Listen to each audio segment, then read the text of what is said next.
fingers. Holy fuck.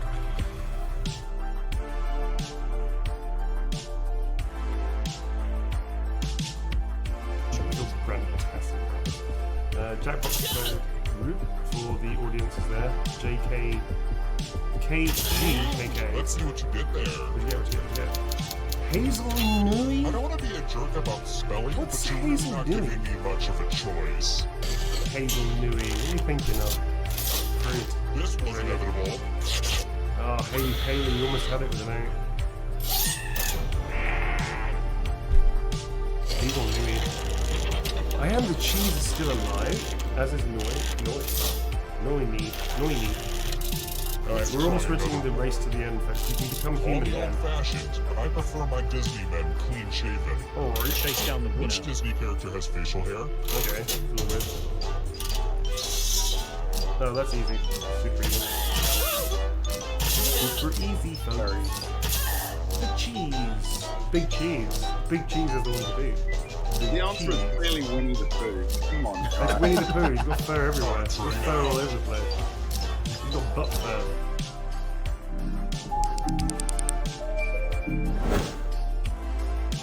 You heard nothing, and that is my story, and that is how I'm going to keep the story. Hungry Libra. Good evening, ladies and gentlemen. My name is Jay, I think. You are very welcome to this lovely, lovely Sunday edition of Come for the Tiddy, Stay for the Personality. How is everybody? I hope you're keeping well. I hope the last couple of days have been really, really pleasant in your life. I hope everything has been good. How are you? Asgard's being number one in the chats tonight, baby. Asgard's. He's been number one tonight, my friend. How are you? How are you? Dub, welcome to the chat. Ganko rocking it up.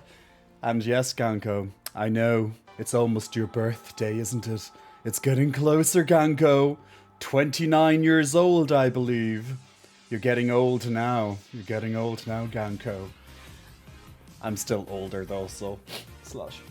Hungry Libra, welcome to the chats. Frenchie, sorry, Hungry Libra, getting a little bit gaslit there. I don't know what happened on the app. So when I relogged back into Discord, it resent my message to say that I was going live, even though I was already, but I don't know what happened there. Fen Ragan, welcome to the stream, Fen. How are you? Welcome for your first time in the chat box. Hope you're all keeping well. Frenchie, welcome. Greg was taken, welcome. Let's see those titties. The titties are right there. Ba ba ba. Let's do it. I know with this slight bit of green, this kind of green tinge on this sport top that I'm wearing right now. It's slightly fading with my green screen, but that's fine. We like that little bit of illusion, as if I'm fading away into the unicorn universe, you know? And yes, the hair is down for today. To be honest, I was just really lazy and I just could not be asked. After I had my shower, I was like, meh, and I just didn't want to style it up. Plus, for the last 3 days in a row, it's been absolutely torrential rain outside. So I was like, what's the point in even doing my hair? It's just going to get blown all, I would have had, it's like, you know when it's raining and you have to put a hood on, right? My hair would have been just the whole time. So it was messing up my hairstyle every time. This rain and this wind, this is not good for hairstyles. So I was like, you know what, today, keeping it down. I don't care.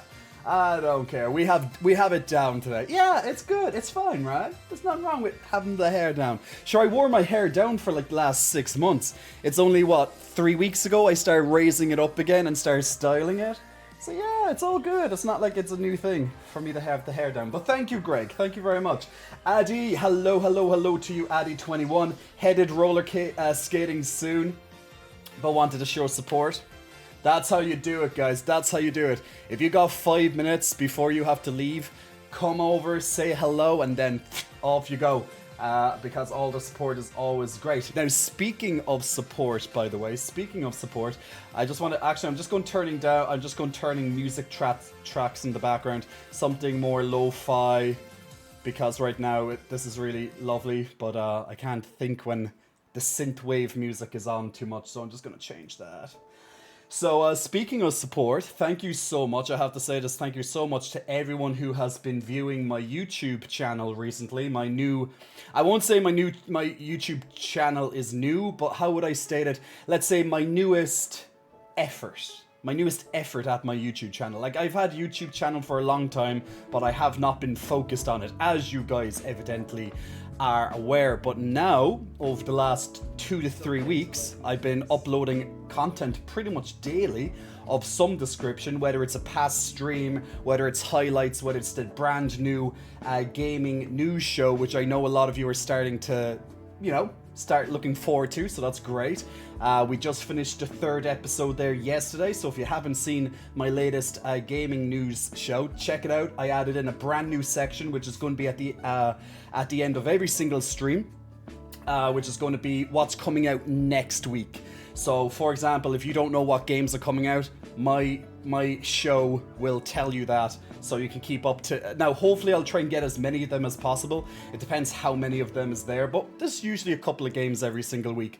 So that's going to be a brand new section added onto the stream, added onto the YouTube. So definitely feel free to check that out. And we are almost we're almost partnered on YouTube.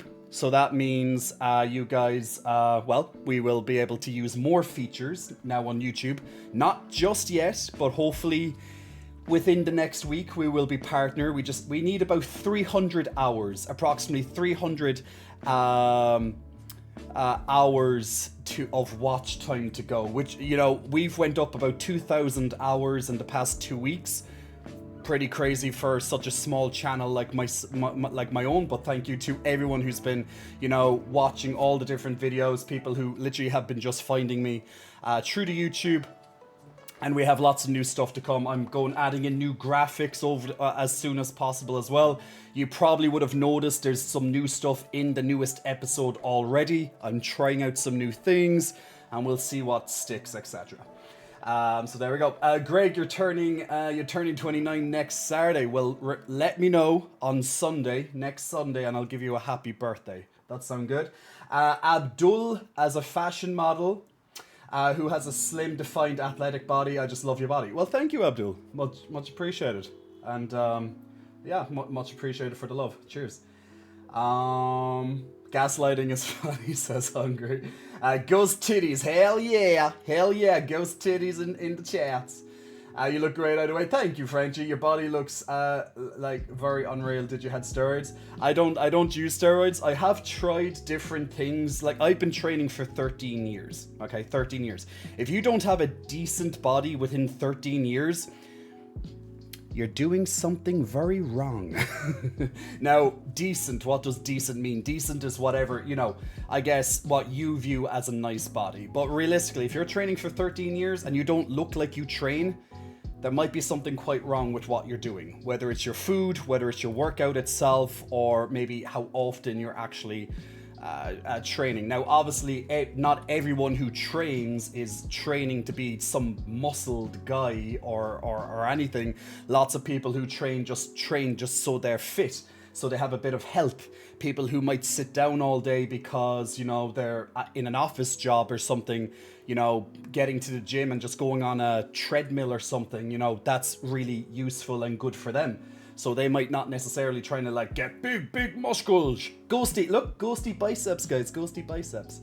So they might not necessarily want to get muscle, and that's completely fine. But realistically, after so many years of training, you want to kind of look, whether you want to look healthier or whether you want to look muscled. I do say muscled a lot, actually. I don't know why I do it, but I just like to say it. You'd expect to be able to, people look at you and oh, you work out. And it's like, yes, I do. Thank you for noticing. Hey, Romney. Hope all is well, man. And I know Romney's giving big love to the videos on YouTube as well, because it helps him with learning English from Brazil. Yes, Brasileiro. Hola, Brasileiros. So there we go. AJ, how's it going? Looking handsome as well. Ah, thank you, Demir. How is everything? How's the bowl of Demir? Like a bowl of soup, like a bowl of good tasting soup. It is our lovely friend, Bowl of Demir. Doodle Happy Davis, welcome, welcome, welcome. How is everything on the doodles? On the doodles. And now, for people who don't know, Doodle here, our lovely DHD, he does a lot of Barra art. So if you do like Barra art, Doodle Happy Davis definitely supplies a lot of big, rambunctious men in your face. And not just men, but also different creatures, you know, different fantasy characters and stuff like that. So if you ever want to check out some lovely Barra stuff, then Doodle Happy Davis supplies that. So check out his Twitter or his Instagram under a similar name. So definitely check that. Romney, I hope you can get the YouTube partners soon. You're making good work with your videos. The gaming news series are good. The highlights are hilarious, and re-upload streams is a plus. Yeah, thank you. The re-uploading the streams, it takes a lot of hours. Luckily, I have to do very little. It's more YouTube. It takes lots of hours to upload it. I don't know. Does it maybe increase in speed when you get partner? Maybe, I don't know. But either way, usually when we now that we have a new week incoming, now that all the past streams are uploaded, well, the ones I wanted, this week coming, realistically, how I want it as much as possible is that when a stream airs on Twitch, let's say today's Sunday, then tomorrow you will have the full stream saved on YouTube. Now, the stream is still saved on Twitch as well if you want to watch it back before it goes on YouTube. The problem with Twitch is that it gets deleted after about 60 days, I believe. So if you want it, you know, if you want it to keep it for long term, you know, putting it on YouTube is definitely very helpful. And it definitely helps, you know, people who wanted to watch some of the stream but couldn't watch it at the time. You know, there's definitely an audience there for it. Also, it's really good when it's on YouTube, it's easy to clip it too, or if it's on Twitch, it's easy to clip it as well. For the highlights, that dub helps out a hell of a lot with, and Pyro is helping with it too. I know Pyro has been very busy with his moving, so he's been a little bit busier, but he'll be back to normal already, so that's good. So yes, Dub, thanks so much. I have, oh my god, you know, I had so many. It was mostly because of Baldur's Gate. I had so many clips because of Baldur's Gate. I have to literally do this week as well. I have to split the highlights into two parts because there's probably 20 minutes of highlights there. So I try to keep the highlights around 10-ish minutes. So yeah, there's just so much to highlight. So yeah, Baldur's Gate had a lot of interesting scenes. So I think that will start to die down a little bit now. But we'll see. But those type of games, yeah, that's a lot of content there. Abdul, what do you prefer, quinoa or brown rice? I'm not the biggest fan of either of them. I eat both of them. I only eat brown rice if I have it with some sort of sauce. You know, like I hate eating rice on its own. I do, but I hate doing it. So if I can mix it with something, it's a lot nicer. Quinoa, same kind of goes with the quinoa. Quinoa's, yeah, it's the same. Mix it with something, or yeah, I don't really have a preference there. So Doodle Happy Davis, so far so good. You finished what? Oh shit, I misclicked. I could. How do you unpin it? Where, dear God. I clicked on your message and it pinned. Wait. Unpin. No, that's delete. Unpin. There we go. Doodle Happy Davis get his message pinned. I finished line art for a Patreon piece. Cool. I'll try color them tonight after the gym, and thanks for shouting. You're very welcome. You're very welcome. Congrats on the new piece. And yeah, speaking of Patreon, we're developing a Patreon now as well for the future for people who want to support in the creation of the YouTube content, and you can join for as little as €1 per month.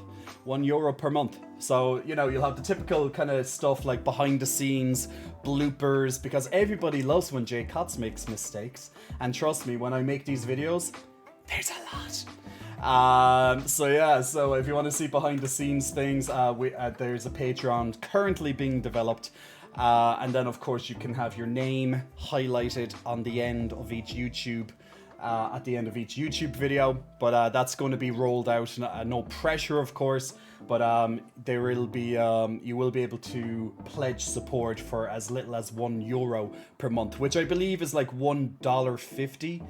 Correct me if I'm wrong. It's about $1.50, or maybe slightly less. But Patreon, I think it kind of goes like that. Like, you know, it has to be like a value like $1.50 or something like that.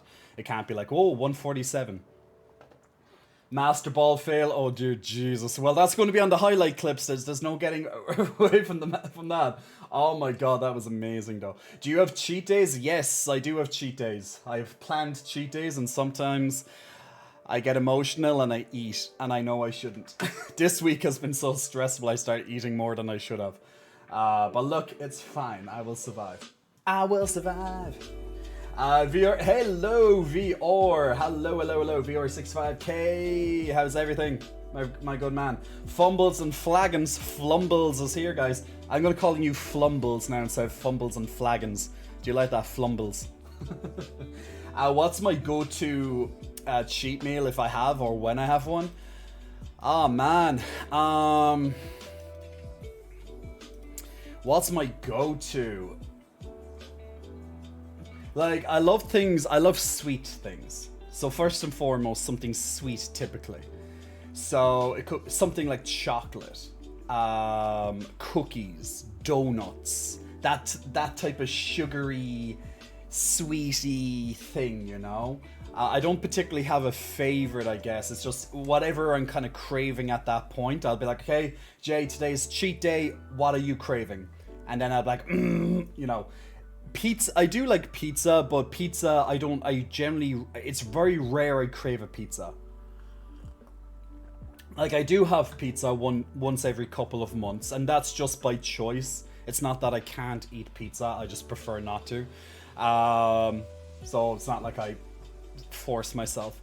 Sometimes I used to have to force myself, but I've gotten a lot better at that nowadays. Okay, Flumbles. Okay, I'm taking the LOL as I accept the Flumbles. So there we go.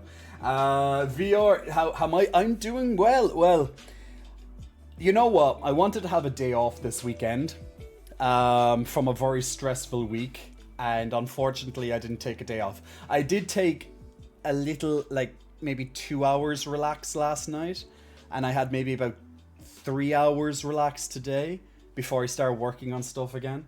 Yeah, I just haven't been able to turn off, and it's not that I'm doing a lot of work in the background on editing and learning how to edit better, or finding graphics. Like you'll notice the fruit of all my stuff in the future on YouTube videos as I get a little bit better. So I'm doing lots of stuff in the background that you know, it won't be evident just yet, but it will be eventually. Oh, by the way, before I continue on this story, Stream Raiders is starting for tonight. So if you want to join in on our easy to play Battlefield community driven game, then click on the link. It's now starting now. So place your units by clicking on the link. Just there, using your Twitch ID. If you've never played before, very simple game to play, and you can play with the community to take down the big bads that will appear. And usually levels progressively get tougher as the game goes on, but you can level up, you can get new units to your army, you can also change the skins of your units. So it's a nice, easy to play game that we play every single stream, which is 3 times a week. So every 5 minutes you can put down a new unit, and every 30 minutes you get to, we will more or less play another battle. Unless I get distracted by something shiny, or something to that effect. Zune Cole, welcome to the stream, Zoom. You could also just call me Hunter if that's easier. Everyone online just calls me that. Well, why didn't you just name yourself Hunter? I know Hunter probably was taken, but, you know, Hunter 057276, you know, something like that. But no, Flumbles and Flagons. Flumbles, I really like Flumbles as well, so whichever it is. Learning to edit is a wild ride. You will look back on your old stuff and be like, I could have done this, done that differently. Oh, I already do that. I already do that. Don't worry, I'm already starting to say that to myself. But like, look, I'm not looking to be this I'm not trying to be like Mr. Beast levels of editing. I'm just basically just enough to get me by and add in some nice flair, you know, some nice transitions, some nice text, some nice, you know that type of stuff. Nothing like I need to like constantly like be twirling around my camera and almost as if a magician is doing it. You know, I don't need to go to that extreme. If I hire an editor eventually, maybe that person can do it and maybe take my videos to the next extreme.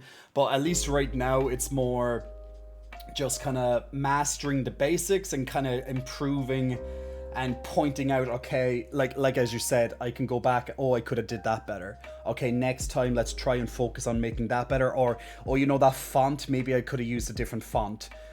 Maybe I could have positioned that. You know, it's these type of things you can... that I'm focused on.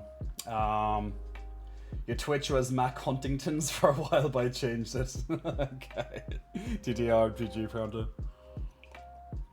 Fair enough. So as well tonight, guys, we will be continuing on our Pokemon journey.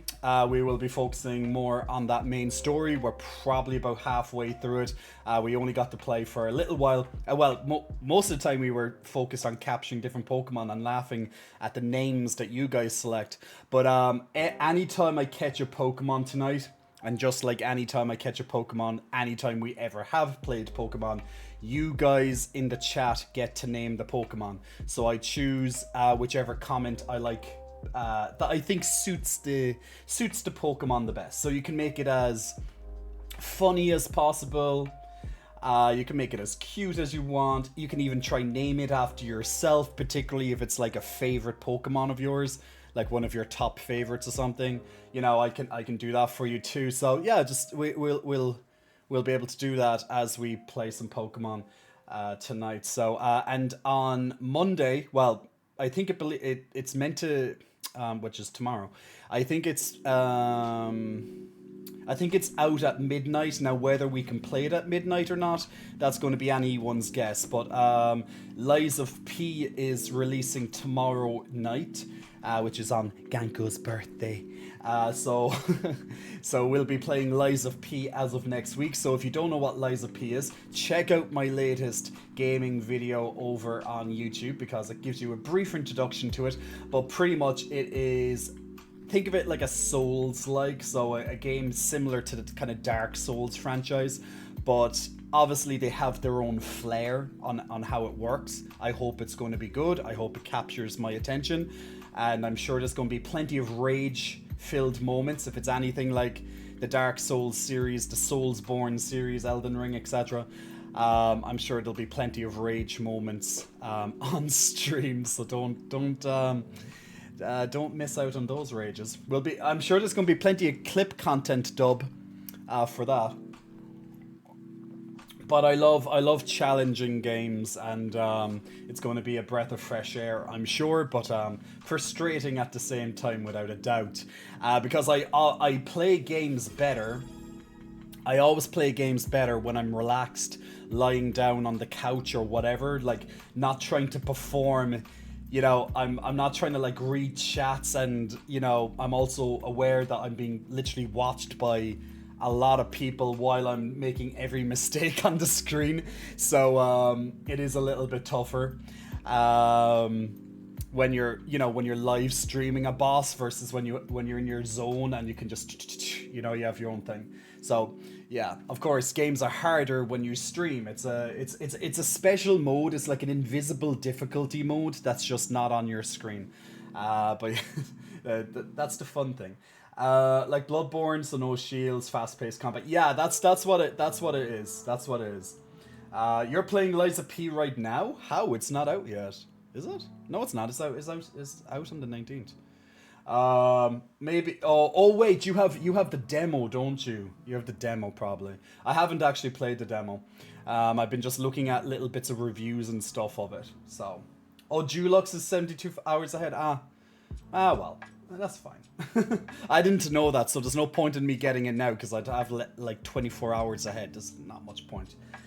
Fang, Big Muscle Flexing, thank you for the Prime Gaming subscription, my dude. Much appreciated. Thanks for hipping me to Baldur's Gate 3J. Not usually the type of game I like, but bought it and loving it, Paddy. Fang is currently a little bit addicted and loving Baldur's Gate 3 after watching me play it. So glad that you're trying out a completely different genre to what you're used to. It's always great. Like, it is interesting to try something that you normally don't play. It just takes you out of the usual. Like, let's say if your normal game was like some FPS game, first person shooter.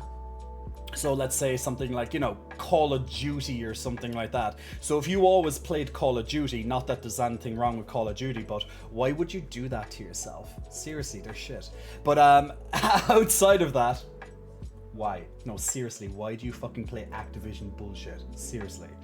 But anyway, if you are someone who plays Call of Duty, I'm watching you, then it is good to try different genres and just see if you like it. But obviously, if you're used to this fast-paced gun action and that toxicity environment that can happen with those games as well, it is nice to try something different because you could be pleasantly surprised. And same as me, like, I usually hate playing sports games. I'd rather play them in real life than playing them on the TV. But when I was growing up, I did try multiple sports games. It's not something I'd be into nowadays, but like I have played. Like, for example, I remember playing golf before, and I fucking think golf is the most boring thing you can possibly do outside of fishing. But at least fishing, it's useful because it can help you survive in real life. So it actually has a purpose. Whereas golf has literally no purpose. It's just boring. You can literally die while just standing there. It's that bad. It's so boring. For all the people who love golf out there, I apologize, but I think it's the most boring thing I've ever seen in my life. But I used to actually play a couple of Tiger Woods golf games back in the day, which was a pleasant surprise to myself because I generally wouldn't play them. And yeah, like I used to play FPS games when I was younger too. I used to play, can anyone remember Medal of Honor? Games like that. Even the original games, Gears of War, and oh dear God, what's the name of Halo? So like I used to play games like Medal of Honor, Halo, Gears of War, those type of FPS games back in the day, and I used to love those games. But then I don't know, I just got really turned off them because it all kind of feels the same in a way. The environment may change, the enemies may change, but it's still, at the end of the day, you're running around with a gun going bang, bang, bang, bang, bang. It just got very boring for me. And that's why I don't understand when people buy the new Medal of Honor, the new Call of Duty every year, because it always looks and feels the same to me, just, better graphics, whatever. But it's just literally Blizzard and Activision Blizzard just nickel and diming you all the time. I don't get it. You're literally being spoon-fed the same product again and again every single year. It's kind of like Assassin's Creed, but Assassin's Creed, they do try to make them different. But look, even that series is starting to like wane drastically over the years. It's starting to really fall off because they're constantly been throwing out a new Assassin's Creed every single year. And the same with see, the thing is, Call of Duty is such a popular game, and yes, it might have fallen a little bit, but there's so many people who still play it. But you know, it's like when you play Pokemon, when they release a new Pokemon every year, it's like, it's kind of the same thing. At essence, at least, it's the same thing. But yeah. I guess when you play the same type of game, it can be just like that again. Like, if I kept playing games that were similar to Baldur's Gate, I might get bored of the basic gameplay eventually, but usually the stories will be good because, you know, it's RPG, so you just don't know what to expect. It's going to be some huge thing. So it's like playing any RPG. Usually they can be, you know, the thing is RPGs come in a huge range of sizes. They can be very mediocre to absolutely groundbreakingly amazing. The thing is, though, is that you have so much space to work with there, so games don't necessarily have to feel the same. And if you constantly play games that are Souls-like, you might start to feel a lot of the same things happening again and again. So that's why I'm saying it is good to try and break away from a genre after a while, to try something different, try a different series of games, and, you know, at least you tried, and then you could come back to what you like, if needs be. Fang says, I actually loved Call of Duty Infinite Warfare. I think I'm sadly alone on that one. Teal Tiddy shirt, says Greg. Oh, my lights keep flickering, yet the weather's fine. Uh-oh, Ganko. Maybe it's the bulbs. Maybe the bulbs are starting to wane a little bit. Possibly, I'm not too sure. Haven't played COD since Black Ops, says Fen. Yeah, Tour de France in console is not really the same as cycling in real life, says Fang, or watching it. Yeah, exactly. It was all about Mass Effect. Mishenko. Do you play Takes Two? I played it Takes Two. Yeah, I played it with a friend there about when it first came out, actually, and I really enjoyed it. It was a fun little co-op game. I actually played it about 2 weeks ago, just the beginning with a friend who doesn't play computer games at all. So I tried it with him just to give him a little bit, like, he knows video games, he's tried video games, but he's not a gamer. So I goes, hey, how about let's try and, a co-op game. So we're not trying to kill each other, we're actually trying to help each other. Although we end up killing each other a lot, I suppose. But you know what I'm saying? It's a cute game. It's a cute game. I haven't finished it because, yeah, I just never got around to finishing it. Because the person that I first started playing it with, we got maybe halfway into the game, and then we just never played it again. And every time we meet up, we're like, we need to play it again, and it just never happens. So yeah, but I did enjoy that game.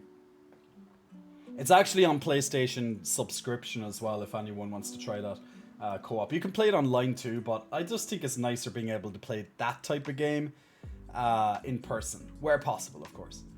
It could be something cool to put on stream even, you know? That's exactly why I enjoyed Infinite Warfare, because it broke the mold. Everyone else hated it though, because of exactly that. That's the thing, you try something, if a developer tries something different, maybe or maybe not it will be accepted, and then they're like, okay, no one likes this, or maybe a very small group of people like this, but unfortunately we have to cater to the masses because that's what's going to sell video games, right?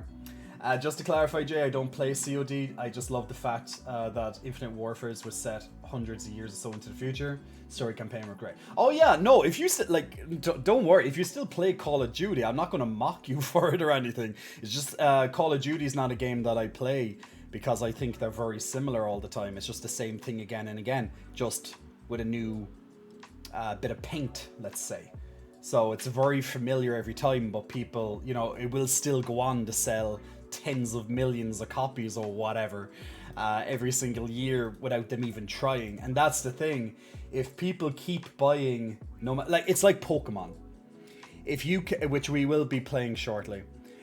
If you continue to keep buying every single Pokemon game and never doing any, like, never putting your money where your mouth is, or making videos about how shit they are, or, you know, how bad they can be, then the Pokemon company, Game Freak, etc., they're never going to improve.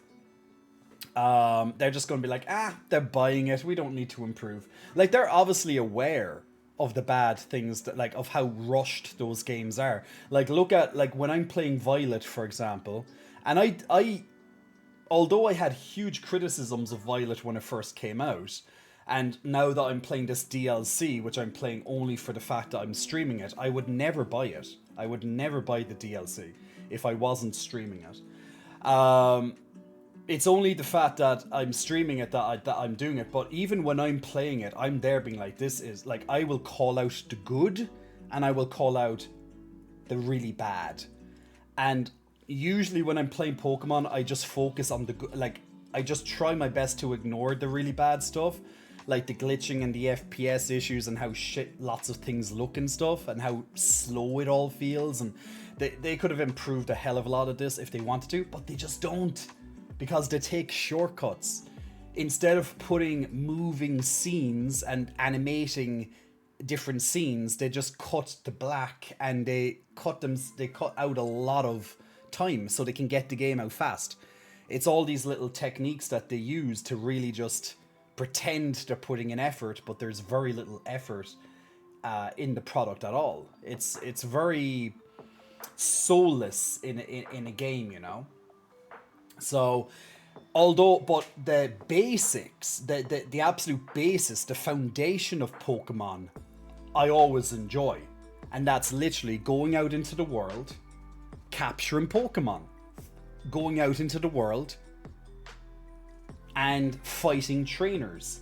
Like, that's the heart of Pokemon. So I'll always enjoy that, because usually that part is usually good. Usually. But it's just everything else that they try is usually turns pretty bad, right? Like, I don't know your feelings on Pokemon Scarlet Violet. Let me know in the comments, of course, what you think. If you think it's amazing, I'm happy for you. If you think it's amazing but there's obvious downsides, I'm very happy for you. Because at least you're you know, you can develop critical thinking. The problem is when it's a game that you really love and you hear someone calling it bad, people tend to jump and defend the game. I don't know why they necessarily do it, because it's not as if they made the game. They just, you know, it's just someone else online, another gamer, let's say me, who just has a different opinion. They might like the product overall, but they can still call out what's bad. Instead of being like, oh my god, Pokemon is amazing, 10 out of 10. Pokemon is not 10 out of 10. Pokemon is like a 5 or 6 out of 10 game. Easily. Like, it is not a good game. It's mid. It's like literally definition of mid. But do you know what I really hope is that instead of trying to get out a game every year, which they literally have, like, isn't it last year they released like 3 games in 1 year? They released Violet, they released Brilliant Diamond, right? And they released was Arceus out last year, or was that the tail end or the other? There was 2 or 3 Pokemon in 1 year, just in 1 year. Like, how the hell are you get you know what I'm saying? You can't realistically make these big scale games, particularly Violet, in like a year and a half. It's just, you know, if you're going to do it, there's going to be a lot of compromising, and you know where the compromising was. If the game was good, it wouldn't have literally lit the internet on fire for a couple of weeks while literally there was nothing but videos on TikTok, on YouTube and Twitch, etc., of people literally just taking the piss of all the glitches and all how bad it was. You know, it was a meme. Like, Pokemon Violet or Scarlet, it's a meme game. Like, that's all it was known for, unfortunately. So I believe they have the potential to make a great game. They just don't, because they need to get out as many games as possible to make as much money as possible to satisfy their shareholders. That's it. And that's the reason why there's lots of bad games nowadays, because they focus on money. Not necessarily maybe every developer, because I'm sure there's lots of developers who make the game and have a lot of passion and heart and soul for it, but they're limited in what they can do because the boss said so. Oh, it's like, oh boss, I was thinking of putting this in this really cool scene. It's like, no, cut it. We don't have time. We don't have time to put in 2 or 3 minutes of this amazing scene. No, cut it. You know? Or, oh, that's going to cost too much money. Put in a black screen and say, oh, they ate dinner instead. You know, it's just whatever, just do it. Whatever we can cut, just make it as quick as possible. That's all they care about. Money, money, money. Sell you product, sell your product, sell your product. Currently swapping between Baldur's Gate 3 and Starfield, says Fang, loving both, which reminds me I better get back to saving the universe. Fang, save that universe, my man. Yuki, big muscle flexing, welcome to you, Yuki. Thanks for pressing the follow button, and I read your comment as well. Also to Cal Rainbow Murloc. Oh my god, it's a Murloc. Big muscle flexing to you. Thanks for pressing the follow button. I love Murlocs. Murlocs are my jam. Murlocs are my Warcraft, yo. Murlocs are my World of Warcraft. They're my craft to the world of Warcraft. Which I don't play anymore, but I still love the Murloc. Like, who doesn't love that? Or whatever that noise is. You know the one. Murlocs, man. They just need to make a Murloc expansion. They need like to make a character that's just a big Murloc, you know, and you just play as a Murloc. Why not? If you can play as these little fox things, what are they, Vulpera? You can play as a fucking Murloc. You know. I mainly get my Pokemon kick from fan games. Now been deflated by Sword or Shield, says Fan. Yeah, I've heard some really good things about those fan-made Pokemon games. Your accent is amazing. Well, thank you, Calrain. The only Pokemon generation, says Yuki, I did not like was Sun or Moon and Ultra. Alola was not that good in my opinion. All right, that's a very fair opinion, Yuki. You know what one thing that baffles me about Pokemon, to be honest, is, you know, obviously every time they release a new region, they have to release new Pokemon, right? Like they add let's say 150, 200 extra Pokemon. Okay, we understand that. Or they'll do regional variants, that type of thing. But what I find baffling every time they do it, it's, at least for me, most, not all designs, but most of the designs just are meh. You know, of these Pokemon, they're just awful designs. Not all of them. And even the ones that they call legendary, the legendary Pokemon, like if you look at the DLC, there's 4 legendary Pokemon in the DLC.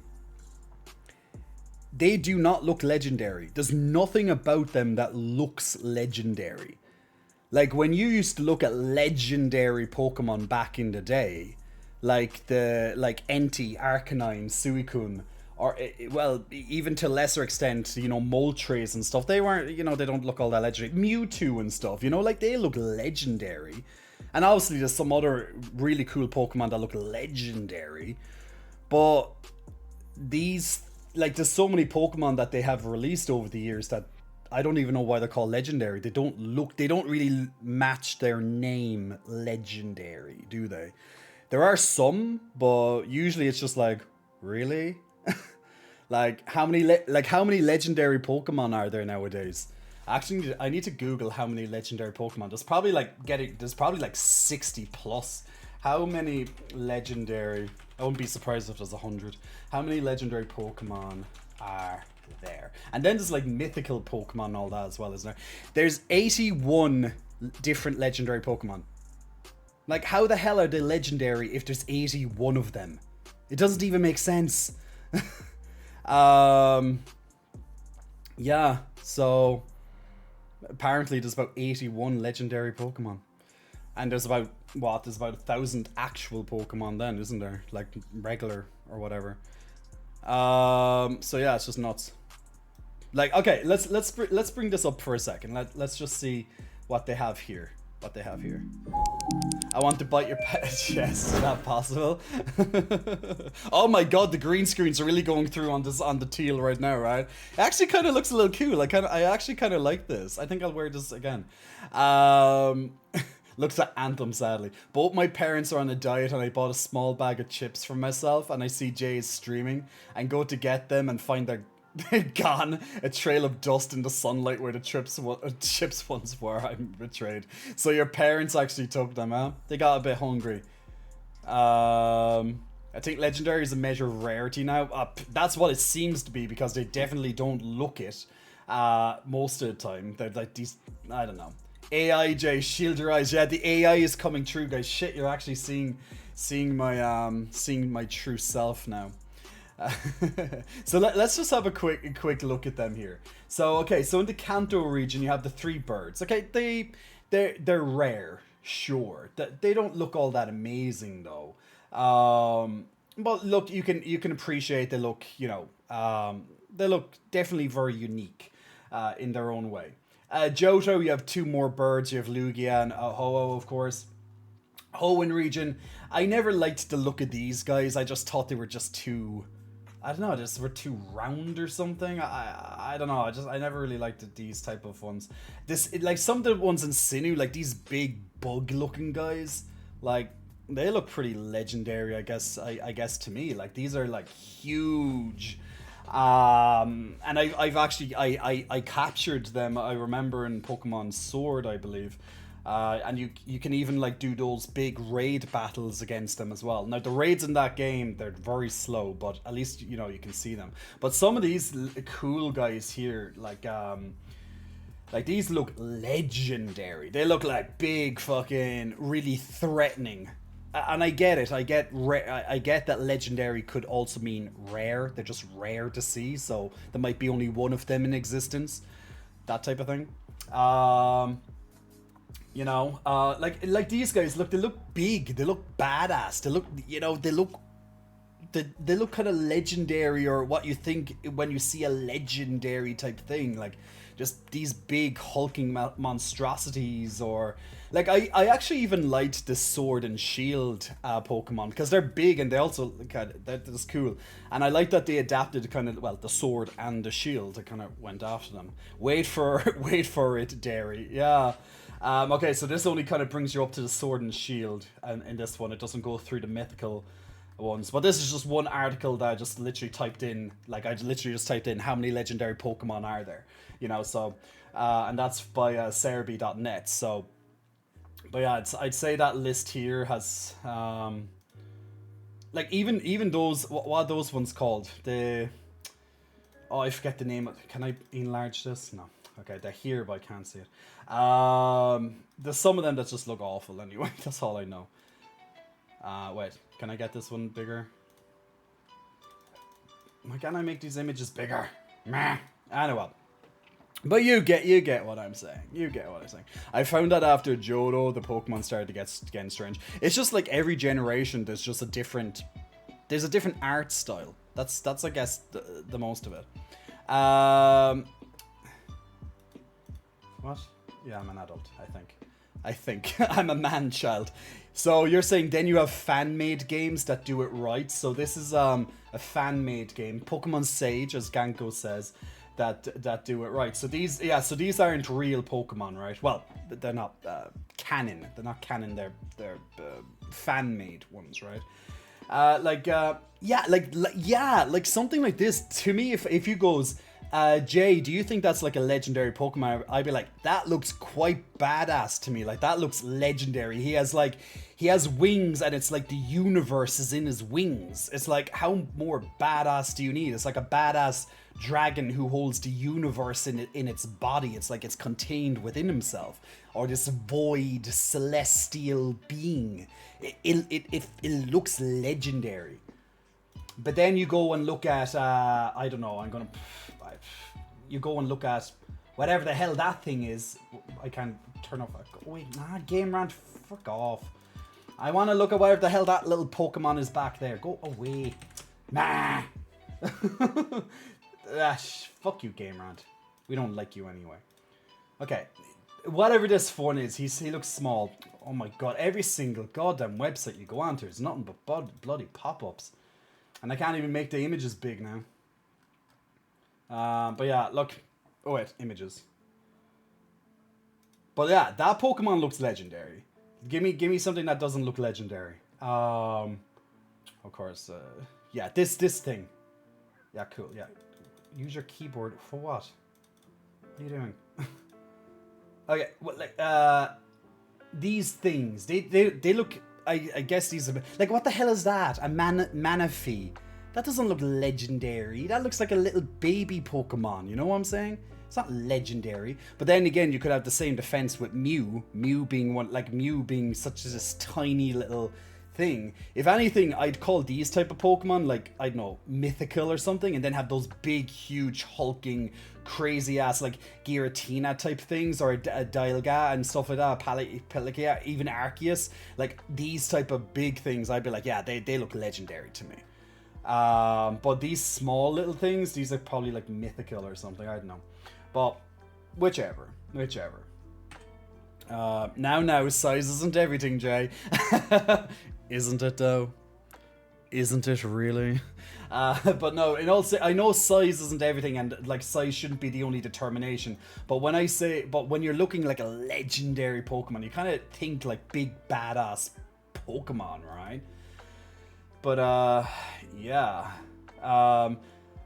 like even these guys, these guys here, these are fan made, right? Like even this guy, okay, he doesn't necessarily look huge, but he looks like a pretty cool looking monster regardless. Now if I saw this, I think this type of fan art is way better than, what was that guy's name? Something Rock, the Reggie Rock or something, I think they're called.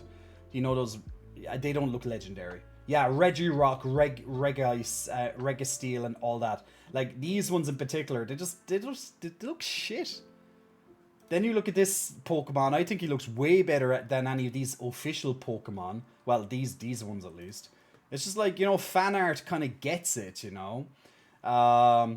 They look funny. These don't look legendary. Like these look mythical and all that. But yeah, look, whether you classify Jay's a Poke-sized queen, yeah. Like whether you classify legendary as rare or whether legendary is like this, you know, godlike Pokemon being, or it just looks very powerful. Whether you classify it as that or not, there you go. But obviously, legendary must mean there's very few, if not the only one of their kind. At least that's what you'd be wanting to expect. So yeah. You don't like the legendaries at all, Fen? Dalgo and Zalcom are my favorite legendary, says Doodle Happy Davis. That's how he described Jay's chest, big hulking monstrosities. Love it. Leave my Kyogre. I didn't say anything by Kyogre. I didn't say anything negative about him. I didn't even point at him. Oh wait, I did. I said they're round. All I said is that he was round. I never said he was bad. I said he was very round. That's all I said. They were like bubbles. Back then. I don't know why, I just never liked the look of them. I never said that they were bad, I just said I never liked the look of them. Marcos, I'm new here, my English is not very good, but I'm from Argentina. No problem, Marcos, I've seen you online, welcome to the chats, man.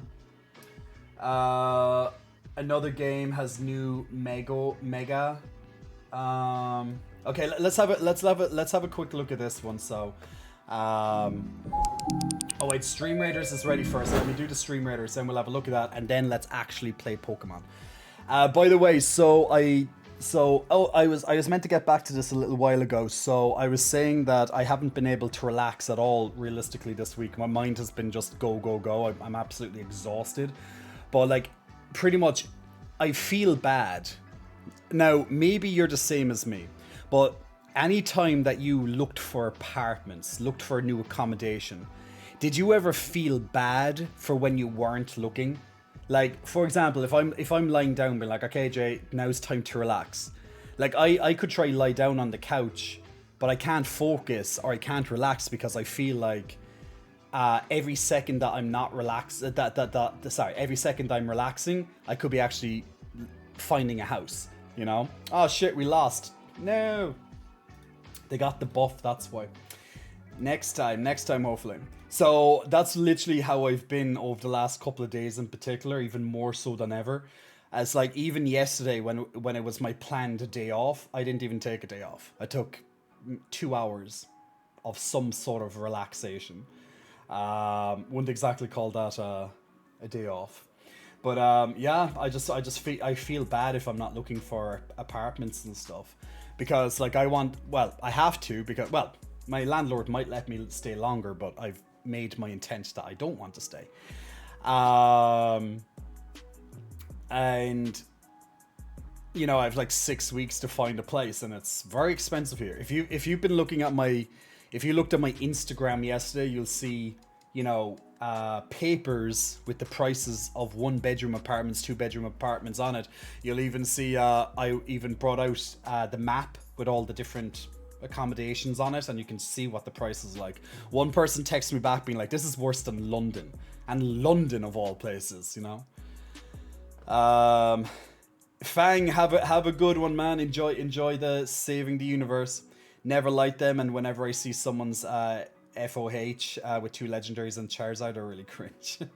So this is Xenoverse, Pokemon Xenoverse. So this is another fan Pokemon game.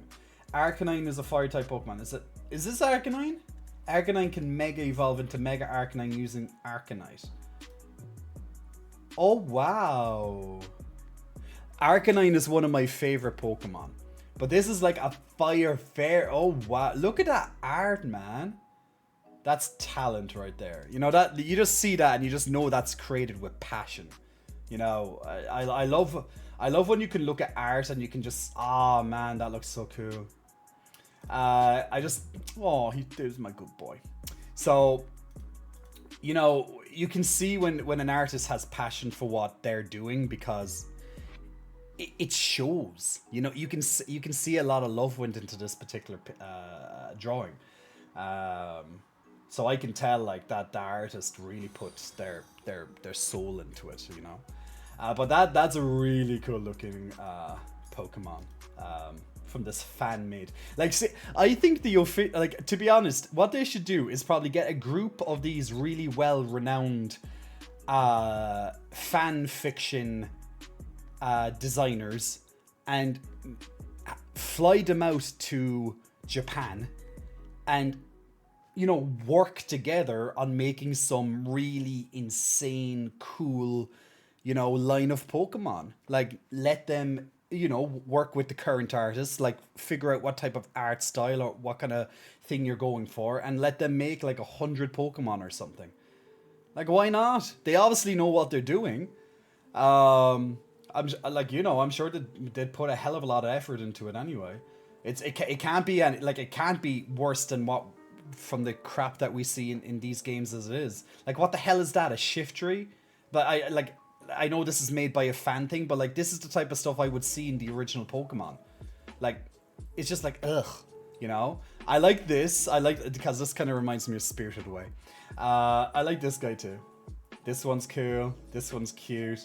That's cute. That guy looks pretty badass.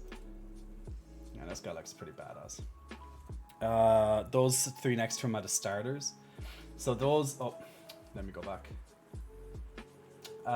Where the hell was this list? Which ones are the starters? The D-Lebby, Shulong, and the Trish out. I'm assuming because that looks like grass, water, fire, I'd imagine. But it's just like cool, you know. What's Shylon? Ah, so this guy's called Shylon. Yeah, just like, oh yeah, that's pretty cool. Shulong trying to. Ah, okay. Cool. It's just like, I definitely appreciate their intent. And VR is asking for the horny jail. Who also asked? There was someone else who asked for something there. Face Mark was asking for hug a teddy bear. I'll have to get the teddy bear. In. Fire is your fave of the 3. Yeah. Speaking of that, I need to get my Switch. let's get my Switch so we can turn on some Pokemon in a moment.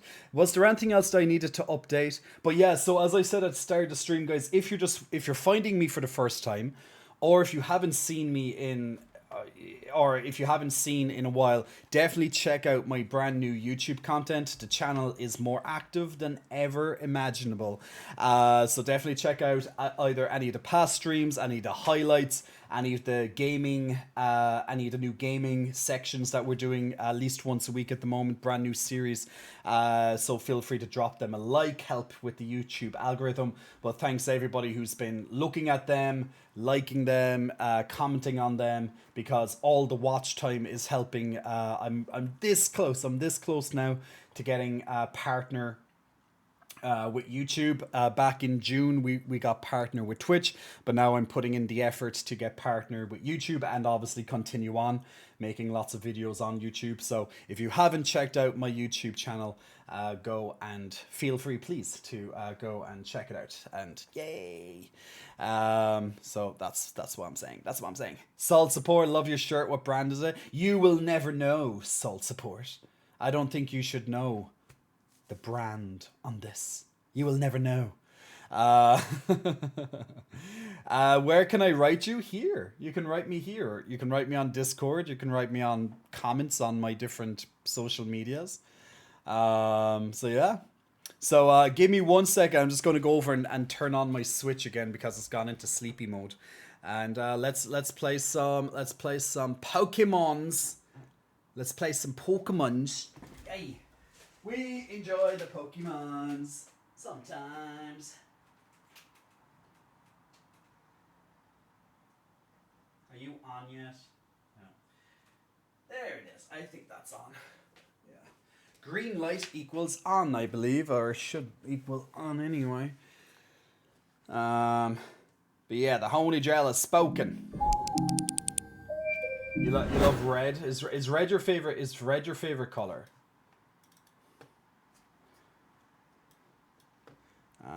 Did anyone actually get to see? I actually didn't even check out because the PlayStation live was on the same day. The state of play was on the same day as the Nintendo Direct, and I just haven't had time to go and check the Nintendo Direct yet. So I'm not quite sure what was announced on it. But I have to check that out. It's probably just like lots of Mario and stuff because, you know, Mario. But yeah, I just haven't got around to actually to checking out that Direct yet, so I'll have to get there sometime. But did I turn off the... I did. Okay. Why is there no sound? Oh, there is. It's just very, very low on my side. Okay. Yeah, the audio's quite low on my side, that's fine. Mario RPG remake and a Peach game? Peach. Huh. Interesting. Have they ever made a Peach game before? It just... Something's just like... Did I ever see a Peach game? There probably was a Peach game at least once, but it just doesn't sound that familiar to me. Isn't this the Pokemon Center or what the hell is it? How do I heal my Pokemon? I'm like, I don't know how to play this game anymore. Do you know when it's so long and you're like, I don't know how to heal Pokemon? Where's the Pokemon Center? Isn't the Pokemon Center like the big red ball on your map, no? Or maybe not. She just keeps saying welcome. I thought this would be a Pokemon Center. Super Princess Peach for the DS. Well, I definitely didn't play it. Guys, how do you heal your Pokemon again in this game? Oh, maybe it's this thing. Is this some knockoff Jenny? Your Pokemon Center University. Ah, okay. I thought it was inside, it was actually outside. Yeah, this is a knockoff Jenny. Look at her. She's like... Yeah, she's just a knockoff Jenny. That's it. No, not Jenny. Joy. Joy, that's the one. Where's my Nurse Joy? I want Nurse Joy. I don't want you knockoff. Why is there so much knockoffs? It's like you're never going to take my joy away. Never. Okay, so let me check what were we doing the last time? Okay, so we have to go up to this festival thing. Okay, so we will make it. Punk Joy. This is the one that's coming out. Okay. Princess Peach Showtime. Like, what's Princess Peach's trip to Sparkle Theatre goes off script when the wicked Grape and the Sour Bunch steal the show. Yeah, partner with the theatre's guardian Stella to call the curtains on this tragedy. Let me have a very quick look at what this is. I haven't seen it.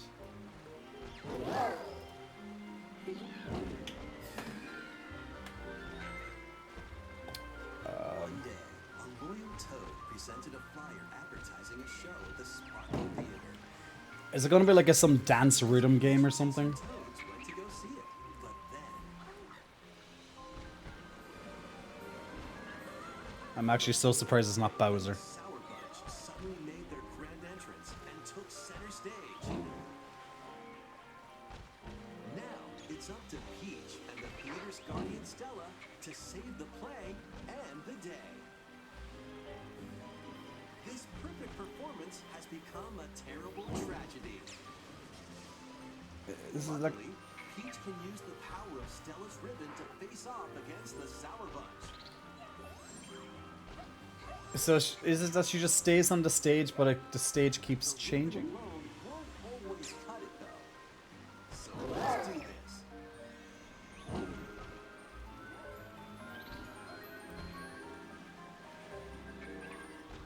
She gets to change her clothes. Whoa! Peach transformed into Sword Fighter Peach. By transforming, she can use fantastic show-stopping abilities. Fend off the Sour Bunch with sensational swordplay. Can Peach save this performance and its performers? There are more stolen shows to save. Valuable artifacts from this museum have gone missing. Become Detective Peach. Investigate She wears pants. track down who done it. It looks cute, but I don't think I'd pay €60 for it. Turn into Patissier Peach and save it from a sugar crash. The Sour Bunch got their hands on this martial arts school. Become Kung Fu Peach and take it back from these foul fiends. At least they're trying. At least the gameplay changes per costume. Other transformations are just behind the curtain. Kind of reminds me of Final Fantasy X Part 2, Is ready for when you used to use the dress spheres and you used to change depending on what dress you used. Peach. Showtime makes its debut on Nintendo Switch March 22nd. Pre-orders begin today. Seriously, who's going to pre-order that? I'm sorry, but like, why would you pre-order this? Play it, okay, but you know, pre-order it is not like, oh my god, I need the Peach game. You know, it's not that hype. You know, I'll try it out and let you know. Good, you do that, Gango, because honestly, guys, I would not pay $60 to play that. I tried at like $10. $10 is my going price. Is that fine? And it just doesn't seem like a game that would appeal too much to me. I don't know. Maybe I'm being harsh because I don't know. Meh. Oh, it's a hoot hoot. It's a hoot hoot. Peach over Mario, says Panda Wushi. Jared Pastera, big muscle flexing. Welcome to you. Thanks for pressing the follow button. Oh, look, you can actually see some of my menu bit in between my titties right now. If you look very closely, guys, in between my tits, you see the word bag. You see that one? It's highlighted now. It's got bag. Oh, we don't have the Hoot Hoot, so we will catch the Hoot Hoot. Hoot Hoot is a Generation 2 Pokemon, right? If I remember correctly. I'm very sure it's a Generation 2. I do 30. Maybe 20 at a push. At least it's not 70 or 80 like some games. Yeah, but usually, yeah, okay, but it's not Zelda. Let's just put it that way. Like, it's the same price as Tears of the Kingdom, right? Or Breath of the Wild. That's what I'm kind of looking at. I'm like, okay, this Princess Peach game, although it looks cute, and once again, I'm not saying it doesn't look cute or whatever, or that it's not fun. I'm just saying it's the same price point as Breath of the Wild, or Tears of the Kingdom, or whichever, you know. Okay, guys, what would you like me to name that Hoot? I want you guys to name the Hoot. So give me some names. Now, it could be fun, it could be cute, it can be very, very, very ridiculous. But yes, name that Hoot. Tits bag, says Panda Wushi. Get a custom green screen outfit would be fun. I could, yeah, a green man. Oh my god, yeah, imagine me wearing a green man suit. Oh dear Jesus. Me trying to get that off at the end of a stream is going to be would be a nightmare though. You're considering getting Mortal Kombat 1 for your birthday, but €70. Games are expensive, and like I used to love playing Mortal Kombat when I was younger, but you know, those games generally, now of course you could play and like they're replayable, right? Like especially if you're fighting online and stuff, but the games themselves are very short, you know, if you were just to play a campaign and stuff. And yeah, they keep adding in stuff to extend it, but you know, it's a very hard ask for me to pay like full price for, let's say, a very short game, like a fighting game. I just feel like I'm being ripped off or something, even though that's not how I should be thinking. But like, let's say I could play Baldur's Gate, which took over 100 hours to complete, okay, on my first playthrough, over 100 hours.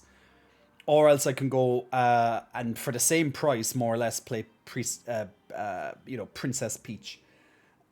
You know, which will not last 100 plus hours on one playthrough. So, and you know, Baldur's Gate has, you know, can be replayed and replayed and replayed easily. It's just that type of thing. Maybe it'll be half off like Mario Rabbids. I don't. Mario Rabbids half off. Maybe, I don't know. Nintendo doesn't drop its prices that often. That's the problem. James Joyce. You want me to cut? Why James Joyce? Karuja, says Kelvin. Hey Kelvin, I haven't seen you in a while, man. Anime, yeah, absolutely. We only have a Peach game in DS. I'm super excited with this game. Yeah, don't let me destroy your love for it. I'm not saying anything bad about the game. I'm just saying, you know, it's probably not a game I'd want. Especially not at $60 anyway. Raven, that's so Raven. Mill. Yeah. Can I call it like That's So Raven? That's so, yeah, that should just fit, I think. Yeah, I'm just thinking of the Disney, that Disney show from like the 90s or whenever the hell it was, early 2000s, 90s, and I'm just combining it with Panda's name. That's So Raven. It should just fit. Yes, it fits. That's what he said last night. Yes. That's So Raven has been added to my box now. Woo! God, hoot hoot. Bringing in the sheaves, bringing in the sheaves. Just catching all my... What the hell is that? Oh, it's a Vulpix. Oh no, we already have Vulpix. But would you do interpretative dance if you put the green screen? If you put the green man on the channel and full charity? What? What are you asking, Dub? What are you even asking?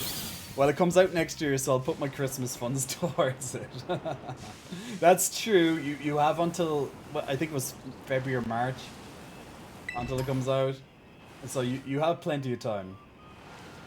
There's A-Palms. We have Stantler, don't we? We have Stantler. Seems like a Pokemon I have lots of. I have an Ekans. We got him on the last stream. So if you're just joining in, guys, we're just having a look. We're just playing a little bit of Pokemon DLC. Mainly, oh, we have the Heracross, I think we do. I have to double check. Mainly focusing on the main story, but every so often I get sidetracked by doing a little bit of Pokemon hunting because it's Pokemon. But yeah. Okay, yeah. Now tomorrow, or well, it depends if I get to play it at midnight. but we will be playing Lies of P. So if Lies of P, pretty much P for Pinocchio, a dark retelling of Pinocchio, to some degree at least. So if that sounds like something that you'd enjoy... What is he... Is he holding a Pokemon? Looks like a little ladybug. Oh no, he was under him. Do I have this thing? I was going to call him Ladybot. Oh, I have Kricketot, yeah. I was going to call him Ladybot. I know Ladybot's a Pokemon. I think he's from like Generation 2 as well, actually. But yeah, so the plan is to play Lies of P tomorrow night. So we're going to get this DLC done today/tomorrow. So we'll get through the main story and check out other stuff with it. When I don't get too sidetracked with catching Pokemon. But yeah, that's the main thing that I like in Pokemon games is just fighting trainers or fighting Pokemon and catching them. Everything else is just like whatever. But that's just me, you know. It's just I don't really care for this land to be honest. I don't think they've done a good job at all with it. But once again, that is just my opinion. Ooh, what's that Pokemon? Do I have this Pokemon? This weird looking one? It's like a ghost thing. He's over here apparently. I don't see, oh wait. Alright, that's him. Do I have the, that's the Poltergeist one, is it?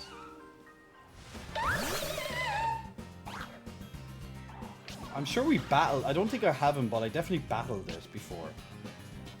Phantoms. Do I have? Oh, no, I don't have this Phantom. Well, that's good. Because now I can use it. Oh no, the Wild Swipe. No, Wild Swipe doesn't work against him. Well, that's not a good sign. Oh yeah, he's a ghost, yeah. Because... yeah, I'll have to change Pokemon to something that might one-shot him. Maybe this. So I just pick random Pokemon and put them into my bag. That's how I do it. Couldn't find the interpretive dance line, but you get the idea from the clip. Okay, well, I'll watch the clip after this battle. Phantump is cute. Its evolution, Rant, is one of my favorites. You look handsome, says DWR. Thank you, DWR. Much appreciated, man. Thank you, thank you, thank you. If I chop its throat, will it die? Ah, it was super effective. Boo! God damn my Pokemon being too strong. He's too strong. What the hell? Oh wait. Does that tentacle? We have this, don't we? This tentacle that walks on land. Not sure what they're called. A tentacle that walks on land. Yeah. Toadscrew. Okay. We have it. Okay. R.I.P. Yeah, I know, right? RIP. Well, it's not my fault. Well, it is, but it's not. That makes sense. Oh, there's another one. There's another one. Okay, oh shit, obviously. I run into something I couldn't even see. This tiny little thing. This little, whatever it's called. I'm not sure the name of this. Petty little, but we have it anyway, so I don't give a shit. Okay, let's go and fight, let's go and try and fight that Phantom without killing it this time. Maybe I'll use a Pokemon that doesn't super effective it.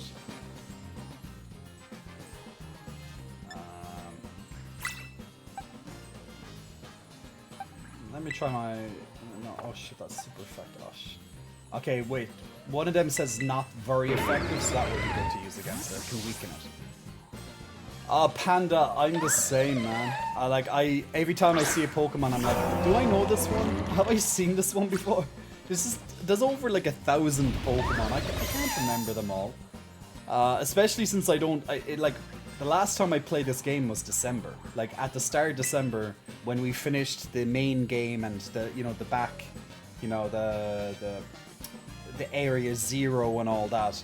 Like, that was the last time I played this game, so trying to remember these names, it's quite rare I remember something. But I do remember the odd one here and there. Usually they'd be like an old Pokemon, because they're the most memorable to me, the old versions. Like the first, let's say, 250 or something like that. Destiny Bond. What does Destiny Bond do? Is hoping to take its attacker down with it. Ooh, that doesn't sound nice. See, the thing is, it's doing it little... See, I'm thinking if I hit it again, it might die. So I might try and throw my Ultra Ball and see if that's enough. It might. It might capture it, I'm not sure. Oh, that looks good. Yeah, I like when it does that shaky thing. It's like a critical throw or something. I think that's what it's called. Yay, we caught the Phantom, guys. Yay. Okay, what do you guys want me to name Phantom? It's your turn to give it a nickname. This Pokemon came to be when the spirit of a deceased child possessed a tree stump. Oh god. It now wanders the forest searching for friends. Oh wow. That's very sad, isn't it? I just want to be your friend. Ichabod. Don't worry, the Pokemon Company doesn't remember them all either. A moment of silence from my boy Claydol. Or another reference to Sleepy Hollow. We could do a Ichabod. Be careful with these balls, Jay. I know, right? There's gonna be another Master Ball mishap. If you were on the last stream, we threw a Master Ball at goddamn Apom by an accident. That was a quick reset. Thank God it didn't save. Because I was there almost crying on screen, being like, what the fuck? I don't know what Pokemon... Like, that's the thing. When it comes to Master Balls, you just don't know which Pokemon to use it on. Like, you're obviously, going to use it for some legendary or something, right? Like, that makes sense. But then you're like, okay, which legendary? So, Ichabod is this one. Fendragon, congratulations. Careful with those ghost types, Jay. me, no. Me, no. Oh, what's this little dude? Looks like a little, he looks cute. Oh, he's cute, isn't he?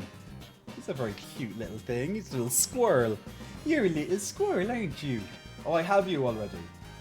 Oh, well, you're not so cute anymore. So I'm just gonna kill you now. Yeah, that's what happens. I could have just ran away, but look. It's his eyes, guys. His eyes were too cute, so I just had to kill it. I was like, no. He'll just cause harm. You know there's a lot of evil in his eyes. You know, they're too cute. You just know he's evil. That's my story, and I'm sticking to it. It's like it's almost as if I'm like watching some Monty Python film or something. You know, it's those cute little things that are gonna kill you. It's like that rabbit in the Holy Grail. Oh my god, look at those FPS. Oh my god. I literally almost have to bite my finger every time I see how bad the FPS is in this game. It's so bad. Oh, here comes our legendary Pokemon, guys. Look at him. He's so legendary. It's this tiny little thing with a mask on him. The Ogre. Ogre-pon. Am I real? No. I'm an AI. That's why you can see I'm kind of see-through. I'm not real. I like to BQ things too. Wow, that's like 7 seconds per frame. Oh, it's awful. Like, look at these guys. Look at the guys to the left of the screen. Look at how bad that is. Not these guys on the right. That's fine. It's the guys on the left. I can't point over that far. But you see her with her Pokemon, whatever it is. Look how awful that is. I can't believe it's what.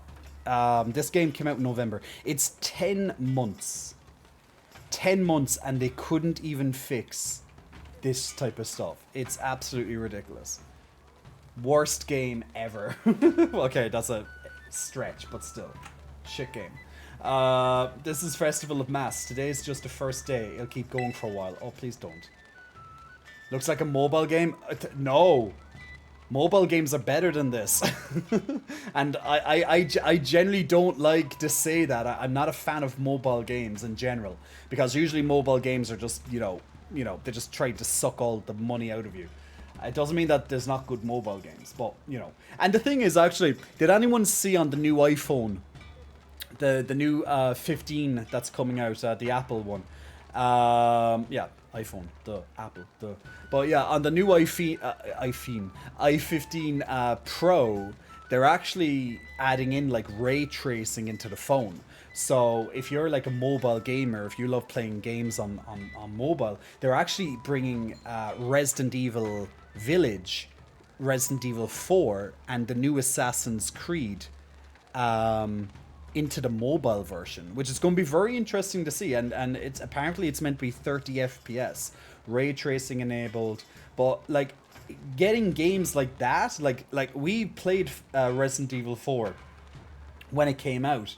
The evening, the night it came out here, we were straight in playing that. And imagine playing that, but in a, you know, in the size of a smartphone.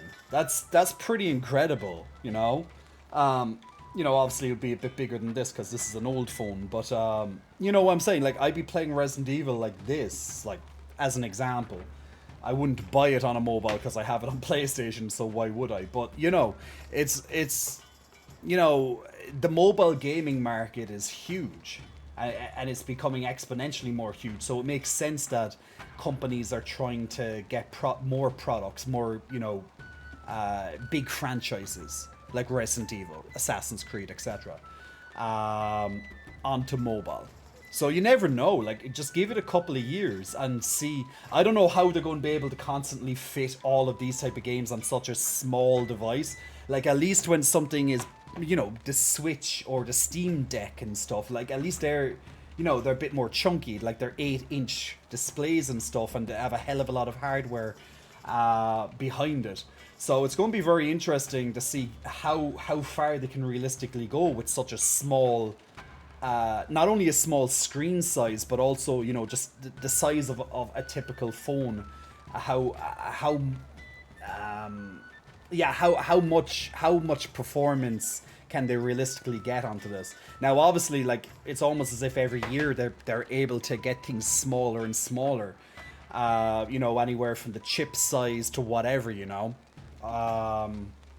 So I'm sure if we look in just a couple of years, we'll be playing, you know, state-of-the-art games that we'd be playing now, let's say, on mobile, if we want to. So that's going to be pretty good. How do I even put my CDs in there? But that's the thing, you don't. You just digitally download like everything else because you'll never own it because you need to, you know, they want their license. They bring back Chimichu only to have it lag out in the background. I know, right? It's pretty bad, man. Pokemon is a small indie company. It is a small indie company. We all know that. It's definitely not AAA. Dakon! Hello, hello, hello. Thank you for the H2. Oh, yeah! Much appreciated.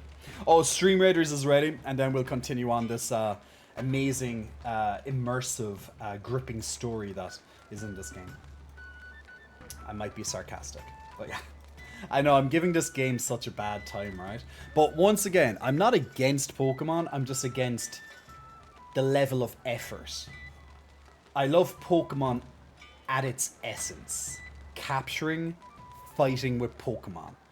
You know, I always find that part fun. That will always be fun. Oh my god, this boss is literally... This is going to... Ooh, well, we might... I don't know. Okay, we have one of them down. They're busy trying to kill whatever the hell that is. Oh, it's a tank. Okay, the tank is keeping them busy. Now, can the tank keep them busy enough while me and Svi... Oh, I don't know. Oh! No, they're gonna kill us in the next hit, maybe. Oh, no! Oh, that boss is tough, man. That's the second time we died against him. Okay, we'll see. Can we do it on the next go? So if you want to join in on the next battle of Stream Raiders, you got that clip to watch. Oh yeah, that's true. So if you want to join in on the next battle of Stream Raiders, guys, click on the link and put down. Well, they made it a little bit easier now, I think. But click on the link and put down one of your guys on the screen. Every 5 minutes you can put down a new unit. It's a new event that occurred in the game, so feel free to put down a unit. What's that clip? Let me find that clip again for you, Dub. This is crazy. What is with that guy's hair? With the entire McBoyle family. These people are freak shows, man. Freaks. But you're keeping your cool. You are keeping your cool. You know why? Because you are the Green Man. Green Man is saving your life right now, bro. Just go with the flow.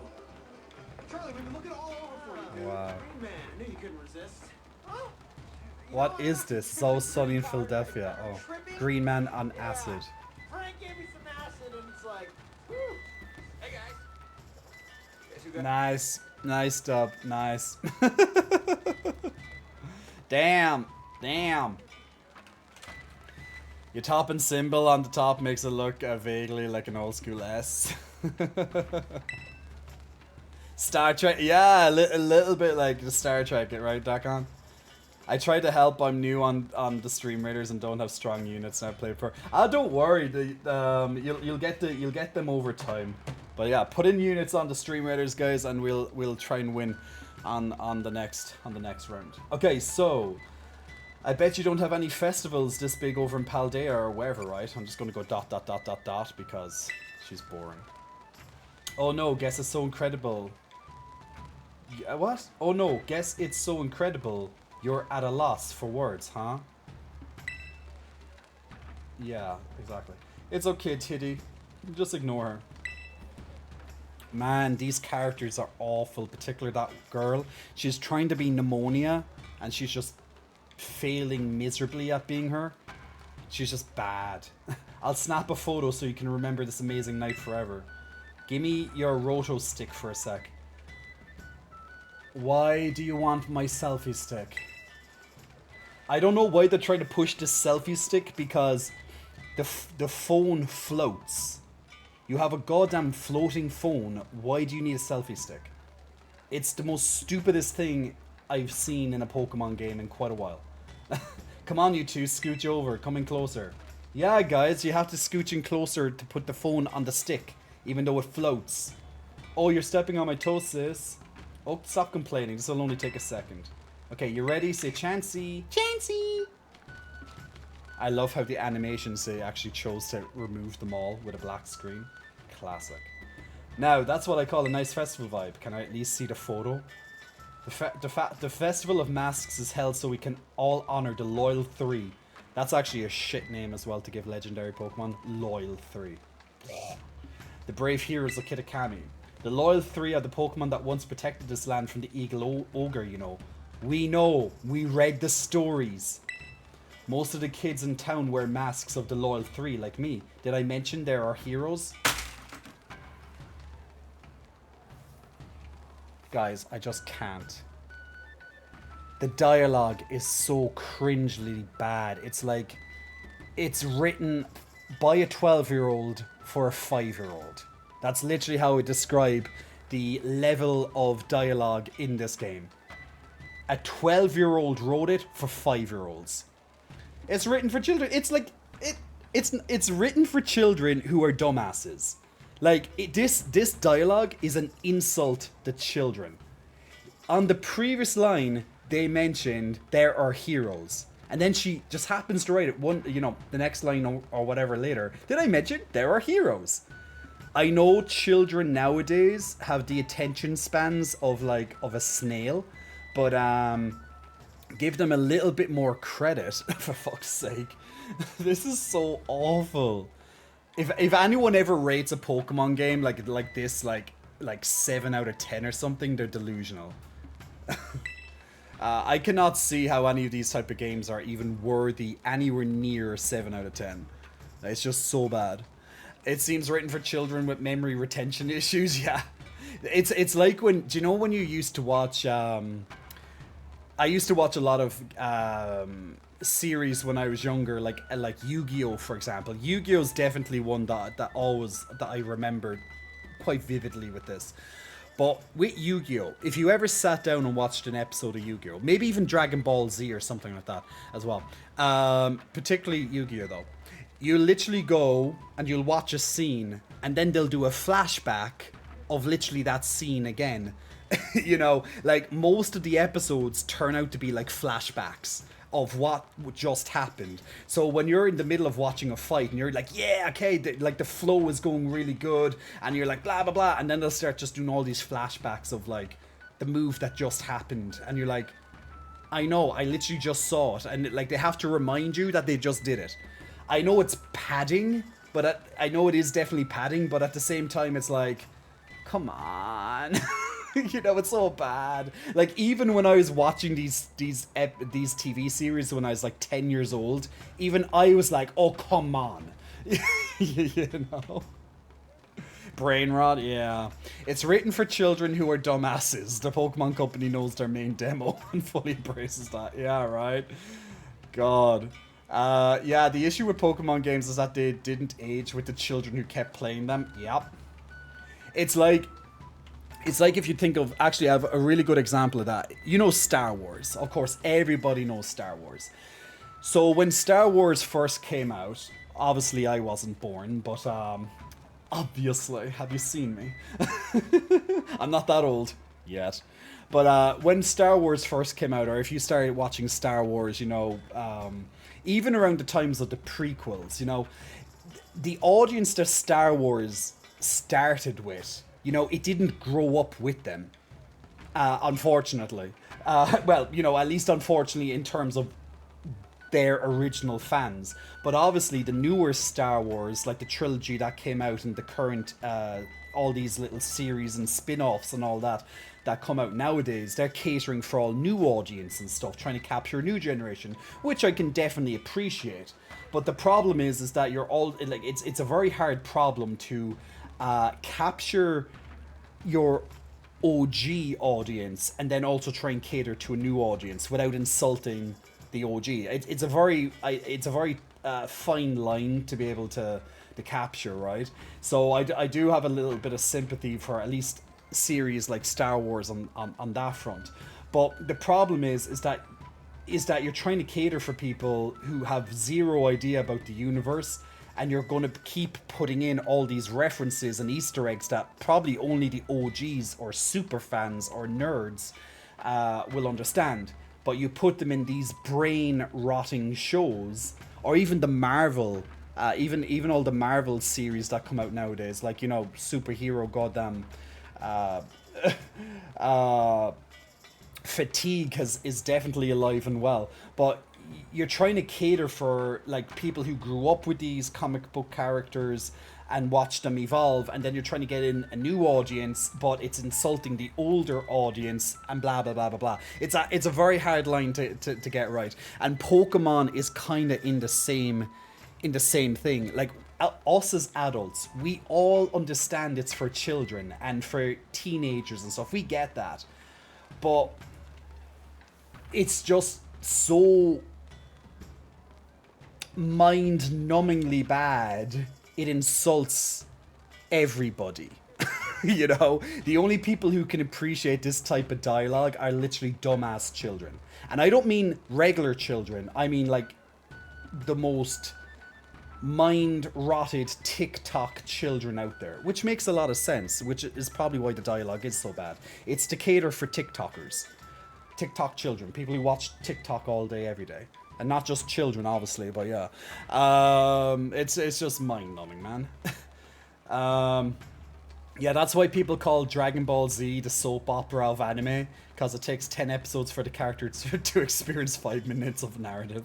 Don't forget, with Yu-Gi-Oh! The first 2 minutes of each episode was a recap. Yeah, that's true. Previously on Yu-Gi-Oh! The recaps are very normal in TV shows, so I can forgive the recaps, but to be honest, if you've been watching each episode week by week, you probably remember what happened. But I guess I can overlook that part, just, you know, just to catch you up. But also that's their tactic on, okay, well, 2 minutes is already used, now we just need to do like 18 minutes of, you know, new stuff. Even though probably 10 plus minutes of that will be filler, some sort of you know, some sort of like flashback or something, you know. Between Pokemon and Digimon, I like Digimon better, says Cyril. I didn't keep up with Pokemon. I was watching Card Captor Sakura. Very good. Like I grew bored of Pokemon after season 2 actually, so I grew out of Pokemon early. In terms of watching it as a child, I just found it boring after that. Zypho, big muscle flexing. Welcome to you. Thanks for pressing the follow button. What are you laughing at? Nothing. I was thinking it was funny that like you don't know anything about the ogre. What? I know the legends of Kitakami better than anybody. Because sometimes there is the very odd time you get a... See, do you know how... What I find perplexing with the dialogue sometimes is I remember they sometimes use a pretty good dialogue line, or they say like these big words that I'd find it hard that some children wouldn't understand what some of these words mean. When they get very descriptive with a few things and they get a bit more colourful with the words. And then they put in this type of stuff. And I'm like... Huh. It's like, put it at the same tone or just whatever. I don't know. I think the kid is having a seizure. Probably. Pretty gutsy of you to laugh at your big sis. Sorry.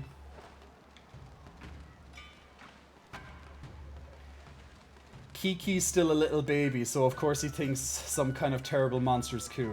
He likes the ogre more than the loyal tree. So, what's wrong with that? I like the outcast more than the popular people. I think that's pretty cool. Oh look, I've got candy apples. Let's go check out the stalls. How does that make sense? Oh look, I have candy apples. Let's go check out the stalls. It doesn't even belong in the same... Whatever. Just... Whatever, Joe. Just get over it.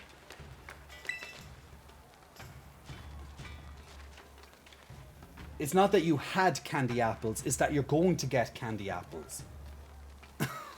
Cameron has zero chill. Hey Jay Cots, how are you? I'm surprised you're using a long sleeve shirt. Suits you pretty good, though. But seeing you bare chest and your arms is heavenly. Hey Si. Ah well, look, I like to wear lots of different type of clothing, you know. So whether it's tank tops, shirts, or otherwise. But of course, I do appreciate that people do like watching me shirtless as well. But hey, look, they always come out eventually. But look, to be honest, doing it this way, you're going to thank me in the future. Me streaming with more clothing, you will thank me. Because when the winter comes, I will be forced to wear more clothing. And then, if I slowly get you used to me wearing more clothing now, it won't seem so apparent or so strange in 2 months' time when the weather is like, you know, down to almost 0 degrees here. And I will be forced to wear clothes. So, at least I'm slowly getting you know, your mind ready for this. And people are there, like, they're holding up candles right now and weeping. Like, you know, it was great during the summer where pretty much every stream we were more or less topless, or most of the stream was topless, right? But, you know, that's a summer here. You know, we have to be mindful. We have to look after our health. As much as I like being topless, I kind of value me not getting sick, and because if I get sick, there's no stream, so then there's no titties for anybody. So, you know, there's a method to my madness. There's a method to the madness, trust me. Probably a translator error. Probably supposed to be, oh look, they have candy apples. Probably. Definitely a translation. Like, the fact is that they didn't even see that as an error. It perplexes me. You got it, 2 candy apples coming right up.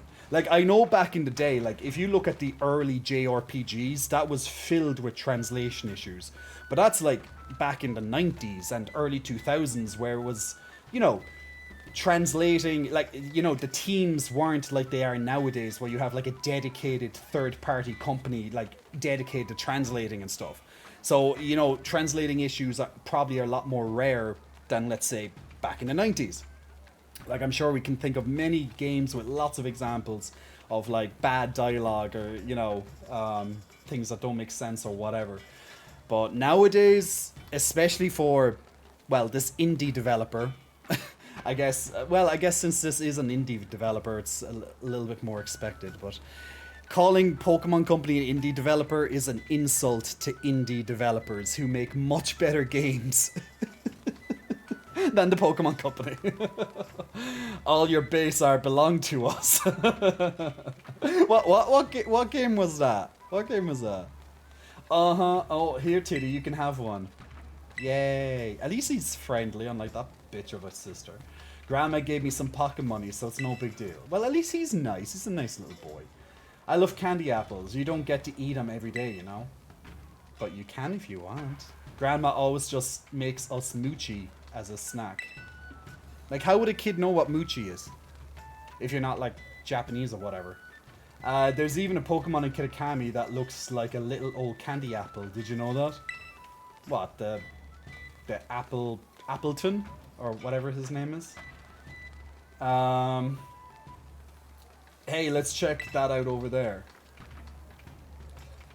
Do you know, it's so hard to read this dialogue. So I'm like, da-da-da, da-da-da. I actually have to focus on Pokemon dialogue when I read it. It's just, you know, other games I usually can just whiz past it very easily because it makes... But I don't know, there's something with the dialogue in this game I have to really focus. Applin has a new Evo. Ah, okay, it's a new Evo line for Applin, okay. There is an Appleton as well, right? Or Appletun or something, right? The big one. Jay's personalities look so comfy with compression shirts. It's like it's like the headrest or those neck pillows you bring on travels.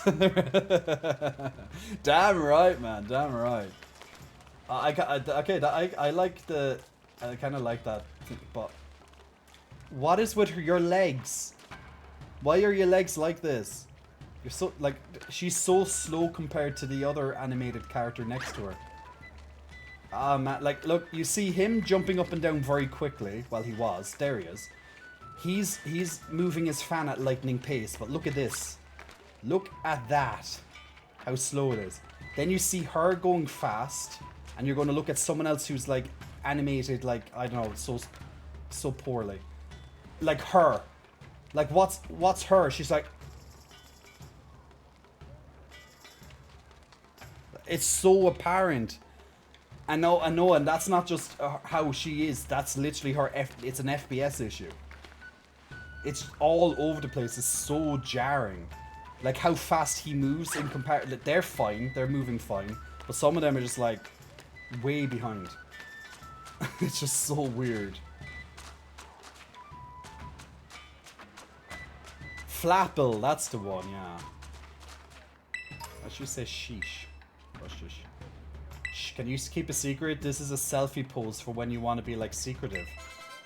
You learned the shh emote from a local kid. While using the camera app, you can use selfie emotes if you switch to the front-facing camera. Great! It's a feature I will never use. Awesome, thank you. Now, look, you can see it even better here.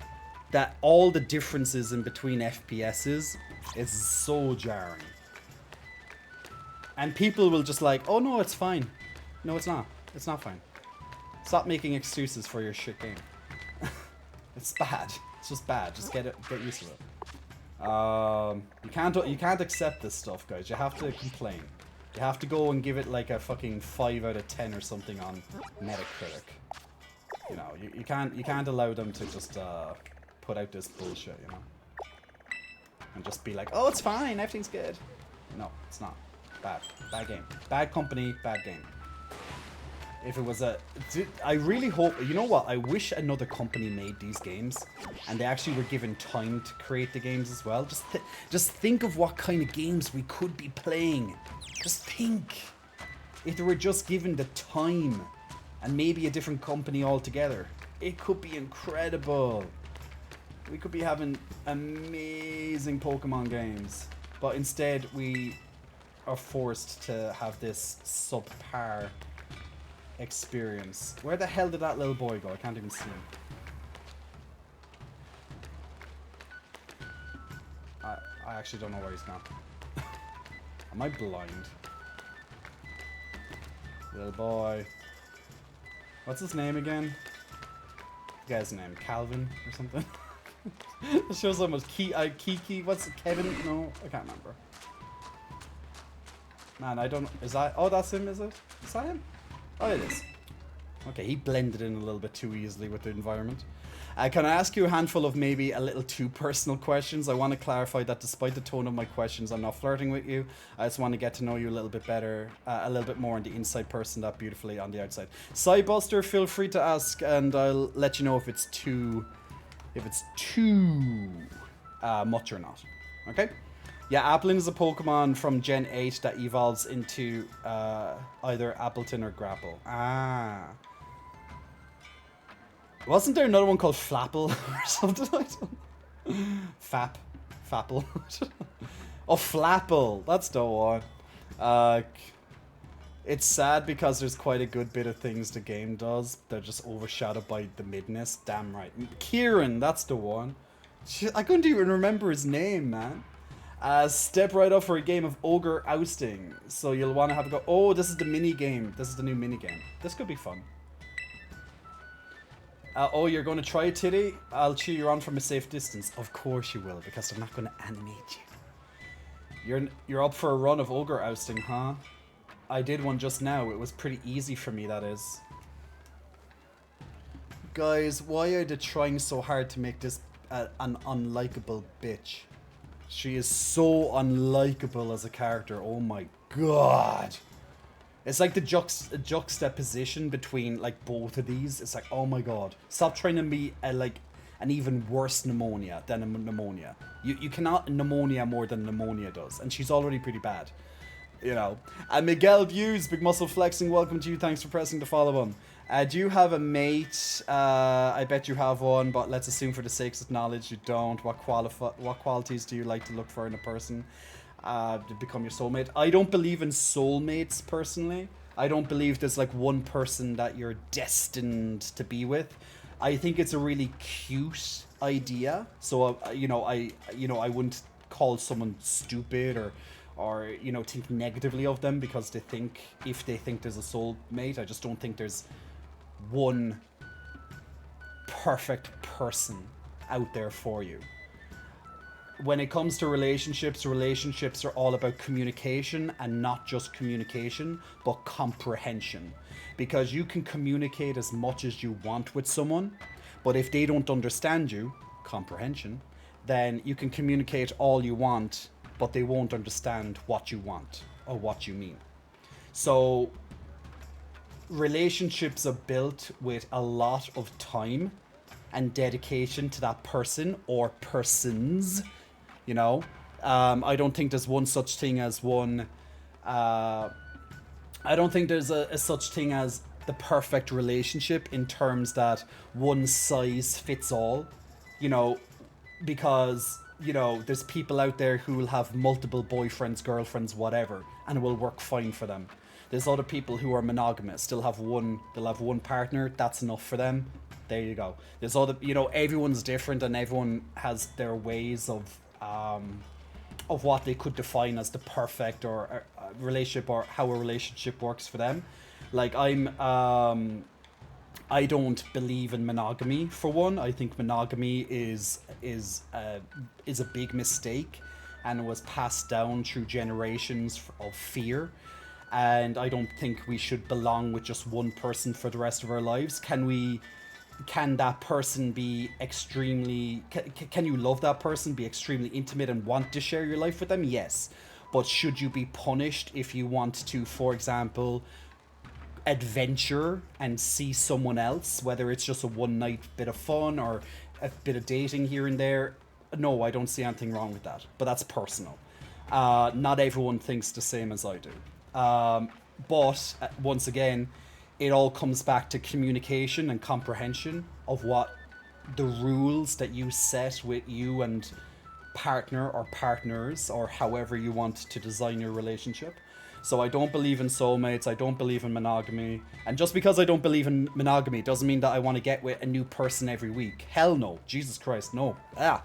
It's just that I can barely handle getting to know one person at a time, whereas trying to get to know many at a time, So I don't need someone new all the time, but it's still nice that you don't have to feel bad that if you do get with someone, even if it's something small like a kiss or something, you shouldn't feel shame or guilty because you did it. You did it because you wanted to do it, and possibly allowed to do it because of the rules that you set with your relationship, right? So it's the same thing as me and marriage. Like, marriage traditionally, it was not for love. Marriage traditionally was to benefit someone through a trade. So marriage was made with trades.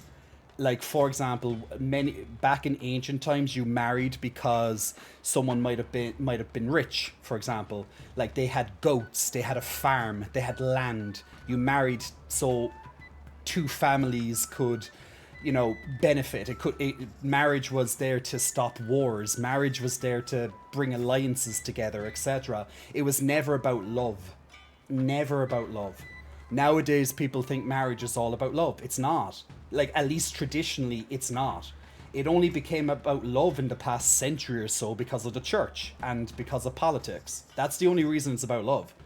So, and that's the truth of the matter. Anything I say is not like wild. It's literally, it's fact. Like you still see it, like, arranged marriages nowadays, especially in India. It's still quite a big thing. Like, you marry my daughter and I'll give you this.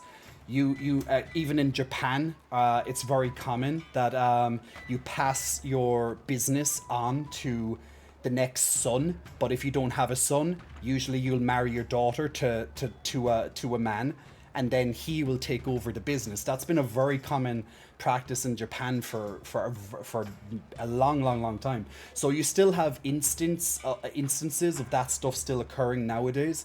But particularly in the West and stuff, we see it as, oh my God, I love you, therefore now I have to marry you. Where that's new. That's new in society, realistically. So a lot of my thinking comes from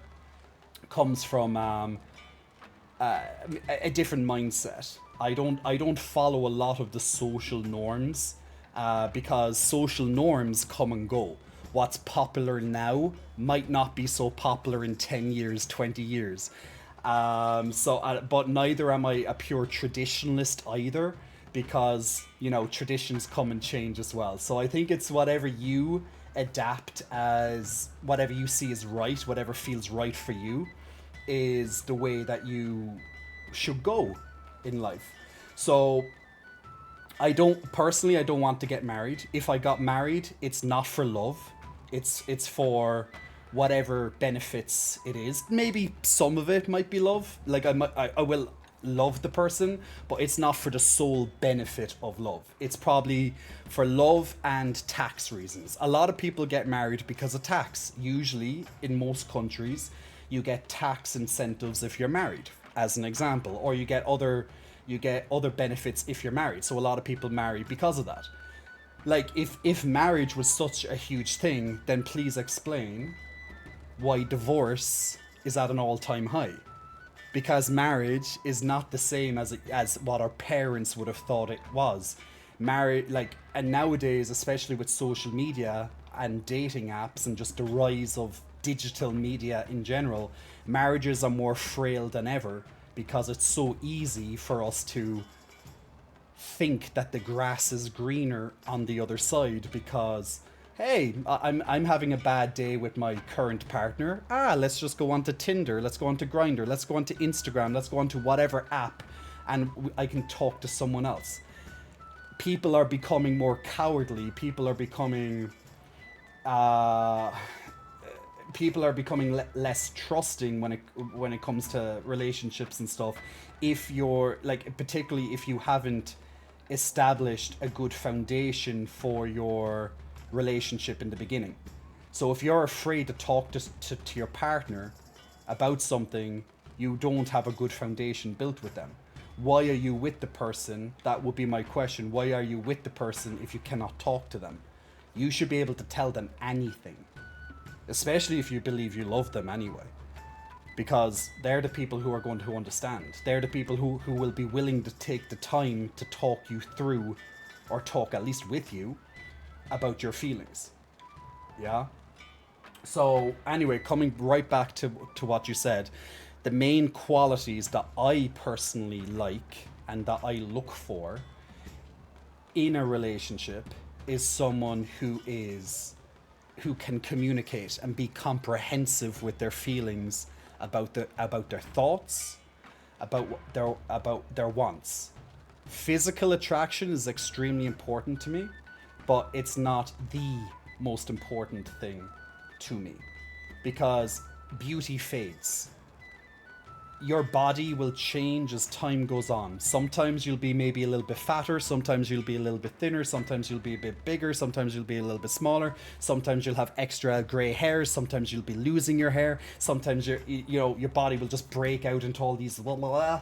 Like, you know, the thing is, your body will change, your face will change, you will grow old. So if it was just based on physical attraction, there's a very good chance that's going to fade, at least, you know, with that person after a couple of months, most likely, or at maximum of, you know, a few short years. But at least if you are with someone primarily because you enjoy their company, their personality, all that, and you have the same mind process and stuff, you'll generally have, you know, you could potentially have a long-term relationship with them. So yeah, so I wouldn't sit here and bullshit you and be like, oh no, physical attraction is stupid. It's like, no, you know, sex is important. Physical attraction to someone is important. It mightn't be, you know, everyone's different. It will have different levels of degrees of how important it is to you, obviously, and that's to everybody. But the one thing for certain is if you want to be with someone long term, you're going to definitely need to be able to talk to them. So that's the most important thing to me, being able to talk. Open, honest communication. And if you can't be open, if you find that you have to lie to someone, ask yourself, why are you with them? Simple as that. If I ever found myself that I had to tell someone a lie, I have to ask myself, why am I doing this? Why am I needing or feel like I need to tell a lie to someone? And there's a big difference between a small little white lie, you know, versus like literally something groundbreaking that will change so much, you know? So sometimes we might have to tell little white lies, you know, there's so many different reasons why, but let's just take a very arbitrary one here. White lie could be like, you know, you told them a lie so it didn't ruin their surprise birthday party, for an example. So yeah, there are times when you'll tell them a lie, but it's a white lie. It's a small lie. It's not going to change the entire foundation of your relationship, you know? So sometimes lying is okay to those type of things.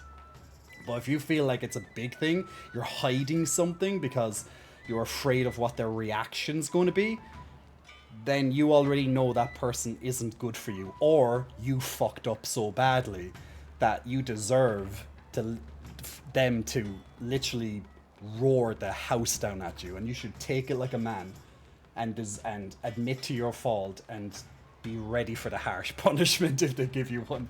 So yeah, Croskami Romneo, congratulations on your extra goodies, and we finally killed the boss at that level, so good job, guys. Took us 2 turns, but we did it. So let's jump into the next battle as Stream Raiders. And yeah, I know there's people tuning in for Pokemon and they come on listening to me talking about what I believe is important with relationships and how I see it. But look, it's a very good question that came into chat, and yeah, it's good to know how people think, you know. Shit, I'm trying to look at Stream Raiders. I keep clicking on other things. There we go. So if you want to join in on the next battle of Stream Raiders, guys, put down your units now every 5 minutes, and in 30 minutes time we'll do the next battle. Keep a look at your quests as well, because that's going to get you lots of easy scrolls. Since it's an event, it does add up very, very quickly. So we'll get back to that shortly. Kiss your homie, says Doodle. Absolutely, Doodle. Crimson Red, big muscle flexing, welcome to you. Thanks for pressing the follow button. In ancient Greece, the knowledgeable man married a woman in order to have children, but they have affairs with their disciples, eventually passing ownership. Yep. very common back then. Literally the most ancient pantheons of gods and marriages between gods, either to stop civil wars between gods or to create power couple to merge two groups. Odin and Freya married to stop the war between the Aesir and Vanir. Zeus and Hera, isn't it? Her name was Hera, wasn't it? Married because they represent the sky god and earth god union. Doodle, yeah, I need to work on being able to speak my mind right there and then. It's what led me to breaking up with my partner. That and his manipulative behavior. Yeah, it's easier said than done. It's easier said than done. Also in Arabic countries, the man, are allowed to marry 4 women. They say laws allow them to do so. Yeah, I know, right? It's the men that... yeah, it's like, yeah, my religion or my law allows me to marry, like, 8 people. Poor women. It's like, oh yeah, but the same religion says no to women. No. And people believe in these religions. Then it's like, oh come on, it's so one-sided, yeah. Hey Romney, I misplaced my dude. It's all good. Don't worry. You can place up to 5 dudes or 6 dudes, I think, per battle. If you do it every 5 minutes. Also, the union of Sky and Earth was Uranus and Gaia. Fair enough. But like, yeah, the point still stands though, is that traditionally marriage was about power or trading or something along those lines. It wasn't for love. And I'm still I'd side with that as well to this day, that a lot of people marry because they think that's what society expects of them, or they think that's what what they need to do to their partner to show their love, show their dedication to each other. And then they get divorced 2 years later. Yeah, you're so dedicated. If anything, marriage makes things worse. That seems to be the lesson. It just, I don't know. It's like people are very happy and then they become married and then all this shit comes out and then they get divorced. That's just what it feels like. But I personally have no plans on getting married anytime soon, or anything like that. So consider me eligible bachelor. I'm an eligible bachelor for the next many years. I have 0 plans of marriage because I don't believe in it anyway. So because it's not about what we think it's about. So there we go. The only, as I said, it would be a benefit because, tax and a bit of love, but mostly tax. Like I want to help the other person for whatever reason it is. But yeah, that's a trade, right? There we go. But yeah, everyone's different, and that's cool. I did one just now. It was pretty easy for me, that is. My score was 6390. Think you can do better? That's very specific, but okay. Go get her, Tiddy. See, 6930 sounds impressive, but I have no idea if that's good or not. Because we don't know. If I get married, I'd rather it be to a really good friend that I trust without question or not all. Yeah, that's it. You'll take. I think you'll kind of take a few different things in your mind, but even if a couple were together 20 years and they're not married, I wouldn't say a single thing to them. They either don't want to because they don't believe in marriage or whatever.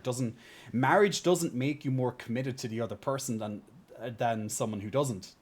That's just a perception made by. That's just a social construct, a perception by society. That's it. You literally have to sign a contract to tell them that you'll be with them through sickness and health, and they get like half of your money or whatever when if you break if your marriage dissolves, if you get it's just shit like that. It's just all a contract.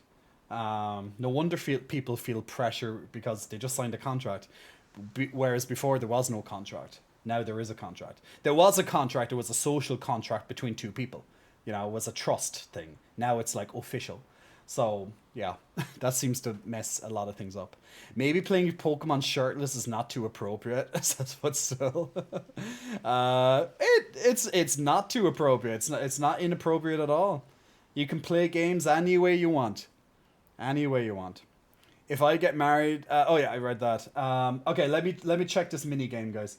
I'll get back to the chats in a minute. Ogre Ousting is a traditional game. Speaking of traditional, that has been played in town since long ago.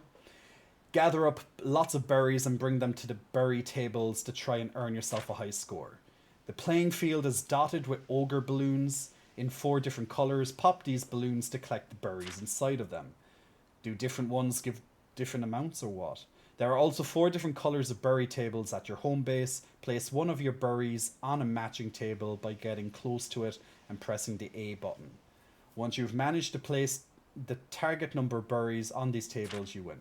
From time to time, greedy Pokemon may gather around the berry tables, hoping to gobble up your hard-earned berries. If you let them, yeah, that should be in the grammar's so hard. If you let them, they'll eat. Oh my god, guys, the English. Oh my god, if you let them, they'll eat until all. I cannot read this. This is so fucking awful. My god, my English is literally being insulted. It's written so shit. How did this get through? Like fucking people. So I have to go back to my base now with the berries, is it? So I got like grey berries or something. So I place them on the berries. Okay, that's it. Do I have to put them? Do I have to keep pressing A? Oh, I have to press A every time. Why do I have to keep pressing A all the time? That's kind of stupid. Why couldn't it just be like one? Can I pick up like lots of different types of berries? Oh, okay, I can pick up multiple berries. I thought like I had to pick up one type of berry at a time, but okay. Oh, there's a oh, okay, here comes the squirrels trying to steal my berries. Go away, squirrels! Roar! Okay, now they're running away. Okay. Cool. Is there any way to make your Pokemon faster? A greedy Greedent appeared. Get away, greedy Greedent! Why can't you? Wouldn't it be better if you could just like bump into them and that would like get rid of them? I think that would be more fun than just running up and pressing a button to scare them.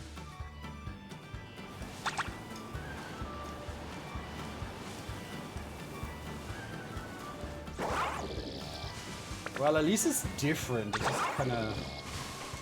I thought it would be a bit faster paced on the bike, but it doesn't seem to be. Oh no, they're attacking my berries. How many berries can I hold? 10 maybe? No, I can hold more than that, I can't. It's quite... Is there a way that you can get faster? Yeah, 3, 2, 1. No, put down berries. No! It's still like 8 berries.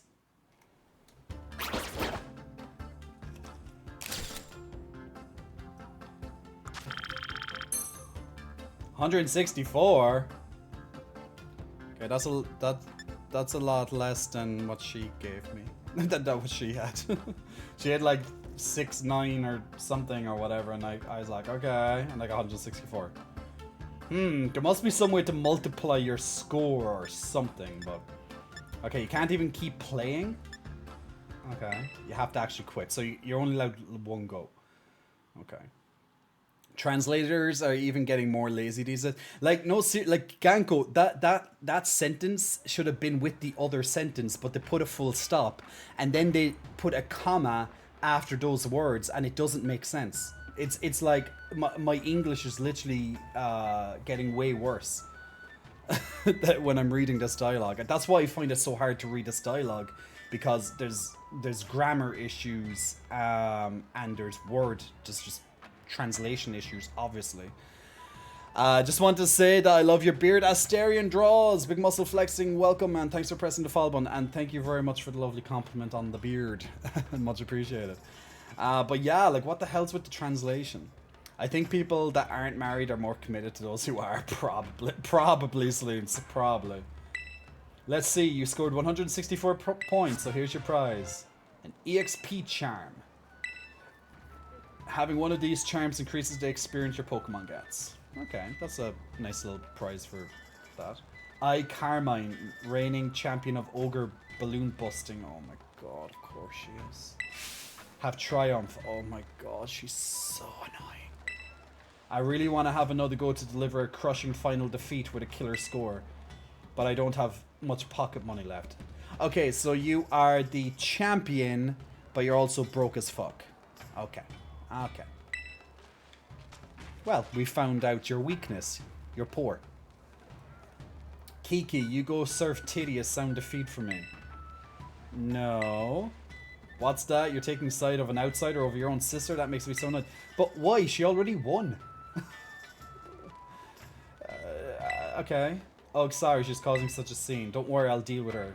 Why don't you go wander a bit in the meantime? Oh my god. And then literally right behind is the ogre that everyone's scared of, but he's literally right in the middle of the... Okay, so everyone's scared of this ogre, but he comes into the middle of the festival, and these people and this person over there and anyone here didn't see the ogre that everybody's super scared of. Okay, sure, whatever. They're probably using AI auto translators rather than people now. Or Google Translate. Maybe. Yeah, this type of mistakes I'd see on Google Translate at least. I don't have much experience with AI translating, so I'm not sure. If you wear a mask, you're fine. Pon? Damn, that's the best English sentence I've seen all day in this game. A mysterious child is staring at you from behind their mask. It's a Pokemon, it's not a child. Are you enjoying the festival? Ponyo. Like, what child would say Pon and then Ponyo? And dance around as if it was a Pokemon. Hey Tiddy, listen to this, it's nuts. Kiki's no use at all. Zero talent for ousting ogres, I'm telling you.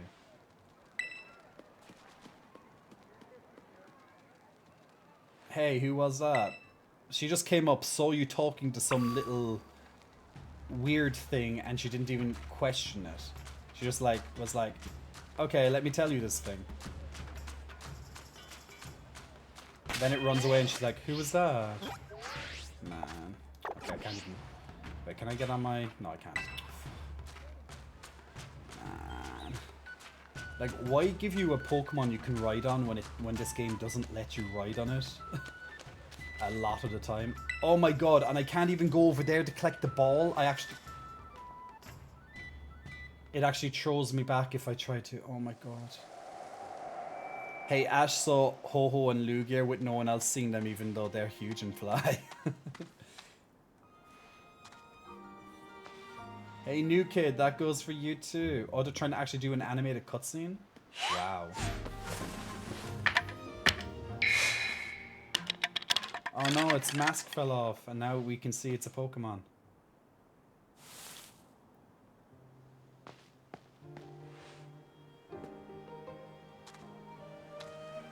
You should come back. The mountain's dangerous at night.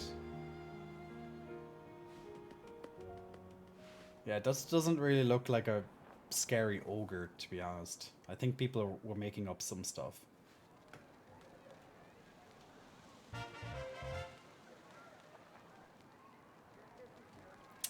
I'm Cybuster. I'm training 13 years. I started when I was about 22 or so. Started a little bit before that, but then I gave up. But then I got back to it when I was in college. How did I look when I was 14 and stuff? Like a twig. A tiny, tiny short boy. Literally, like, with no confidence. The only thing I felt confident was... The only times I felt confident when I was, like, a teenager, a kid, was when I was with my friends. And when I was playing video games. Now I'm, you know, way, like, you know, that's that completely different time of my life. You wouldn't see it nowadays. Now, what I do, it's like, yeah, I'm not the same Very much not, which I'm very thankful for that. I still have that nice, I still have a little bit of a shy side, but people don't see that often. Who was that? Where'd that kid come from? I don't think it's a kid. See, she's not that bright, is it? She's not that bright. What are you talking about? Wait, do you mean that kid we just saw, they ran off toward the... The kid we just saw, they ran off toward the man... Yeah, okay, I get it. Yeah, I get where they're coming from, but yeah, I would not have phrased it that way. Could that have been the ogre from the story on all the signboards? How could you not see that wasn't a kid? It was obviously a Pokemon. It had stars for eyes. Are you saying the story was true? I mean, they did drop a mask, so they really must be. Tiddy, sis. What are you guys doing over there? Hey, wait, stop. Why are you yelling all of a sudden, sis? It's nothing you'd be interested in at all, I swear. That ain't no ogre, it's a twink. It's all the hair covering her face, you can't see. But it's only covering her nose, you know? So perfectly, she must have so much hairspray to keep it like that. Oh, I get it, I bet you were making fun of me behind my back. Oh my god, stop being such a whiner, kid. I'm just gonna head back to the festival. Yeah, whatever. See, that kid has confident issues, and she's just a bitch. Phew, at least he didn't figure out what we were really talking about. Well, duh. Don't scare me like that, blabbing for the whole world to hear. Don't you have a filter? See, Kiki really likes the ogre, like really, really, really likes it. Yes, we know he's gay for the ogre. We know. So if you found out we'd seen the ogre without him, I guess I was afraid he'd feel bad, you know? Feel left out or something. Am I overthinking it? Oh wow, she has feelings. Besides, I didn't want him running up the mountain to follow the ogre at this hour either. Well, in any case, we already lied about it, and that's it. And that's that. Let's keep this whole thing our little secret, okay? And maybe hold off on showing Kiki that mask you just picked up too.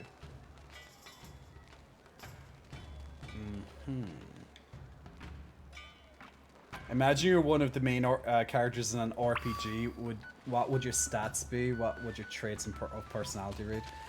You know what? If I was a character in an RPG, I'd be the exact same as I am now. Because I don't need to change. I don't need to change the type of person I am. I like the person I am. So I wouldn't I wouldn't change my personality.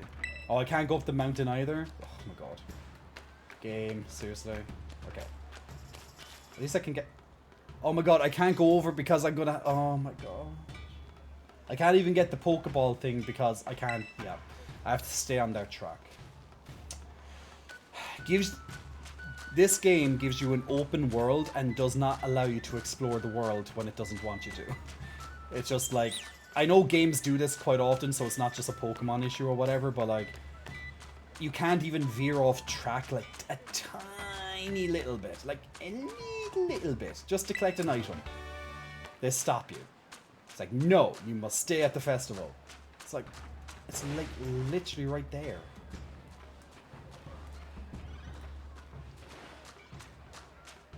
Wow, showing concern for his safety. I'm shocked. I know, right?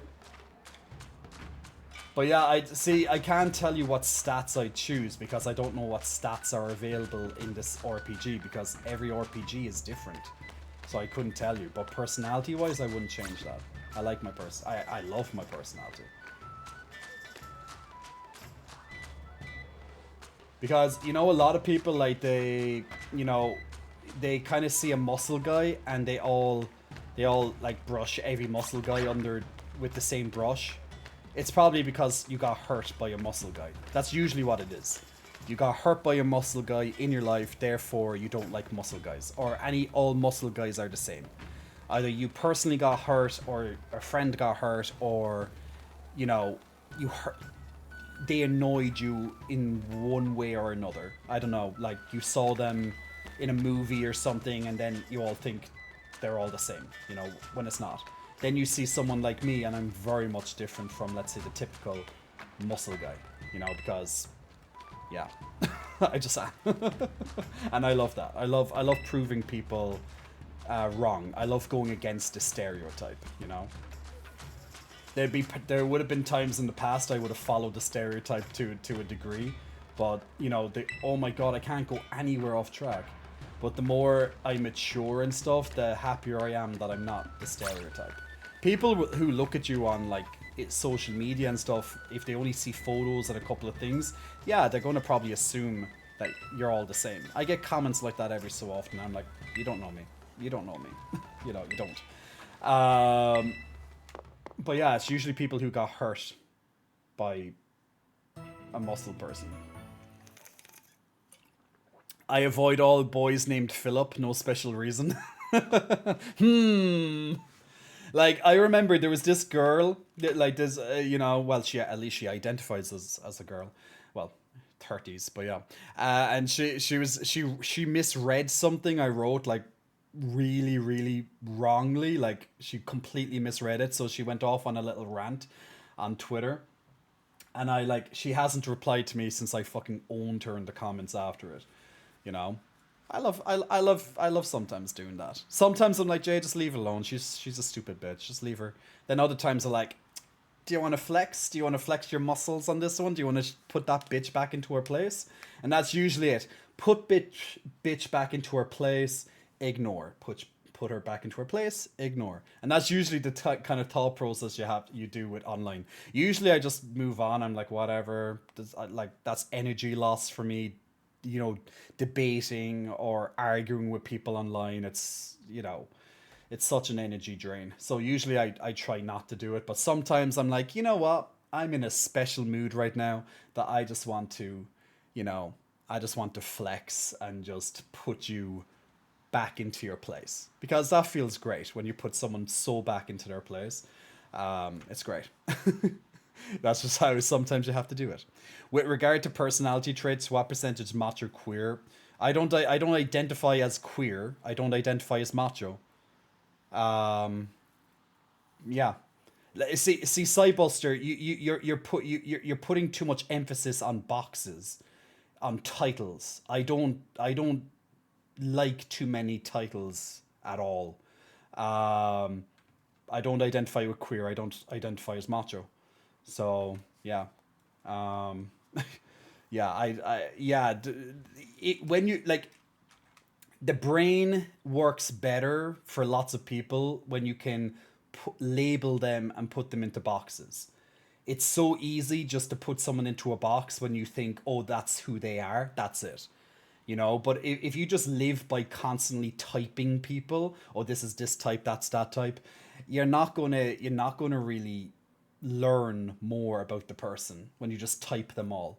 So my advice would be break away from all these labels and stuff, and just accept the person as they are, and stop thinking that they will have the same values as you do with how you seem to with all these labels, because I don't associate with lots of the labels you're typing.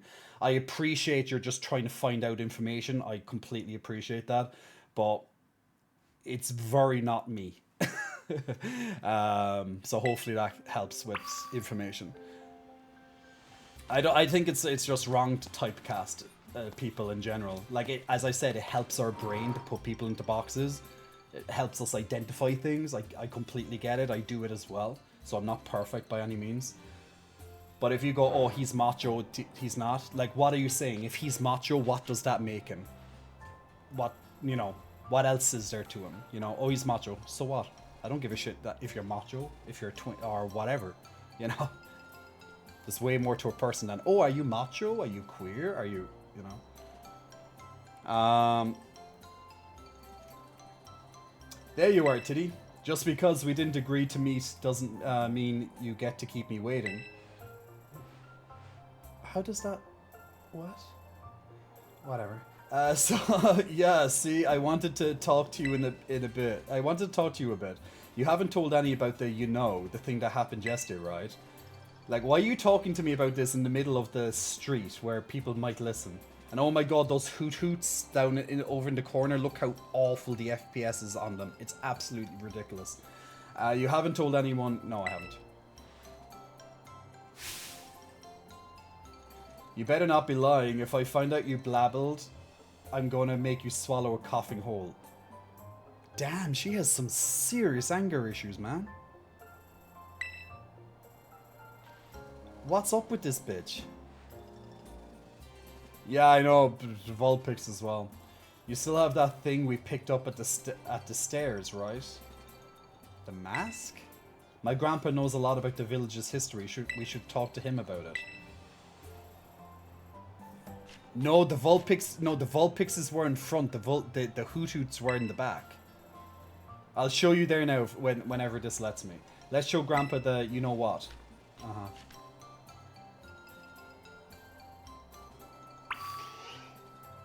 See the Hoot Hoots in the corner? From where I am right now? Not the Vulpixes, these ones. The Hoot Hoots there. But if you go back, if you just go back a bit, whatever it is with how the game renders them, look how they look right now. Can you see that? They're just like so stiff and just barely moving. But then you get a little bit close to them.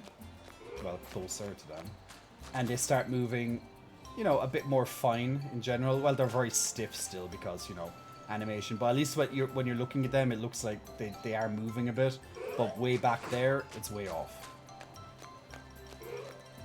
This girl needs a spa day to relax a little. I just don't know what they're going for with this girl.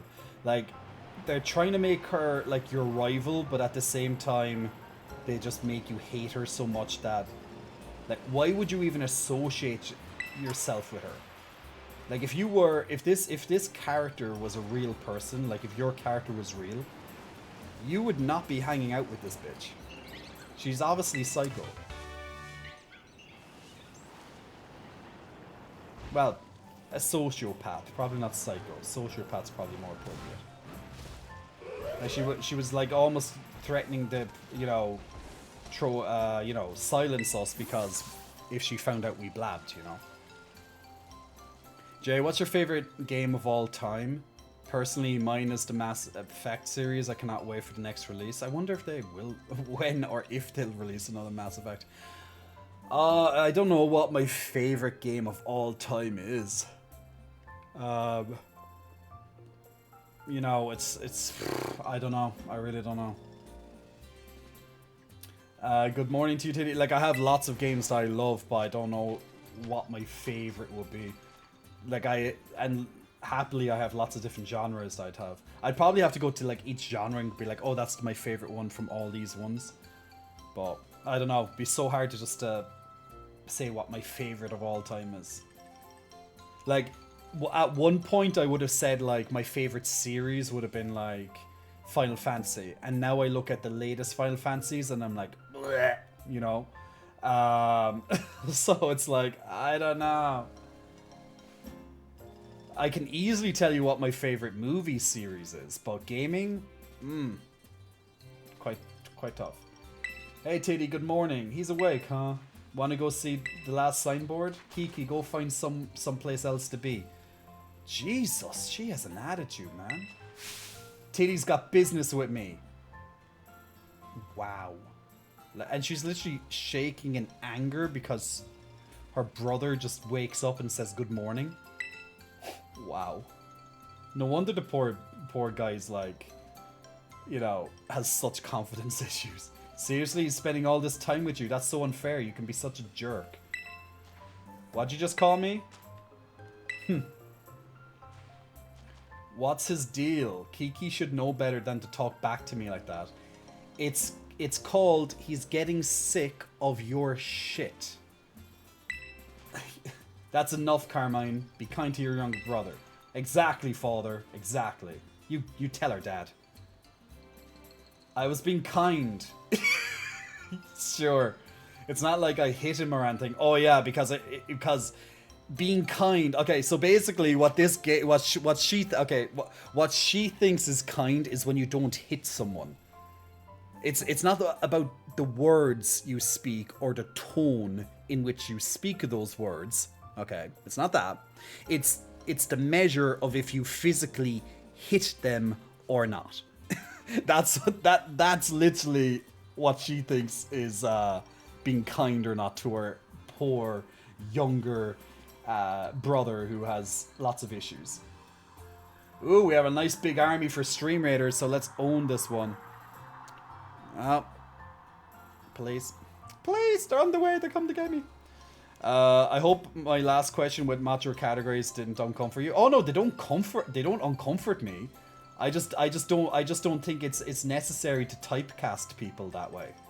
As I know you said that you got some ads, so you didn't get to hear my full response, but I just said that you shouldn't focus on typecasting people, like labeling them, or are you macho, or are you queer, or whatever, because I don't associate with that.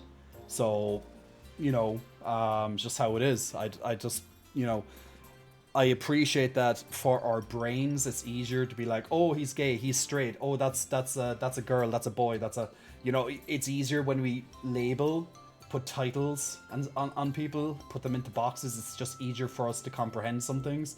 But yeah, it's too much typecasting and labeling can, you know, can stop you from even wanting to get to know someone. Oh, Stream Raiders blew up. I have to reload it.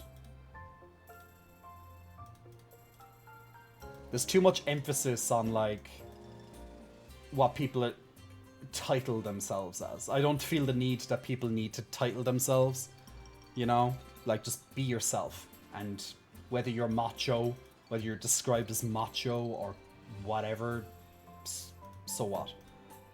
You know? It's like a bad grinder conversation, you know, only into macho, only not into femme twinks, you know, that type of thing. It's like, meh.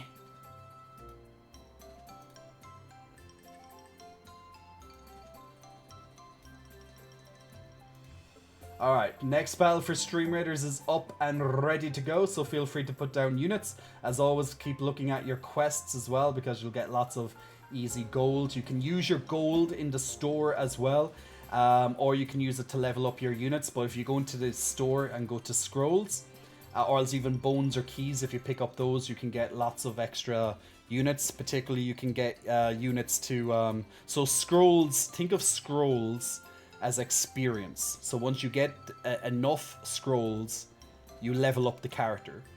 Now, if you never had the character, you get them for the first time. So this shop and obviously doing quests and battles is how you get scrolls in the game. Sometimes you might get keys, and you'll be able to open up special chests, and it will give you an example of different things you might get. So if I open this, I got some gold, I got some lancers, more lancers, some tokens, and you know, that can help. Now lancers are one of the newest units in the game, so my lancer is very low level. So now that I have enough scrolls, I have 12 out of 11 needed, I can upgrade my unit. He gets a couple of different stat increases, or eventually he'll get bigger changes. And then with the gold cost and selling those scrolls, or trading the scrolls even, you level them up officially.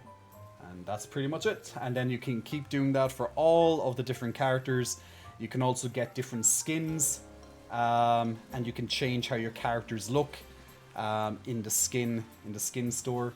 So whichever you like, and you can use them then in your battle. Now the skins don't change anything, any of their stats or anything. It's just plainly cosmetic. You can also buy skins from the game, but you know, obviously you don't have to. But you'll get lots of free skins by just taking part in the events. Sometimes you'll get skins from the chests that you see next to each of these battles. Usually, like, the bosses have a good chance. But most of the time you'll get them from doing quests. And depending on what type of unit it is, especially if it's like a legendary unit, they'll usually have a cooldown of maybe a couple of hours before you can use them again. But you can use meat, which you can pick up randomly, and you can use meat to then take off the cooldown if you wanted to use that character again. However, your beginning characters, you can use them pretty much every single round as much as you want. No femme, fat, or Asian, mask for mask only. Yeah, exactly right. That's the type of stuff. Yeah, you just unlock Berserker. See, there you go. See, so you'll slowly get the army, and you'll be able to then start to choose. Like, the gameplay will open out more, because if you see that our team is lacking like a certain type of unit, you can put that unit in. So at the start, you're like, oh, I don't have much options, but that's, you know, that's normal. Like any game, you start off with little, and then eventually you have a lot to choose from. So it's just a fun little game that we play in the background. So if you want to play along with us on Stream Raiders, guys, every 5 minutes feel free to put down a new unit. Every 30 minutes or so we do the next battle, and we play this every single stream. I was being kind. Anyway, we've got more important things to discuss, right, Tiddy? Come on, you gotta show Grandpa that thing you have. What thing? My penis? My rotostick? The teal mask. Just in case you couldn't remember. They don't even show you... They don't... What? They didn't even animate him holding the mask? Really? They're that lazy? Wait, why am I being surprised that they didn't show it? I'm actually acting as if I'm surprised. I'm like, Jay, come on. You're expecting too much for them to actually show the mask in your hands. That's just too much effort for this indie developer. This mask, it belongs to the poor ogre. Where did you find this? We bumped into it. I tried talking to it all nice and everything. Yeah, I guess you did. But it dropped that mask, and yeah. It's like N64 level animation. Oh, man. And you don't even see the mask in his hands, or maybe even the grandpa picked up the mask, or even put it on the table or something. Like,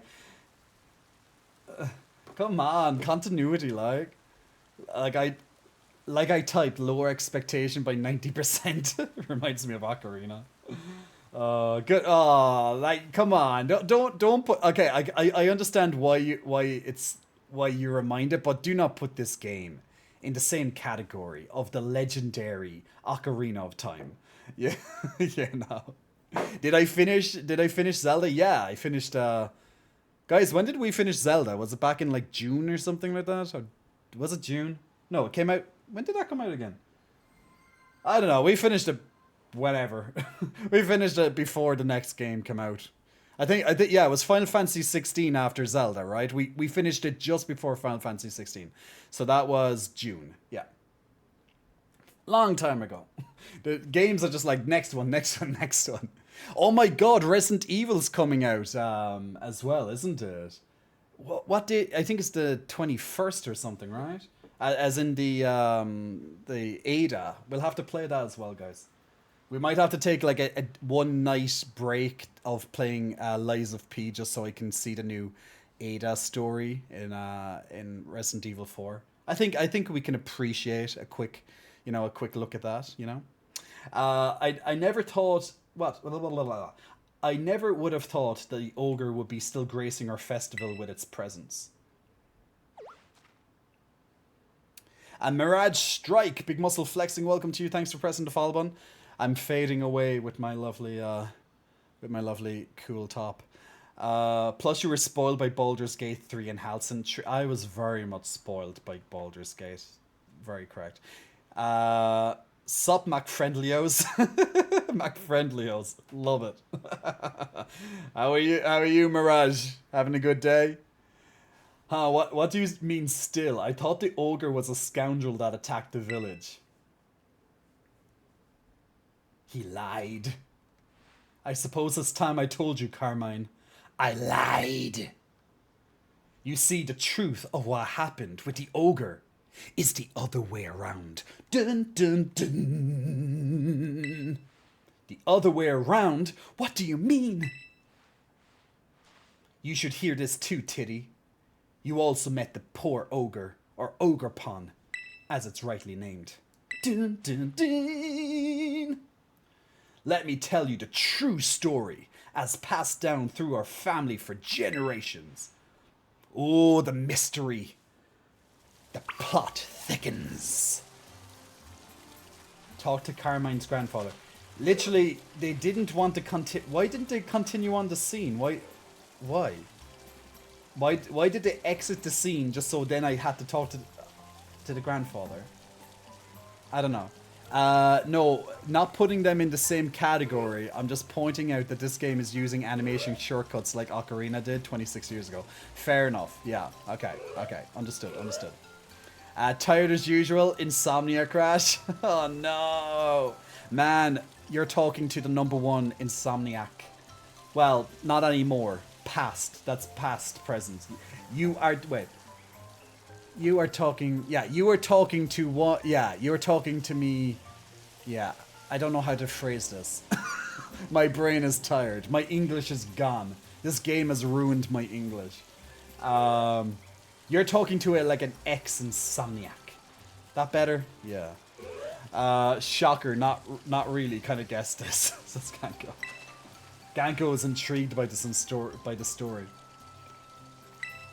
This is going to be a bit of a long story to tell. Is that all right? Can I just say no? I want to see what happens when I say no. I bet you it's English now. Yeah, I bet you if I say no, he's going to be like, "Well, I'm going to tell you anyway." No. Well, do let me know when it's all right then. Okay, so basically, okay, so I'm going to have to listen to the long version one way or another. Okay. I slept for 4 hours earlier because I was so drained. Ah, man. I used to have these type of things, man. It sucks. Give me Cliff Notes, Gramps, or PowerPoint. Yeah.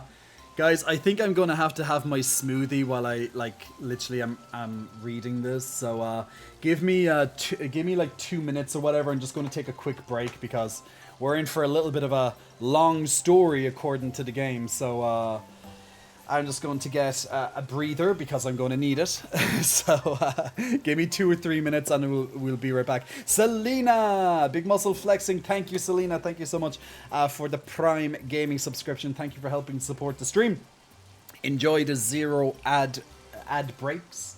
And also, of course, all my lovely unicorns and badges too. I actually, by the way, guys, I don't know did anyone notice this yet. Let me go onto my channel there.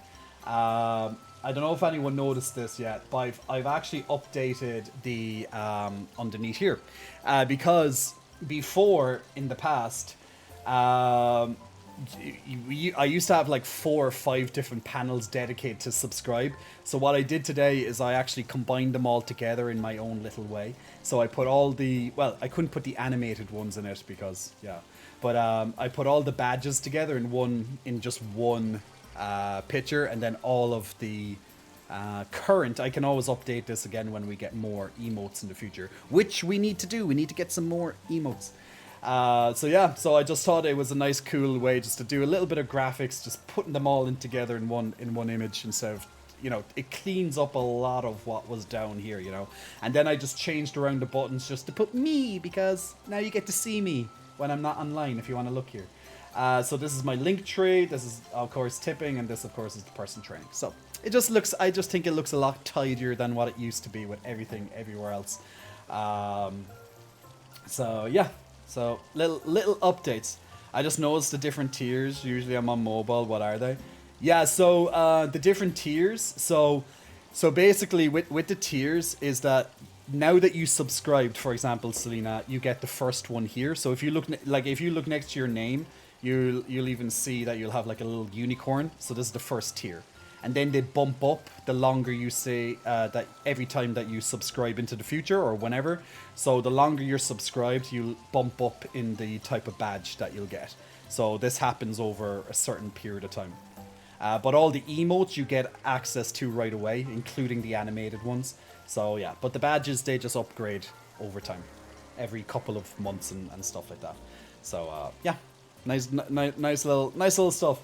But yes, thank you. So what I'm just going to do, I'm going to take a very quick break, just 2-3 minutes, guys, and we'll be right back, and we'll play more Pokemon and see where this mysterious story is going to take us.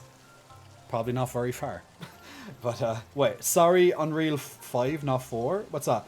Actually, talking of Ocarina of Time, did you see there was an unofficial fan port of the game on Unreal 5 to make it 4K? Let me have a quick look at this.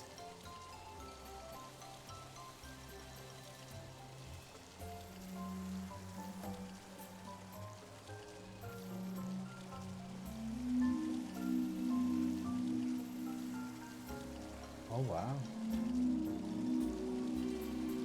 Oh my god.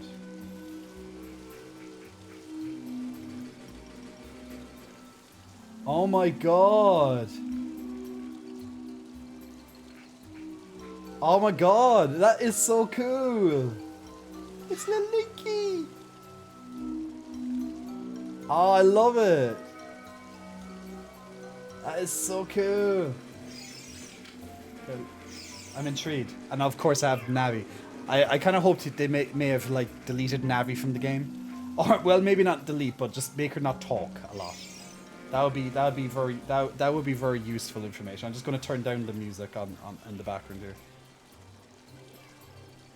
But imagine playing a Zelda game like this. Like, this is the thing. Like, imagine having this type of thing going on. I'm just going to skip ahead and just have a little look and see what else is going on here. Okay. Oh, you have Skulltulas.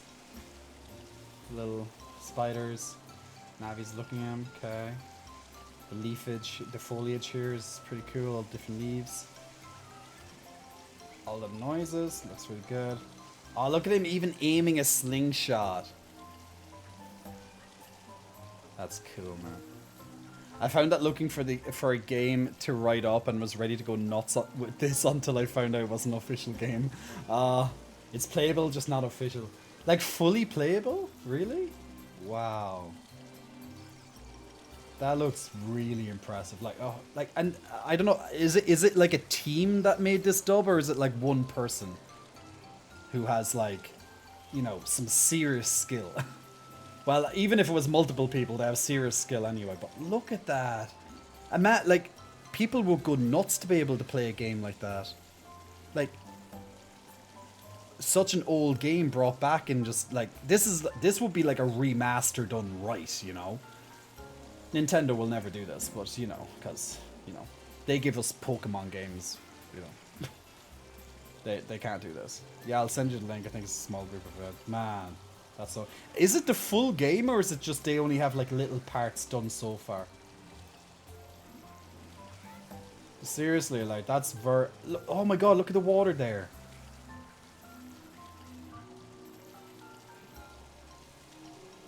Turn around. Oh wow, look at how good the water is even on this.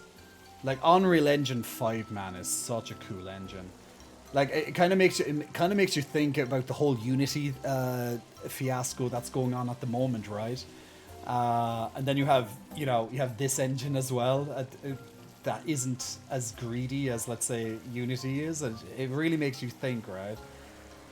Holy crap! Incredible. This looks so good. I wonder if they...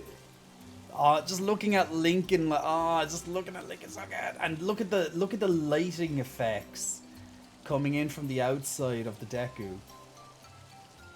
Here's how it looked like on the Unreal Engine 4. Yeah, look at it on the Unreal Engine 4 and the difference between 5. Man, that's just so cool. That's so cool. Well done to these devs. Seriously, that's really cool. That's really cool. Like, imagine if they went back and just like redid all this. That'd be be pretty cool. Hey, Captain Snappy, yeah, it's so pretty. Just like a fan-made project of a couple of people. Like, Christ, it's the full game as far as I saw. Wow, crazy, man. Nice to catch. Yeah, and nice to catch. Yeah, nice to see you again, Captain. It's been a while. I'm just taking a very quick break there, Captain. Okay, just 2 or 3 minutes before we continue on with our Pokemon adventures. Feel free, of course, guys, to do the stream raiders in the background, and of course, if you haven't checked out my YouTube channel yet, feel free to click on it, and feel free to subscribe if you want. And if you want to watch all my brand new content I'm releasing every single week, pretty much every single day for the last 2 weeks. But pretty much the new gaming stuff in particular is the brand new content. If you missed it, it only came out yesterday, so check that out. Oh yeah, did you get the money for your phone? Let's not talk about that. Let's not talk about that. Let's just we had to get the police involved, Ganko. The police are involved now. Let's just put it that way. So, no.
And we are back. Good evening, ladies and gentlemen. My name is Jay. We're back for round 2 of Come for the Tiddy.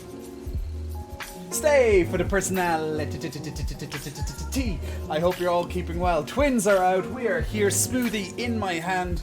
We are all good. We're all ready to get a little bit further on in our lovely adventures of, well, I'll say lovely just to be kind, of Pokemon, where I'm trying not to lose my mind. But look, I'll try and be a bit more fair to the game. Well, maybe not, but we'll see. Okay, so it's not the full game dub. It's episodes. That's completely fine. That's understandable. That's cool.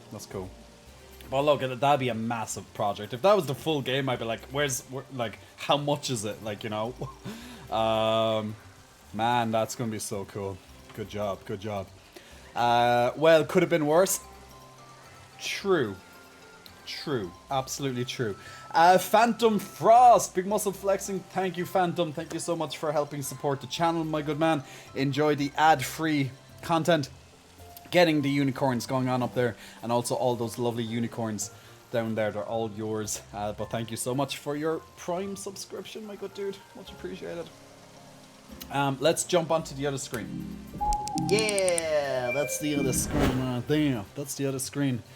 Right there. But yeah, so just to kind of catch you up with the situation there, Ganko. Basically, is that Bowser? It's kind of hard to see that guy from here. Yeah, it's like Bowser. Yeah, it's just I couldn't probably see that guy. So basically, I had to get the police involved and see can they track down the phone, because you know there's a chance I could get it back, but realistically, it's classified as stolen. That's how they have it. Like, there is the slimmest chance in the world the money is so late that it could appear in my bank tomorrow, but you know, as far as the police are concerned, it's stolen. So they are waiting for the CCTV footage to come back. And kind of go from there, because basically I'd be down, you know, close to like €1,000, if that's the case, you know. So you know, it's not like, oh, it's only €100. It's like it's almost €1,000 realistically, you know. So it's quite it's not pocket change, you know, for me to lose. So yeah, it's just it's unfortunate. But if we cannot get it back, let's just put it as an expensive lesson, you know, and feeling a little bit stupid or feeling, yeah, about it. But look, move on from it, and let's see if we get some money back from the whole scamming ordeal, blah blah blah. But even the police officer, said to me, it's like, you're too trusting of people. I was like, yeah. That's my downside. I'm too trusting of people. Like, you try to see the good in people. You try to just, like, you're doing a fair trade. You're doing a fair deal. And they're not, you know? Like, so when you are trusting of people, or at least you try to be trusting, and you're doing, you know, you're doing things the right way, and then you just, like, get fucked over for it, it just makes you lose a little bit of faith in humanity with that. And that's just for lots of things. Like, I can understand why people do crime. I like, you know, it's just, you know, when you're on the receiving end of it, it's not so nice, right? But people are desperate. People are you know, people are desperate. People, you know, steal shit or do tactics to steal shit. Yeah, it's a pity. All I can say is that, look, let's hope that, well, karma comes and bites those guys in the ass in a very, very, very bad way. I wouldn't care. Like, I wouldn't care. Let the worst things happen to them. I couldn't give a shit. You know, that type of thing. Remember, not your fault, could happen to anyone. Yeah, I know. It is their fault, not yours. You got ripped off. Yeah, I know. So, like, you know, I'm not letting it get me down. I'm just like, I'm just stating of, like, how, at least how I was feeling.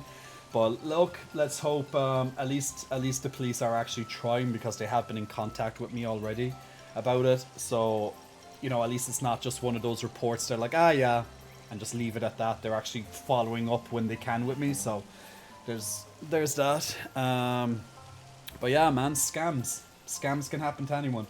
Like, even when I'm trying to sell, like, small things, like, the amount of fake accounts that contact me is just crazy. Like, I'm trying to just sell some small stuff from my apartment, like, even, like, old stuff that I don't use anymore, like, electronical goods, and literally people are so cheap they can't even afford, like, you know, something that's vastly discounted. They're just doing anything they can to get stuff for free, which is just, you know, like, I'm selling, like, a PlayStation 4 with a game and a controller and all that, like, great condition and all that, for like €200. because I don't need the PlayStation 4 anymore. Probably should have sold it ages ago, but I kept it. Maybe sentimental reasons or whatever. But 200. Like, that's not much for a PlayStation 4 in a game, you know? And people, and a controller and all that, and it's in perfectly working condition. And people are, you know, people are still, like, trying to scam you out of it with all their fake shit, being like, oh, I can't give you the money now, but look, if you go to this link, or, oh, I'm not going to be there, but I'm going to send someone to your door. All you have to do is fill in this thing, or blah, blah, blah. I'm like, oh, fuck off. You know, so many scams online, man. So, like, if you're ever selling something online, like, make sure it's going through, like, proper channels, or, like, don't fall for the trickery that people try. And, like, that comes right back when you get, like, mysterious text messages or emails. Like, it's so easy. There's so many scams out there. Like your bank, for example. You might think it's your bank or maybe your utility company contacting you, being like, oh, you missed a payment, or so, let's just say, for example, or, oh, this is wrong, there's something wrong with your account, and then you're like, oh, fuck, like you sometimes you're not thinking, and then you click on the link, or you type, and like, you know, they can mirror their websites and stuff to be very, very similar to the real thing. It's so easy to get, you know, tricked. Especially if they catch you on like you know, when you're super tired, or, you know, they just catch you with something emotional, and you're like, oh, whoa, and you know, you just kind of jump into it instead of sitting back and be like, wait a second, my bank wouldn't be texting me this, you know, because banks don't text you like this type of stuff. So, you know, it's so easy to fall for scams. Like, maybe a little bit less so for the younger generation right now, maybe, but especially if you're like older and you're not great with technology, you might actually think it's the bank. Like, you might be so gullible that you believe that Nigerian prince is going to give you like 50 million or whatever by replying to the email. you know, that type of thing. But yeah, man, scams, like, so many scams out there. And they can really, really, like, they can really get you good. They can be so real, and it's so easy to fall for it, you know, if you're just not paying attention. Like, that's why, like, a lot of people lose their social media accounts, you know, because what scammers tend to do is, like, you know, they'll hack one of your friends' accounts. Then they'll get your friend to text you, and it could be like something very emotional, like, you know, oh, I need help, I need you to, like, you know, I blah blah blah blah, and then you're like, oh, of course I'm going to help you, and then you click on a link or whatever, and then the next minute your account is gone. You know, it's that type of thing that happened to two of my friends there in the last couple of months alone. It's just it can happen so easily. Didora, Big Muscle Flexing, welcome to you. Thanks for pressing the follow button. Also to Alice Poppet, Big Muscle Flexing, welcome to you, Alice. I'm not worried about scams. I'm due to inherit some money. My uncle is Nigerian prince, you see. Oh, it's your uncle. I was looking for that bastard. He never sent me my money either. I'm gonna find that Nigerian prince. Right now, what's the latest one in my emails? Actually, I just want to check my emails. I got one today. This one is Mrs. Maria, because I know who Mrs. Maria is, right? So Mrs. Maria has a donation of 3.5 million for you and your family. Reply for more details. Oh my god. Mrs. Maria has 3.5 million for me and my family? Oh my god. It's the lifeline we wanted. You know? Like, someone was trying to send me here. Like, because this was from Facebook. Someone was trying to send me 214 euro here, for example, like, using it as closely as possible. And another one came through as well, but I deleted that one. Yeah, man, it's just like constant this shit. Congratulations, Shoehorn, Doodle Happy Davis, Concaron, on getting some extra goodies at the end of that battle. Good job. And we'll jump into the next battle for Stream Raiders. So if you want to join in on the next battle, guys, you know the story.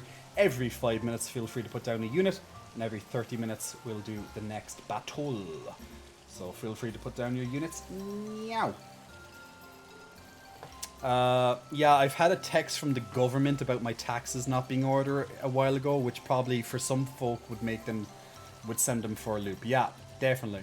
With selling stuff online, I kind of tend to make sure we meet in person in a public place and cash only. Yeah, like that's one of my lessons learned as well. Like it's like, look, cash only, public place, whatever. Because the police said I was too trusting, and like they said they could have robbed you. You know, they could have robbed. They could have robbed anything in your place, in your apartment or even your apartment block. You know, it's like, yeah, there's cameras, but like, by the time, you know, that we may or may not catch them, you know, like, and you might be seriously hurt in the process. So it's like, you know, public place all the time, public place. But then again, public places aren't exactly safe either nowadays, right? But you know, that's the advice that they give: always public place. I'm sorry, we've had an error in your account and deposited X into your account. If you could just, well, you're not getting it back.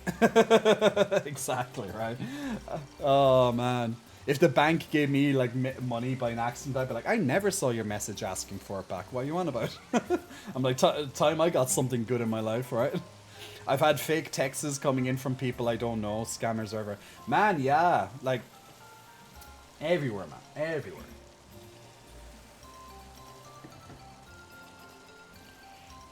So it's a pain in the ass, you know, because obviously, you know, we all could, well, I could use that money, obviously, to help for the new apartment and, well, just in general, like it's almost €1,000. So, yeah, it's, you know, you just feel a little bit silly and stuff. Anyway, this is going to be a bit of a long story. Is that alright? We'll just have to make up for it and just get lots of content out and just go from there. Maybe something good will happen to me. Who knows? This story has been passed down in our family by word of mouth. I learned it from my father. Hey, hot black cat, you're up late, mister. little boo, beautiful boo. Love it. It's a story of truths, a story that must never be told to the rest of the village. You must never speak of it to others. Rule of thumb in Canada is public place, usually a Tim Hortons coffee shop chain, because police are never far away. Yeah, I guess that. And then what do? You just shout and be like, he stole from me, help, theft, you know. Oh, they're actually going using music in the game? Damn, they're going all out for this one. I'm going to actually have to turn... I'm actually going to have to put on my headset to listen to this music because I can't hear it. They're actually doing animation and doing separate stuff. I'm actually going to be so surprised. I'm actually... Okay, it looks like I'm going to have to put myself on the other side as well. So you can see the... Just send a big hug before bed. Sleep well. I hope you enjoyed your movie today, Hot Black Cat. A long, long time ago, a man and an ogre came to Kitakami from a foreign land. The people of the village feared the man and the ogre who looked so different from them.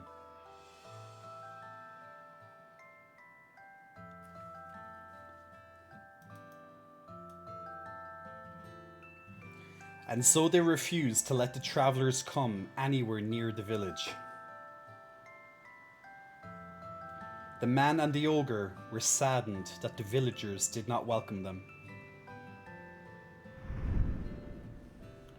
But they were happy just to have each other. They settled quietly in a cave on the mountain. There was only one villager who pitied the two travelers. The village mask maker. He made several masks for the man and the ogre. The masks were brilliant works adorned with the gems the man brought from somewhere far away. By wearing these masks, the travelers could hide their true faces and mingle with the villagers. The man and the ogre were overjoyed. They thanked the mask maker for his kindness. Wearing the masks, the man and the ogre started secretly joining the village festival. The mysterious pair soon became the talk of the village because of their brilliant masks. Yeah, no one was suspicious about the masks. In fact, rumours about them quickly spread far and wide, even to distant lands. Man, the new Shrek story hits differently. Yeah, right. Poor Shrek. But rumours of exquisite, shining masks attract more than the innocent curiosity. A group of greedy Pokemon soon made their way to the land of Kitakami. These Pokemon sneaked into the cave in which the man and the ogre lived, and tried to make off with the masks, which were carefully stored away. The man happened to be there. He managed to hold on to one of the masks. But he was not strong enough to protect them all. The Pokemon stole the other 3. Several hours later, when the ogre returned to the cave, it found its beloved home in ruin. All that was left were the signs of a struggle and a teal mask. The ogre donned that mask and went down to the village, perhaps to search for its friend. It found the greedy Pokemon there, gloating over their stolen masks, and defeated them. The villagers, of course, had no idea what was happening, nor why. All they saw was the raging ogre, and they felt great fear. The villagers thought the 3 Pokemon had fallen, trying to protect the village from the ogre. To honor their sacrifice, the villagers named them the Loyal 3 and interred them with care. Wounded and weak, the ogre returned to its cave, alone and with great sadness.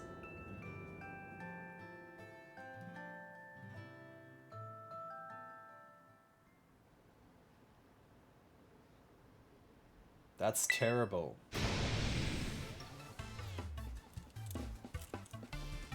I'll just go turning it down again. I actually like the little cutie music there.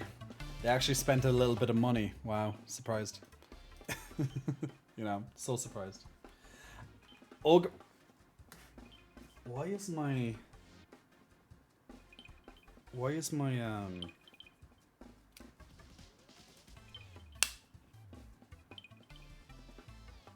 yeah, I don't know why my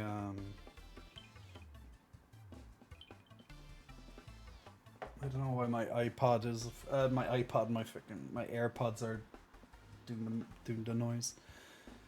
Sometimes it does that even when I just connect it for the first time, but I don't know. Usually that's like a noise when you're using like iPhone Finder kind of thing. Ogerpon didn't deserve that, and the Loyal 3, they're the worst. The story everyone's been told is the complete opposite of the truth. They've got to hear this. Calm yourself, Carmine. I already told you to keep it to yourself. But Grandpa... The villagers believe their own version of the history. They revere the Loyal 3, so how would they react to being told they've got it wrong? They'd probably get angry. Exactly. Back when all this first occurred, the mask maker, that is to say, our ancestor, tried desperately to tell the truth of the matter. But nobody would take him seriously. In fact, it's said he was persecuted as a heretic. Someone give her a Xanax or something. Oh, that's really gets my blood boiling. Of course it does, love. Everything gets your blood boiling. Even when your brother says good morning.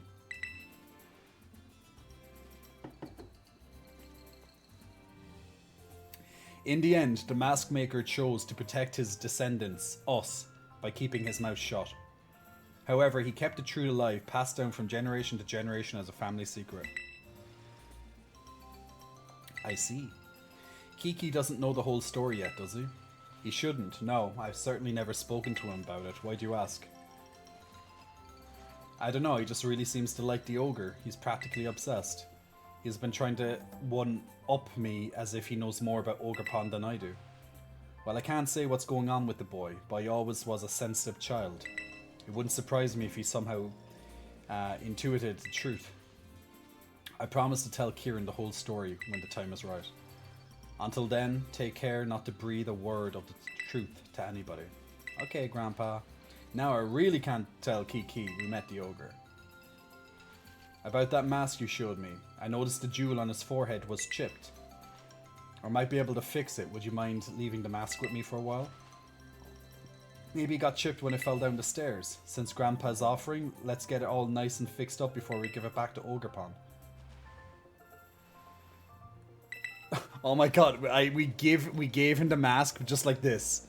He didn't even show the mask again. Oh my god. Guys. Oh. Don't you worry. I'll be sure to take good care of this. Speaking of masks, have you heard of the old Lego toys Bionicle? Oh yeah, I know Bionicle. There's a fan-made game in the works and they plan to release the demo next year. Oh really? Cool. That's really cool. Sometimes you kind of wonder... Oh, I didn't even look at that cutscene. Was that Ogre Pond's legs or was that Kieran's legs? I didn't properly look at it. It was probably Ogre Pond. I really want to see Ogre Pond again, but getting its mask fixed first. For now, we should carry on orienteering before Kiki gets suspicious.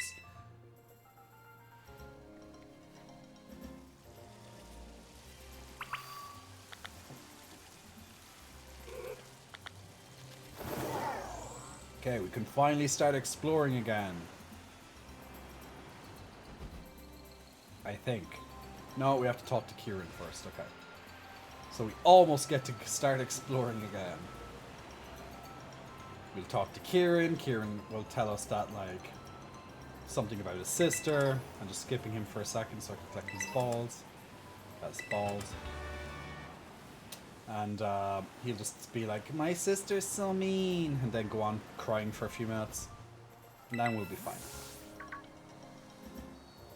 Yeah, no problem, Doodle. Oh, hey there, Tiddy. So I was going to ask, what were you and my sisters talking about? Nothing much. You lie. Oh, I see. So about those signs, the last one's a bit of a hike away. It's in the Paradise Barrens. We'll need to head over the mountain and down toward the northwest. You go on ahead, I'll catch up. Of course you will. Because they can't animate you. Too expensive. Why'd you have to lie to me? Oh my god. He's such a wiener kid.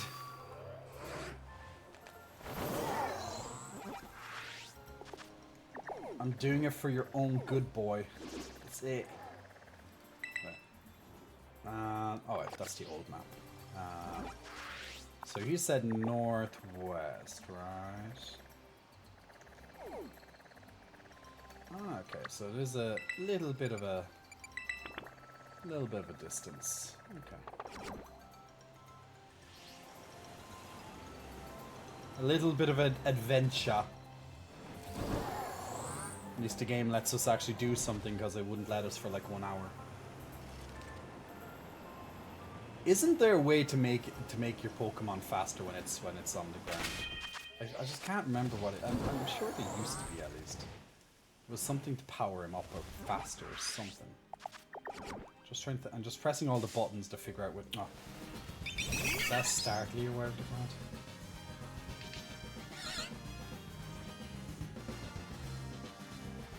Yeah, Startly. Cool doodle. Ooh, wait, I don't have this guy, do I? That's the evolved version of the... Oh, I guess he's like with the trainer. Okay, so I went into a battle.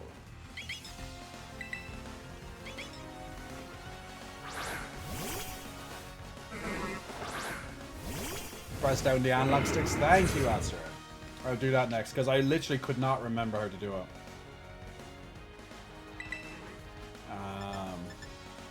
Let's crutch on the bell sprout. Bell sprout fainted. Yeah, you better faint, you goddamn bell sprout. I defeated him, that's it. One fucking bell sprout. Like, what a waste of your time, you know? It's like all that, all the animation, just loading into battle, all for one bell sprout. It's just like, oh, come on. At least make the trainers somewhat, you know, somewhat difficult. Just one goddamn bell sprout.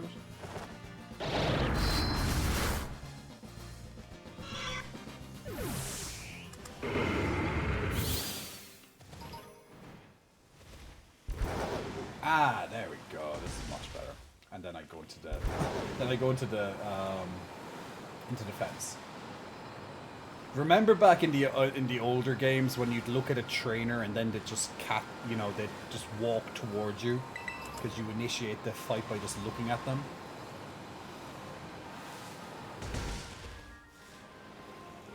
Oh, can't be. Imagine if this game was like that. I'm not sure when they stopped. When they stopped that, probably maybe around the Sword and Shield. I don't think they did in Sword and Shield. Literally trying to remember. I'm trying to remember. Did they? I'm trying to. But I don't know when they stopped doing it. Ooh, do I have the Noctowl? There's a Noctowl, right? Why is the Noctowl out during the daytime?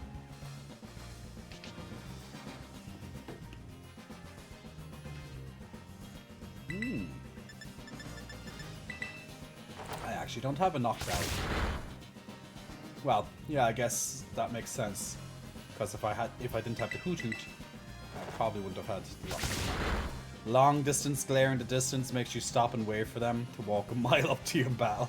Yeah, imagine. I saw you from the other side of the world. Now I come to battle. And literally they'll lock you in place while they slowly walk towards you. With their like 2 FPS frames of like slowly coming towards you. Oh, it was this game to stop. Oh, it was actually this game to stop. I couldn't remember. Oh shit! I forgot to name the Noctowl. Ah, fine. We'll get back to it. I couldn't remember if it was in Sword and Shield because I only played that last year for the first time. I had fun with Sword and Shield. I really actually liked that.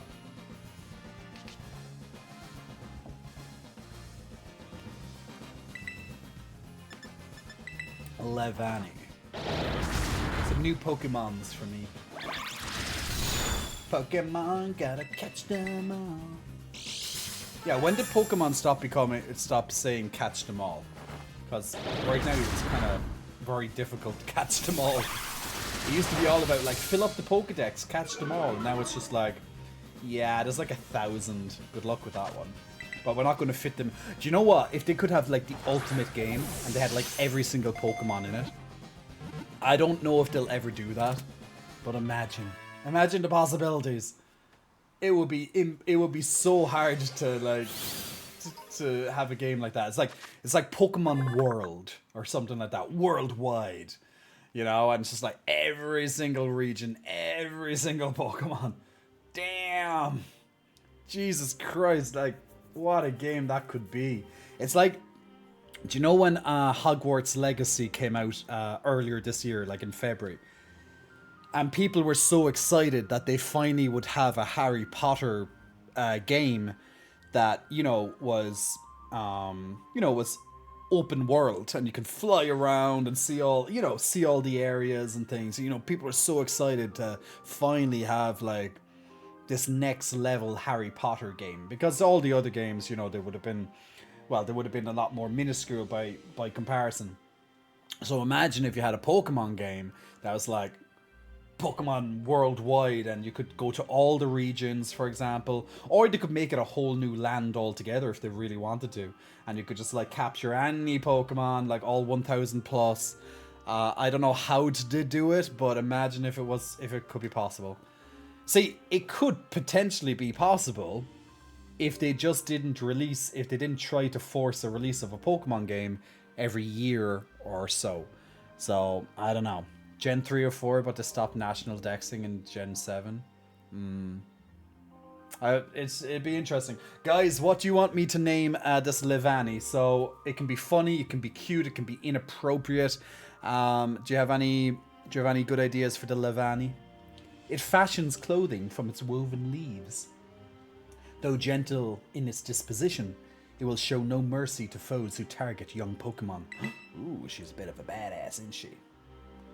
So, any interesting nickname for this Levani?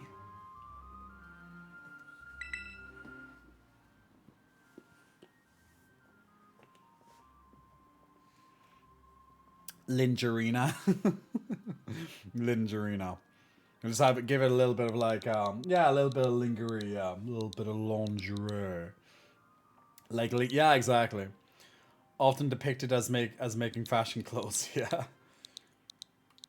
Yeah, Lingerina could be a cute one. Could be a funny little one. Yeah, let's go with Lingerina. So I like that because it goes after her like our fashion roots as well. So we call her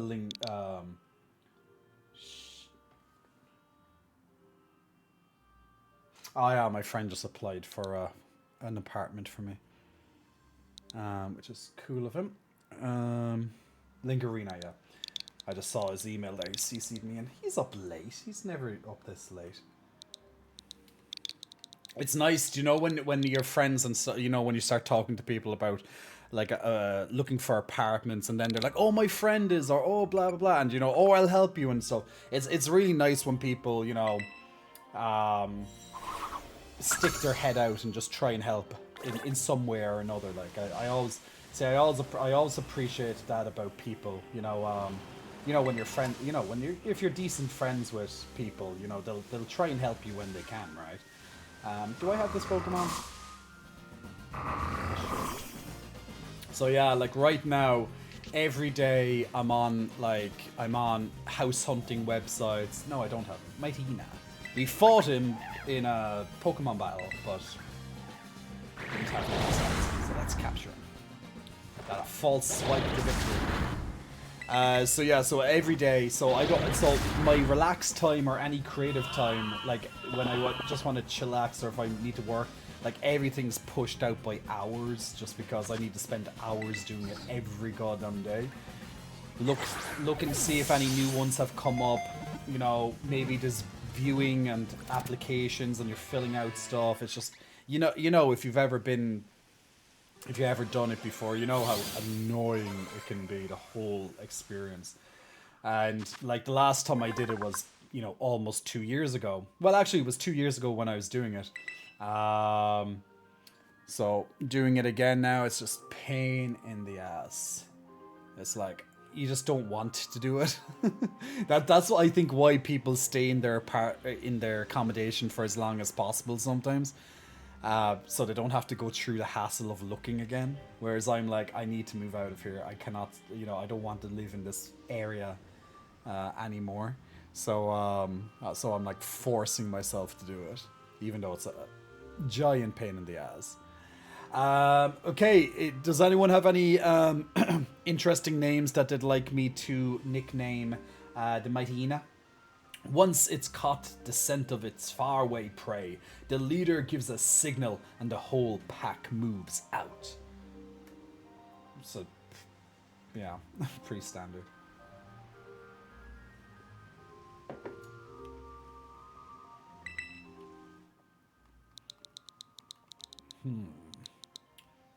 Damn, usually you guys are like crazy in chat when it comes to naming Pokemon, but so quiet tonight.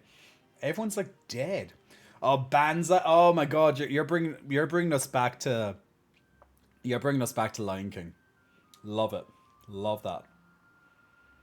Good choice. I actually like Banzai. Yeah. Interesting hyena. Let's go for Banzai. Yeah. There we go. Banzai. Been sent to the box. Probably upgrade him with some dark stone or something. No, he seems that kind of type. Oh. Oh, there's the little bastard that took my master ball. He took my master ball. Until I have to reset it. Sorry, busy at staring at titties. Did you say something, Jay? No, Gango, you go back to staring at titties. It's fine. What the hell is that? Do I have one? I don't think so. Mein Fu. Mein Fu, eh? I'm bad with names. I'm more likely to make the dad puns.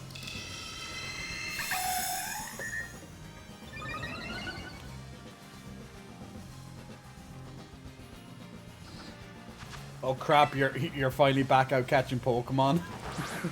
After the Expiation Festival is over for you. Yeah, I know, we can go back out and explore and actually have fun again.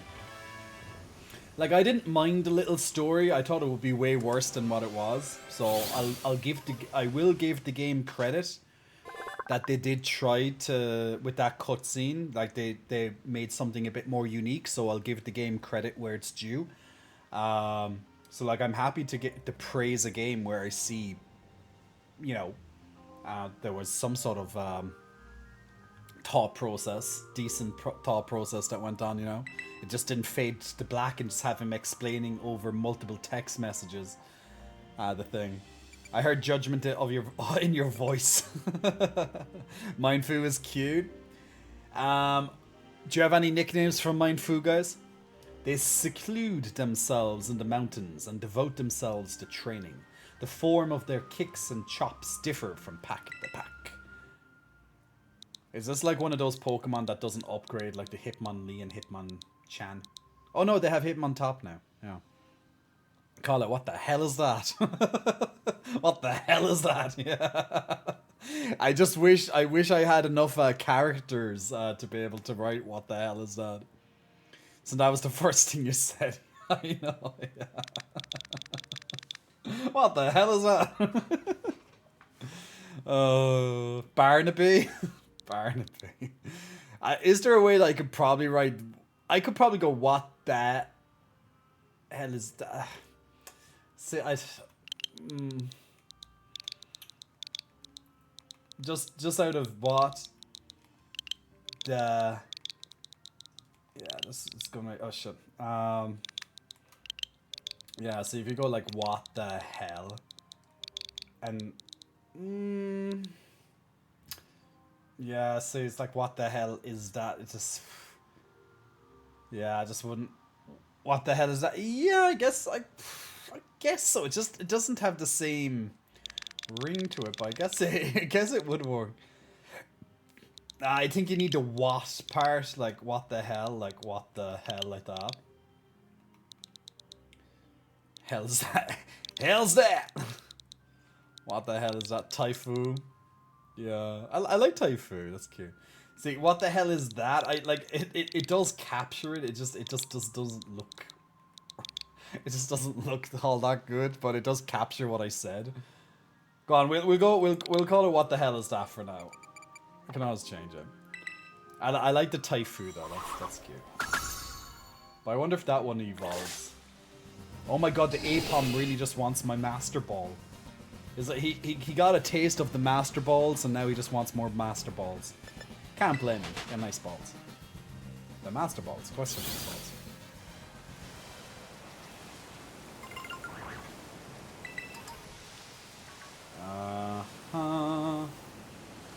Bring the things to Paradise Barrens. Oh, it's over this way. Let's just check the map, see how we're keeping on.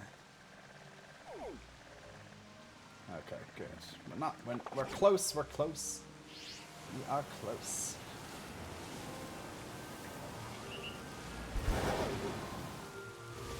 Yeah, Jay speeds up and then Jay completely misses the Pokeball.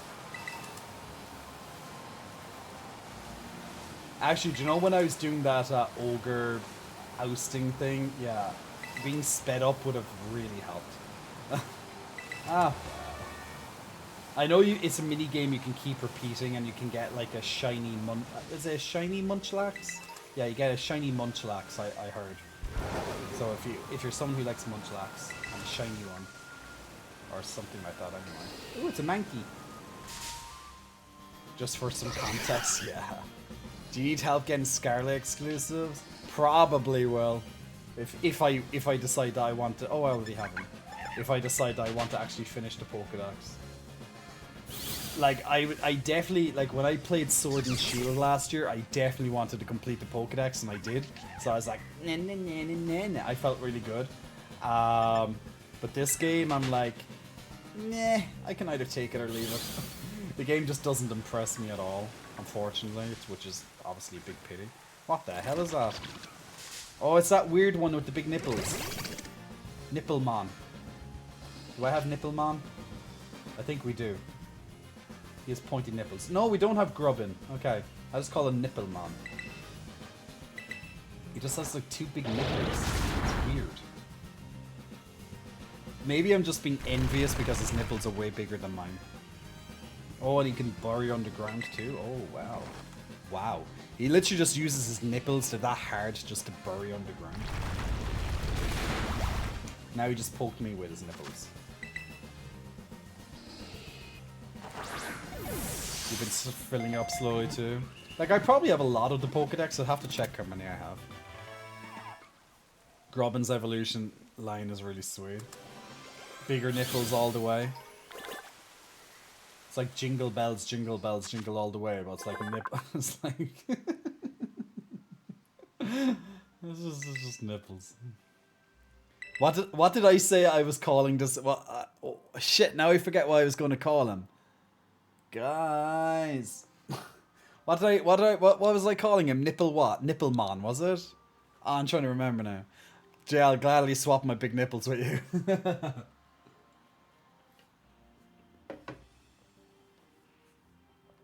Nipply. Scarlet Violet really need to take notes from Tears of the Kingdom on how to optimize their game. Damn right, Kazuma. Nipplemon, yeah. Still I'm such a child. I love it. Do you know when you just giggle? You're just like, hee. Now, that's literally what we do on all these streams. Like, sometimes we'll name them cute, and then other times it's just like, hee. Yeah, Nipplemon is what I called him, yeah. Alright, good job. Thank you, H2O Witch. Much appreciated.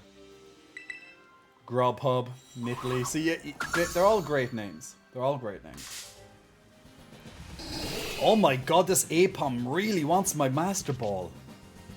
He just, like, man, he really wants a taste for more Master Balls. Yeah, you can see the context, just so people can see it, because I know people probably don't want to. I'm just going to show you on stream what we mean. Ganko just sent us this there. You'll see now I make a slip. Oh, no. Oh, no, wait. I'm on the opposite. No, I'm going to have to go on the opposite side because... Exit! This is Jay getting distracted and slipping. Plenty more time to see. Oh, no. This is why he wants my Master Ball. No! Oh my god.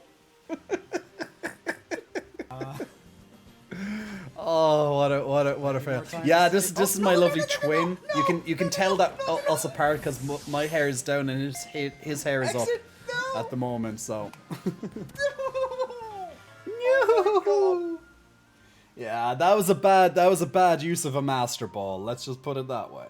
Luckily we literally saved. I tried to name my bit of HM Slave. The game said stop that. One with the hair down is more handsome. Ah. Why, thank you. I just didn't want to style it today. I was lazy.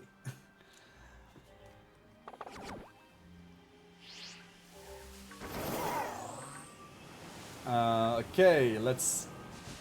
There's a couple of Pokemon here that I don't know if I have. I have that Lux guy. I have the Morpeko. I have that square thing. What is this? This is not a nipple guy. Yeah, he has nipples too. He's like a boss with nipples. I had him in Pokemon Sword. Did I have him? It's Sharabug. Yeah. I had him in the other game. I didn't have him in this game. That's why I'm always like, do I have him or not? Because I keep remembering like Sword and Shield. Yeah, that use of a Master Ball was abominable. Oh my god.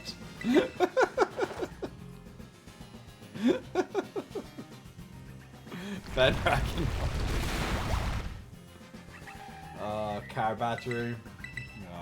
Yeah, guys, when I'm catching these Pokemon, you guys can name him. Like, get ready to name him before I even capture him, because with False Swipe, it's almost guaranteed I'll capture him. You know. Just this guy likes to bury the ground as well. I'm guessing Sharybug or whatever. He's the evolved form of Nipplemon, right? I like when he evolves, it gets electric typing, so he has electrifying nips to zap you with. Now it has electronic nipples. Charizard 3125, big muscle flexing. Welcome to you. Thanks for pressing the follow button. Yeah, it is a battery Pokemon. Charbug is supposed to be a battery, but he looks like a cheap bus. He is a cheap bus. He's a cheap bus with nipples. As it digests falling leaves, it generates and stores electricity, which it can discharge from the tips of its jaws. Tips. That he can recharge from his nips. I would give this game a 10 out of 10. If they literally changed the description that he charges it from his tips to charging it from his nips, I would give this game 10 out of 10. And I'd be like, if you don't give this game a 10 out of 10, I don't care. I beg the company to just write it. It'd be so good. Hey, Destroyer, Yan Yarbin, man, Yan Yarbin. Nipple Mobile coming to your town, yeah. Charinips, I like that one, Asterid. I like that one. Electronips, yeah. Charinips, Electronips. I like to. Yeah, let's go with Chara Nips. It's less work for me to type it. I'm never going to use this Pokemon anyway, so it's going into my box forever. Crispy, oh god, Crispy Nips, that's great. I love it. Hey Charizard.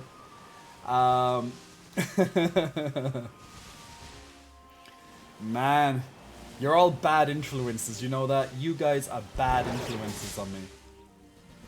All your fault. That's my story and I'm sticking to it. Zippy Nips. Oh yeah, we have the Cutie Fly, The only fun thing about this game is just renaming Pokemon after you capture it. That's it. We had some amazing names back in Pokemon Sword though. Oh my god, sometimes I was almost pissing my pants with laughter from some of the stuff you guys were putting down. It was so funny. Have a look around. Anything else in the nearby vicinity? That's a shiny looking one over there. Ooh, is that Gorder, baby? No, that's the one before the Gordor, or whatever, Gordor. Or is he the Gordor? Oh, look at him, he has a big hat. Big shiny hat. If Pokemon Company ever tries to moderate names in this and looks at your entire PC and are, oh yeah, man, they don't know. Yeah, this is Gordor. Yeah, they don't know what's waiting for them if they check my. I remember that you can't kill them in one hit, so that's fine. Well, what do you want me to call Gordor? Because we're gonna Gordor very soon. Oh, maybe not yet. Not a broken now.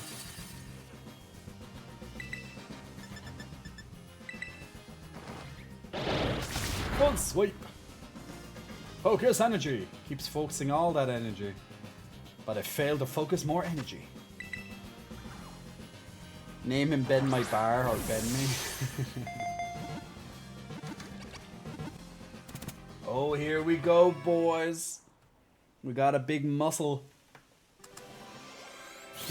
bender on our team now.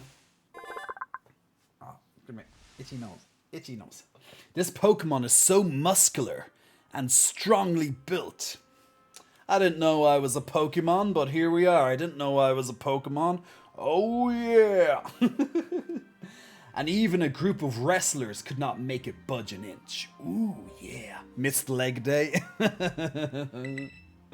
Oh, you never want to miss that leg day. Roid Rage. Insert girder. Strongly built Pokemon. I love it. Insert girder. Bend my bar, bend me.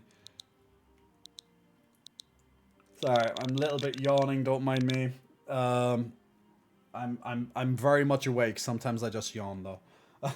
It's been a long week. It's been a very long week. Hey Duke Cartar, how are you, man? I'm trying to think of a Bender joke, but not coming to me. Yeah, the Futurama would save our lives now. He becomes a construction daddy with a beard. Yeah, I'm gonna go. You know what? I'm gonna go with insert girder. I like that one the most. Bend over be great. That's a good one too. Love a insert. Wait, I was gonna say insert grinder. Of course, insert girder. Insert girder.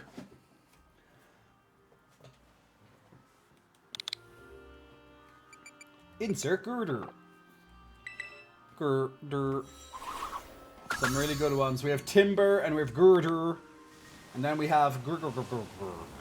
That's probably his next. I can't remember the name of the guy after that, so. Oh look, it's Nip's back again. Nip's back. Nipsman's back out. We love a little bit of Nipsman. You enjoying some Pokemons? Oh, we can claim some rewards for our Pokedex.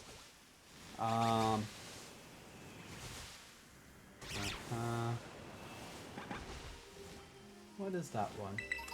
Do I have this little dude? He looks familiar, but I'm not sure if I have him. He's cute. Do I have you? I definitely had him in the other game, not maybe not this one. No, oh I did. Okay, I did. Rockruff. Yeah, Conkeldurr, that's the one. Conk my door.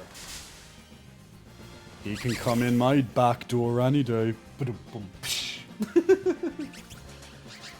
Futurama girder. Well, I'll check that in a second, Ganko. All these Pokemon want a bit of me. They just want a piece of me. Meh. Oh, what's her name again? Oh, I had I used to always use her evolved form before. Kirilla. Okay. And then we have the other one. We call her something lady. Well, that was our name for it. I can't remember her real name. But I like her. Let me check that. I am Bender, please insert. I am Bender, please insert girder. Yeah, see, there you go. There you go. Insert girder. Yeah, Gardevoir, that's the one. Gardevoir. Is Stream Raiders ready? I actually didn't even check. Was Stream Raiders ready there? Stream Raiders is ready. Actually, let me give a high ground with this one. What? Why won't it let me? Hello. Okay. Never mind. I prefer Gallade. Of course you do. He's the male one. Do you like Paper Mario, the 1000-Year Door? I haven't played the... I played the first Paper Mario. I haven't played the 1000 Door. I don't know if I'll play it. To be honest, I really want to hear about whenever they're going to release the Nintendo Switch 2. Like, I think that's what everyone's waiting for, is like, Nintendo, come on, give us some information about the Switch 2. Like, apparently at Gamescom last month, they like took some developers like for like a secret meeting to talk about it.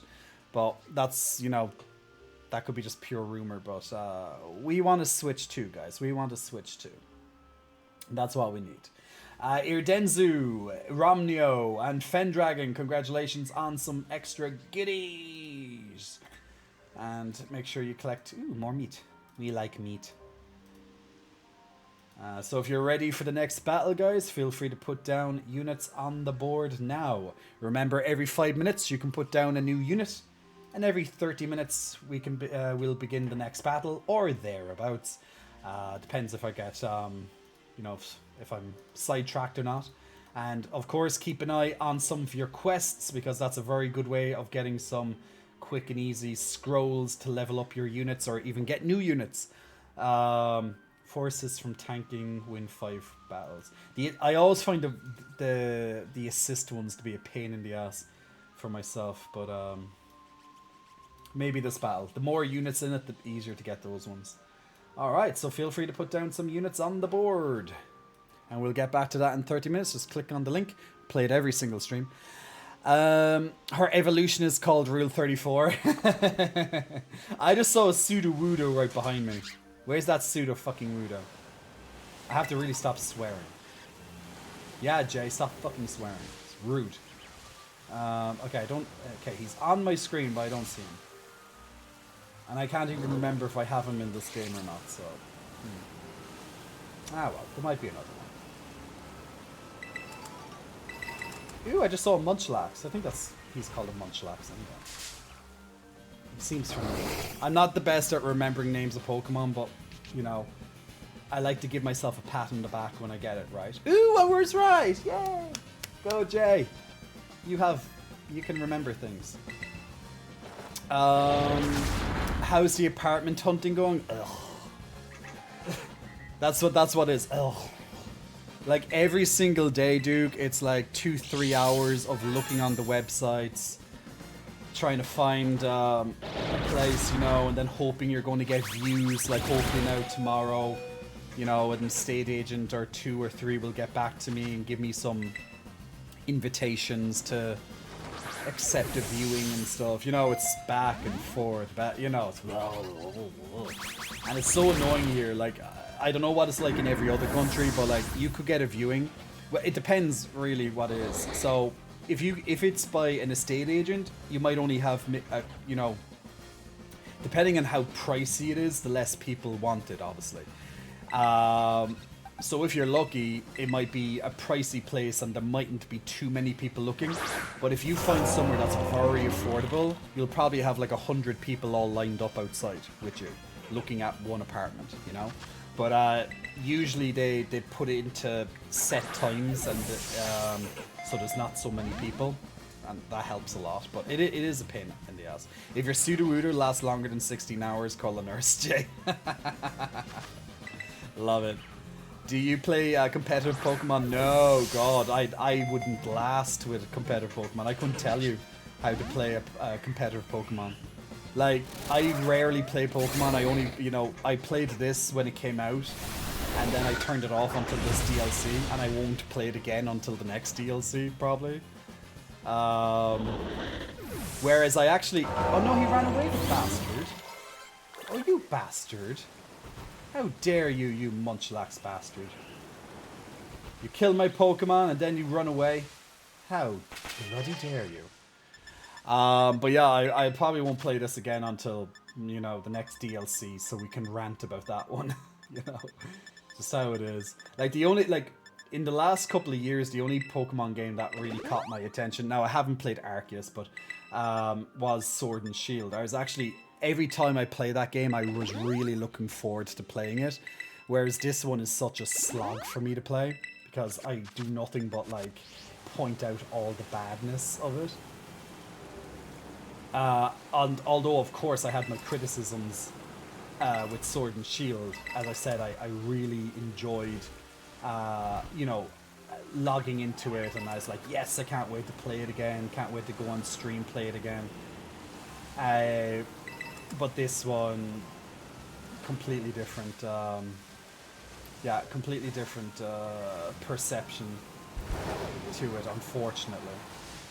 I just don't like this game. But I'm still happy to play through it so I can actually see it and all that, but like, this DLC, I wouldn't call it worth it. Not at this price.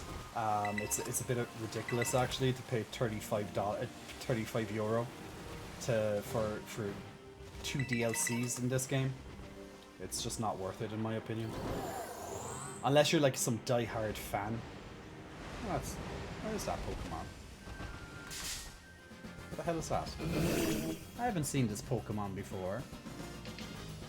What is that? A nose pass. Seriously, it's called Nose Pass. That's like a name that we would give it as a nickname. It's actually called Nose Pass. Wow. Generation 3. Wow, I've never seen that thing before. Which is good that I've never seen it before. He killed himself with the recoil from Woodhammer. Ah, did he? Okay, I thought you ran away. I guess that's why he got experience, so. Jay wants the wood. Only wood. Hey, mister, hope you're having a good day and stream. Hey, Daisy. How's things, man? I'm not too bad at all, thank you very much. The day has been okay. Unfortunately, spending a lot of my free time looking for apartments at the moment. Hopefully I'll land something before the end of the month would be ideal. And then move in sometime in October or something. Because I just really need to get a new place. And, you know, the less time you have to spend searching, the better. Because I just want to focus on stuff that I want to do instead of stuff that I have to do. You know?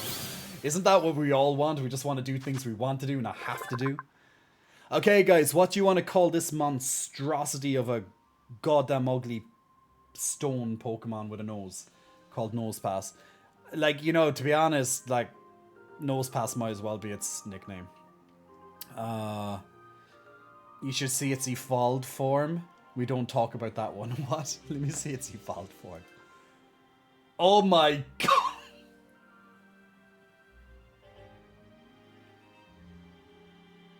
What the hell is that? Wasn't there like Aztec? I think it was like Aztec stone rocks or something that were like these type of things. I guess that's where it got its. I think it was Aztec. This must be where they got this inspiration for. But oh my god, that's hideous. That's hideous. Yeah, just wow, alright. That's the evolved form. But anyway, guys, what do you want me to nickname Nosepass? Or else it's actually a compass Pokemon. Interesting. When endangered, it may protect itself by increasing its magnetism and drawing nearby iron objects to its body. You gotta do more than that. Don't worry, no one's gonna want you anyway, Nosepass. You'll be fine. It's okay to be the ugly one. It happens. Olmec, it's not based on Olmec Stonehead, rather than Polynesian Mire. Ah, look at you, Fenragon, knowing all this information. Oh man, apartment hunting was a nightmare last time I looked. I wish you the best luck. Hope you're fine. Man, it's nuts. The prices here are nuts. Just everything's nuts. It's a pain in the ass. Like I was literally. Easter Island. Okay. Like I was literally showing you guys. Like I was literally showing you this an example of just house hunting. Now this is 2 to 3 bedrooms. Okay. 1 bedroom's just as bad. But I kind of showed an image of this yesterday in Dublin. Like you know there is plenty of considering there's a good amount of apartments going. Like, there could be many in just one setting, especially if it's, like, you know, a big estate type thing, you know. But, like, the prices for, like, 2 bedroom can be pretty severe, you know, per month. Like, these are all prices per month. Sometimes you'll see prices per week, but typically it's per month. But it is pretty nasty. Like, you know, it's you'd be looking generally around near €3,000 a month, which is pretty surreal. You will get crazy prices like, you know, €7,000, €8,000. Like, who the fuck affords that? Obviously, these are targeted at the ultra wealthy or whatever, like they're not meant to, you know. But still, even if I was ultra wealthy, why the hell would I pay 8,000 for an apartment, you know? But yeah, there are some nutty prices like 3,500, 3,300, like for 2-bedroom houses. Some of these might be 3. Let's check. Oh, that's a 3-bed, 4,645. It's just nasty, man. 3,000 for a 2-bedroom. Like, you're split. That's 1,500 each just on rent. That's not including anything else. That's not including your internet, your heating, your electricity, whatever. You know, that's rent. That's it. Nothing else. So you know, you're spending maybe like, you know, well, it depends on what type of job you have, but like an average Irish salary, per month, outside of the tech bros, outside of the people that get employed by like Google and shit, you'd be probably looking about 2,500, roughly 2,500, if even that, as your kind of average. So imagine if you have to pay 1,500 of that, possibly on rent. That's €1,000 that you have for the entire month on food, on bills, on just having a life. That's nothing. Obviously, you wouldn't be looking for 1,500, but look, you might get forced to do that. Obviously, you want to try and look for something 1,000 or less, right? But sometimes you might get forced into making these type of decisions, you know. But yeah, the prices are nasty. Pretty much everywhere, and even at that, if you do get the chance of a viewing, it mightn't be an apartment you want, because you know there's lots of other people there too. Because like if you look at these, I'm just going to look for an estate, a group of apartments. Like here, for example, this I visited this apartment the other day. Well, that's just part of it. But like, if I just break this down here, 2,750. I was in this pretty much apartment there the other day. Like the apartments themselves are lovely. Don't get me wrong; these are lovely apartments. I don't have any quarrels with the apartments. Like they're finely sized, you know, they're decent space, all that. Like I'm not saying anything about that. It's just the price. This is just this is like the concierge area and like amenities and stuff. Like, you know, they can be beautiful, but price wise, it's just a little bit nuts at times. I currently live on €300 a month after rent and loans. Wow, Fen. Wow. I don't know how you do that. That's like that wouldn't even cover my food bill. You know, that wouldn't even cover my food bill. But yeah, that's what we're looking at, unfortunately. So that's my life at the moment. Pretty much all my free time is going into apartment hunting. And I pressed back too many times. Fuck it. Nosepass is already a bad name, so I'll give it that. But yeah, it's pretty nuts. Miami, yeah, like I wouldn't be going from 2,100 to 3,000. Yeah, like I've seen Miami prices because I was visiting there last year, and my friend was looking for apartments at the time. So I remember the kind of prices he was looking at, and yeah, they were pretty nasty too. But like, you know, like Miami, at least Miami has a lot of good stuff. Like, you know, in comparison to Dublin, like Dublin's just a shithole. But that's me. Like, you know, I'm just anti-Dublin. But it's a shithole in comparison to, let's say, Miami. Or, like, it has, you know, it doesn't have good weather, like, let's say, Miami. But then again, people who might live in Miami might be like, damn, I wish I had, like, less humidity and stuff. Because I know what Miami is like with the weather. But yeah. Oh, yeah, we found the last sign. Wonder what happened. What's the next gameplay move? These are the Paradise Barons. Pretty lonely place, huh? According to the old legends, the ogre used to be seen around here lots. Hey, before we check out the sign, could you battle me? Why? Why do you want to battle me? Leave me alone. Any excuse for these annoying kids to battle me. Eve Singularity, big muscle flexing. Welcome to you, Eve. Thanks for pressing the follow button. Why would you be anti-Dublin? Because it's shithole. It's a bad city with shit people. This is a generalization, and I mean the scum people, not the nice people. It's a dirty city. It's ugly. Shit weather. Shit people. Nothing to do. No, it's just shit. But I still live here, so that says a lot, right? But that's why I spend so much of my time indoors, so I don't have to associate with people, I suppose. That helps.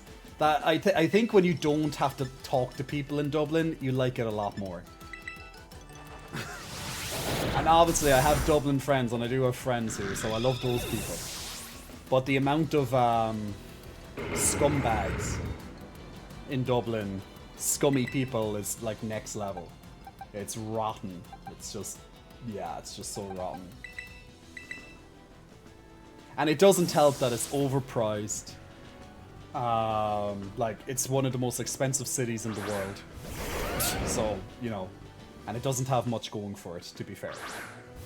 Especially with the type of people that live here, unfortunately. Just how it is.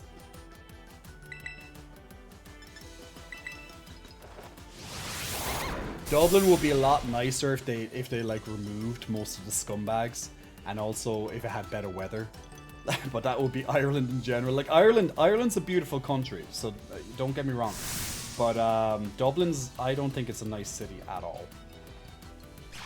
It's one of the ugliest cities I've ever visited, you know. And I live here.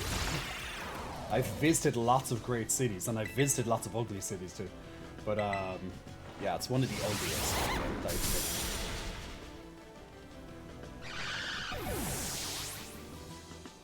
You're describing the city I live to. We know where the booty hole in our state. Booty hole. I don't know why people think Dublin's is a nice city. It's not. It's disgusting. The only nice parts of Dublin are the green areas, like the well-kept areas. You know, like we have some like let's just say like the coastline areas, botanical gardens, you know, like the parks and stuff like that. Like, they're lovely, don't get me wrong, they're lovely. But, you know, if you walk around the city, it's disgusting. I don't like it at all. You might like it, but I don't. I'm just repulsed by the place. Especially the amount of scummy people here. Full of scum. People who are like, you know, and I don't mean homeless, I mean fucking alcoholics, druggies, you know, teenagers who are just like always up to no good, just like, oh, absolutely disgusting people. You know, rotten to the core. Just all that. They're all like centralized in Dublin because it's the capital. So if I was to choose a city to go to, if I was to visit Ireland, do not come to Dublin. And if you do, make it for like 1 or 2 days maximum, and then you know, move out to nicer areas of Ireland, to the west, to the south. Just don't stay here for long in Dublin. It's just, you know, you'll do yourself a favor. Have a look at the touristy areas, and that's it. Outside of that, you're going to see amazing areas. Everywhere outside of Dublin, more or less, is fantastic. You know, you have a lot of history, there's lots of history in Dublin, don't get me wrong. But like, if you want to see like proper Ireland, that's not Dublin. It's not Dublin. Cancelling my trip. Well, at least I saved you money. At least you don't have to worry about, like, you know, the pricing here. But the rest of Ireland's gorgeous. I just don't like it. Hey JJ, today's my birthday right now, and I'm out for my birthday. Hey, Stick Sizzles, happy birthday. How old are you? If you don't mind me asking.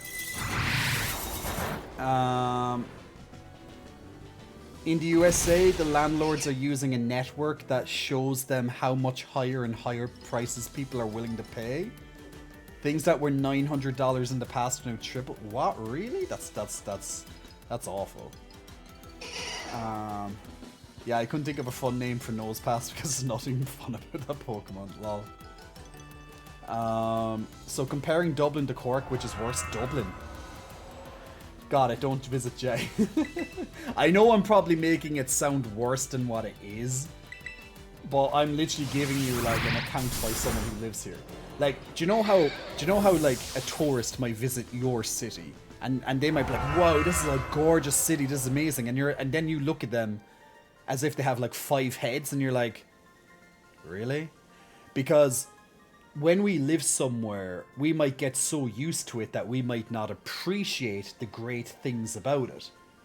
But in all honesty, I've only lived here for 2 years now. Like, pretty much exactly 2 years. It was a shithole then, and it's an even worse shithole now. So it's not like I lived here 20 years and I'm like, this has all gone over my head. I'm like, I don't value where I live. I'm like, no, it was shit then, it's shit now. I have some good friends here. I love my friends here and all that. There's some nice restaurants and, you know, the food can be great here and things. But outside of that, it's just another city. Just another city. Nothing special. But for a day or two touristy wise, you'll be fine.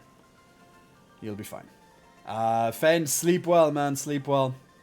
What makes it Dublin worth it to you, handsome streamer on Twitch? To be honest, the only thing that I like about Dublin, it's the most active part of Ireland. So if you do want to do something, you have the most choices are here. But even at that, you know, you get so bored, I guess, here, and everything's just so expensive that you just end up not doing all the amount of stuff you could do. And plus, since the weather, especially coming into the winter, is going to be goddamn awful, as always, you're going to want to spend all your time indoors anyway. So, you know, it might be the most active and it might be the best chance to meet friends and meet people in general. But other cities in Ireland would be far better for your general lifestyle. But yeah, if you're younger, or if you really value going out, you know, you have more choices and just more things to do. You know, it's a city. You know, it's the biggest city in Ireland. So, yeah. It's all because I'm too weak. Yeah, I forgot I was even battling. I wasn't even paying attention. I was like talking to you guys and looking at my chat screen, and I was just pressing random buttons here. It's because I'm weak, that's why. Yeah, I get it. You're weak. We should go check out the sign. Come on, let's get this over with. Well, if you stop battling me, you won't feel weak. Lee Sheep, welcome to the stream. Love the little dancing dinosaurs. You're 33 right now, Stick Sizzles. Well, Stick Sizzles. Stick Sizzles. You get a little happy birthday, Stick. Happy birthday to you. Happy birthday to you. Happy birthday, Stick Sizzles. Happy birthday to you. Have a nice birthday, my friend, and happy 33. I hope you have a good one. Yeah, your description of Dublin is kind of like how I would describe Hamilton. It's a shit city with scummy people, but we have beautiful parks and gardens, nice restaurants, good culture. Not a lot of cultured people though. That's how I would describe it. We have a huge influx of people from all over the world. You know, here it's a heavily traveled tourist city. People, you know, we have lots of people from all cultures, but I don't find it's a cultured city. I just find it full of scummy people.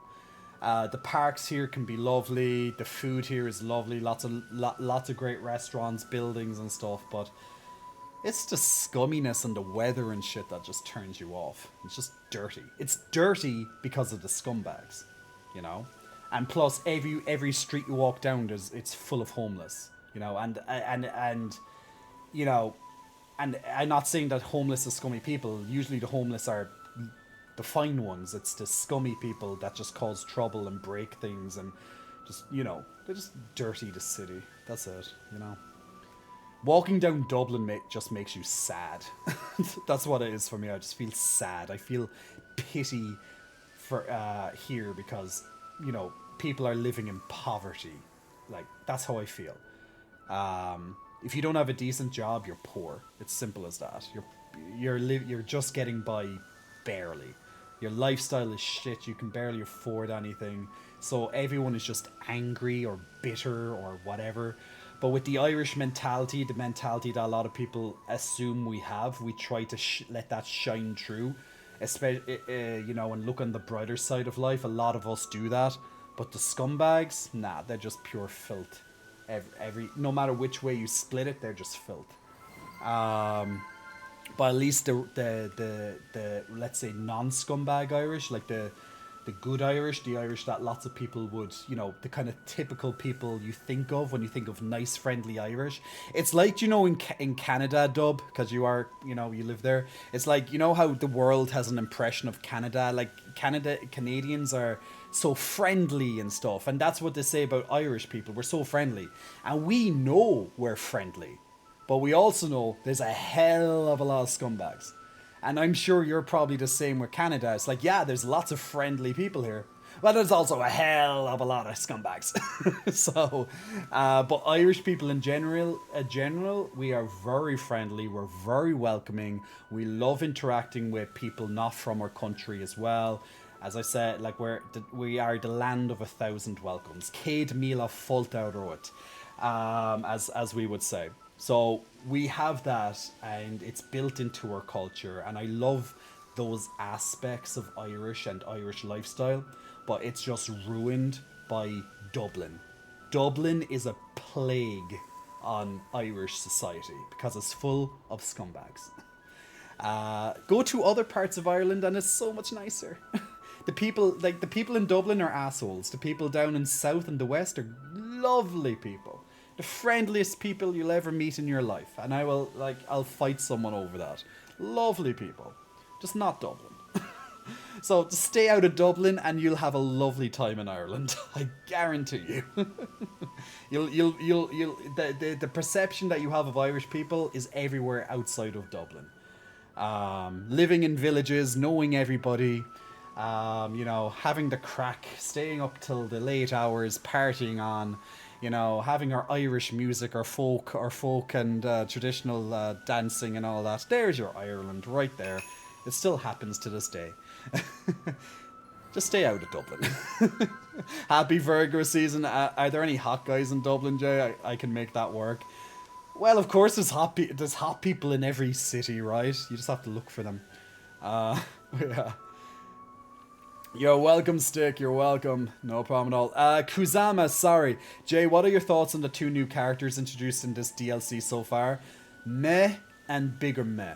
One's a sociopath. The girl, Carmine, she's a sociopath. And this guy is just... all he cares... he just is so weak.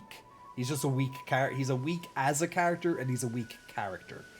You kind of feel pity on him because his sister's a sociopath and all that, but he just wants to be liked and all that, but he comes across too whiny and whingy, and it's like, get the hell out of here. I don't like interacting with either of the characters.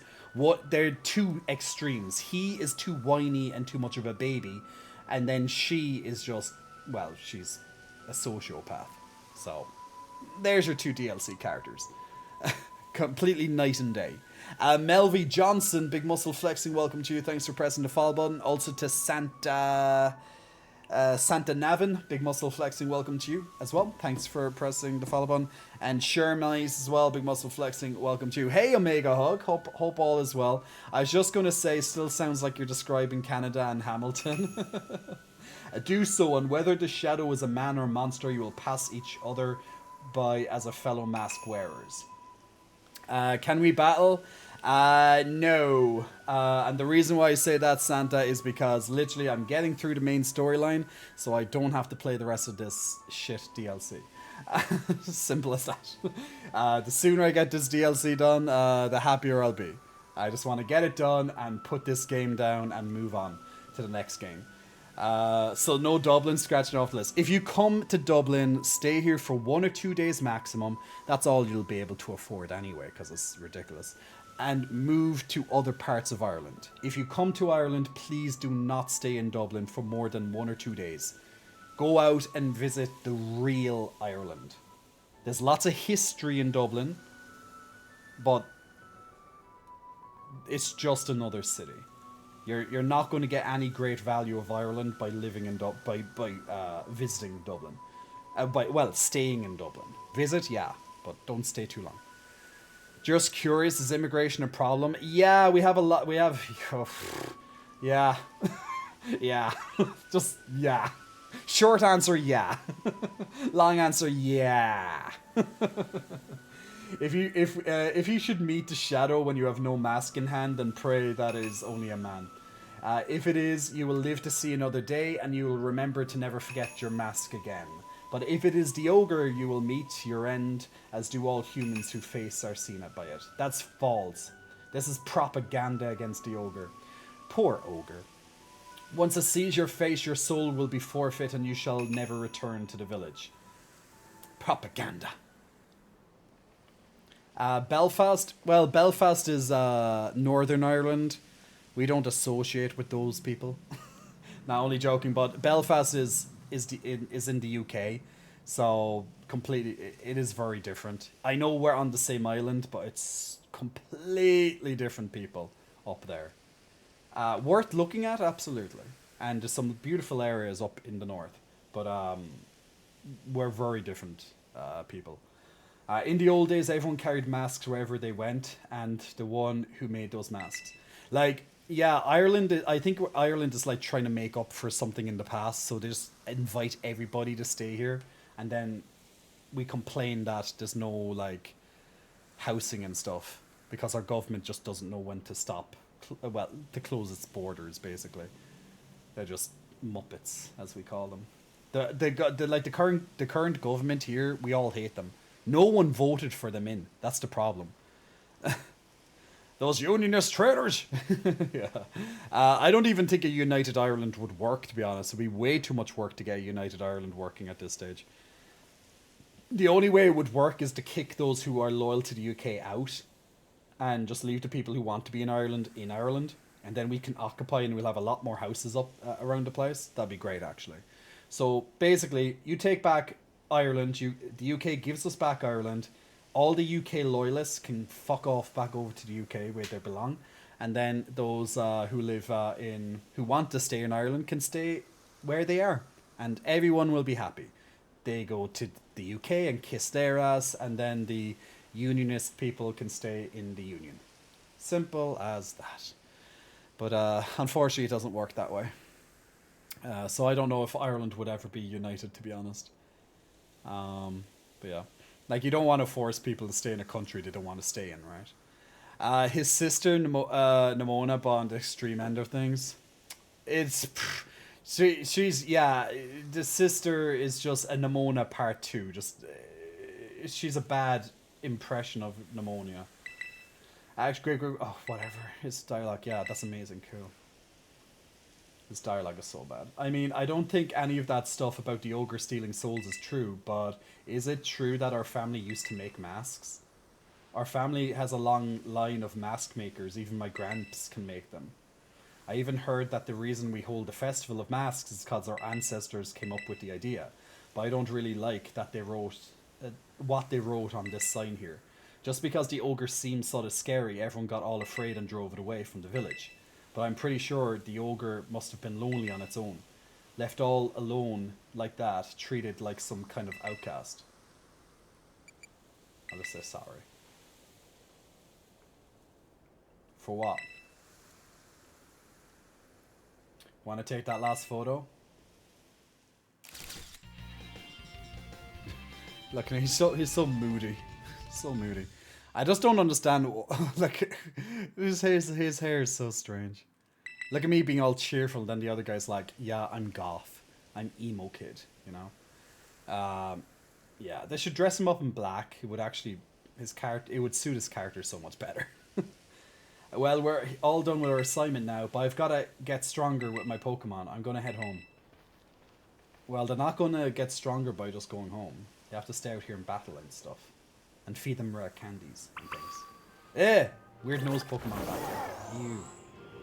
What a nose. Disgusting. I'm assuming that he goes home, so we have to go home as well. I guess that's like what the game wants us to do. Ooh, a sand shrew. Do I have a sand shrew?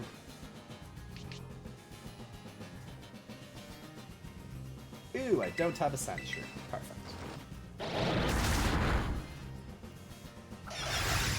But yeah, like Omega Hug, if you're visiting Ireland, go to the west or the south. Or else even anywhere down the north, even down the southeast. Like, just basically not east, which is where Dublin is. You head out of there, everything's good. Just not Dublin. That's all. Do you think Conor McGregor impacted Irish history more than any Irish king? Not really. Not really. Oh, what Conor McGregor is only popular to scumbags and to TikTok people and social media people. He's only popular there. He's not popular in Ireland. Outside of, once again, scumbags and TikTok people. But no one, yeah. The female Katie Taylor would be a lot more influential, and she's an Irish boxer. Don't know if you heard of her, but Katie Taylor would be a lot more influential than Conor McGregor. Conor McGregor is just a scumbag who he was just a scumbag that knew how to fight, and which obviously now he's a very rich scumbag who knows how to fight. So there we go, you know. I like how he incarnates Irish fighting spirit. Don't know how people dislike him. People dislike him because of his behavior. He literally draws on the worst part of being a scumbag and uses that and then makes people think that's how Irish people are, when we're not like that. Just as scumbags are. That's why people don't dislike him, because he doesn't represent the typical Irish person. That makes sense? As I said, he's from a poor background. He knew how to fight. He made his money through fighting. Now he's a rich scumbag. That's it. He's still the same person. He still acts the same. He just has money now. But he still has the same shitty attitude. Same shitty, same shittiness. That's it. He's just a rich scumbag than poor scumbag. Like, would I love to have his money? Abso-goddamn-lutely. But I wouldn't like to have his attitude, no. Or behave anything like him. He's not the kind of guy he's not a kind of guy I would look up to. He hasn't done anything good, I don't think, for the country, realistically. That's why most Irish people don't like him. Whereas Katie Taylor, the female Irish boxer, she does do good things. So that's why people have a better reaction to her than him. Guys, does anyone want to give a good name, a nice name to the sand shrew? Hey, Sufroid, welcome, welcome, welcome. Are you into sports yourself? I used to do sports when I was younger. I used to do the Irish sports and rugby as well, but I don't anymore. I keep myself fit with the gym nowadays, but yeah, I'm not in. I don't do sports myself now, but I do keep fit. I try. Kindergarten, big muscle flexing. Welcome to you. Thanks for pressing follow button. But look, I've been a personal trainer for over 10 years, so like, you know, fitness is definitely a passion for me. But yeah, just I'm not. I appreciate sports. I sometimes watch. The only sport I typically would watch is rugby. Sometimes I might watch tennis if I'm with one of my brothers who loves tennis, because he actually makes it interesting to watch. Other than that, I'd be probably bored. But rugby is something I can actually sit down by myself and watch, no problem. But outside of that, it's rare that I'd watch one. Cutadillo. Ah, that's a cute one. I like that. Yeah, let's give him Simon. Just call him Simon. He looks like a Simon, doesn't it? Yeah, Simon the Sand Shrew. I agree, Surf Right. He looks like a Simon. Why not? Cutadillo. That's a cute one. Like, Sandshrew's cute. You just have to... Oh, can't even spell. Sandshrew's cute. I was kind of happy that people, you know... Remember that episode when the Sandshrew wore a harness? And that's like back in season 1 of Pokemon, people. Cutadillo, middle name Simon. That's the one. Or how about Simon Cutadillo Sandshrew? I think that would be a good one. Simon Cutadillo Sandshrew. Because this is his nickname, so his real name's Simon. I think everyone will be happy with that. And then we'll catch what's the evolved Sand Slash. Then we'll capture a Sand Slash, and we can call him something else. Steven or something. Steven the Sand Shrew. Steven the Sand Slash. Yeah. Oh look! Speaking of a sand slash. Speaking of a sand slash. Speaking of a blah blah blah. Here's a sand slash. Try say sand slash fast 10 times. Sand slash, sand slash, sand slash, sand slash, sand slash, sand slash, sand slash, sand slash. Go on, do it. The only thing is it's humiliating for me because you're the one you can hear me, but at least no one can hear you. You know. So come on, guys, 10 times as fast as you can. Sand slash. All right, 3, 2, 1. Sand slash, sand slash, sand slash, sand slash, sand slash, sand slash, sand slash, sand slash, sand slash, sand slash, sand slash. It just doesn't work. God damn it! These goddamn tongue twisters. Just doesn't work. And Nalphalore, big muscle flexing. Welcome to you, Nalpha. Thanks for pressing the follow. Let's capture our Sand Slash. Steven is going to be captured, guys. We're going to capture that Steven. Well, it does not be Steven, but if you can come up with another name, feel free. But we have to give him a nickname for Steven the Sand Slash. Oh, that's even another hard one to say 10 times. Steven Sand Slash. Or Steven the Sand Slash. Steven Sand Slash. Steven Sand Slash, Steven Sand Slash, Steven Sand Slash. No! The spikes on its body are made up of its hardened hide. It rolls up and attacks foes with its spikes. So, does anyone want to give a stab and name the Sand Slash? Any nickname for the Sand Slash peoples? And I think the Stream Raiders is ready. It is. So let's do our Battle of Stream Raiders as well. In the background, as usual, every 5 minutes. You can put down a new unit, and every 30 minutes we'll do another battle. What time is it? Yeah, we still have time for at least one more Battle of Stream Raiders for tonight. So, pretty big battle here.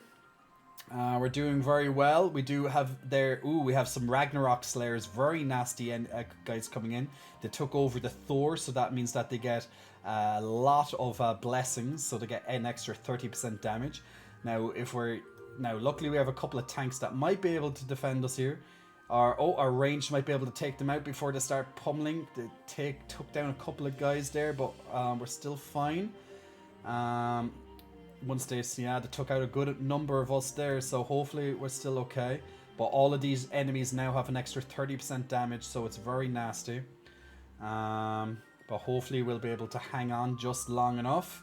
We're pretty much neck on neck with units at the moment it seems. Okay, doing good. Okay, still neck and neck. 20 to go. 19. 16 to go. Okay, at least this big guy here in the front, this heavy paladin, is taking... Ooh! Where were the rest of the enemies, unless they were something else? Ah, don't know why, but okay, we won anyway. Unless that was the mission, kill off that guy. Bizarre Brat and also Captain Snappy, congratulations on some extra goodies at the end of that battle. So if you want to join in on the next Battle of Stream Raiders for this evening, guys, feel free to click on your link now.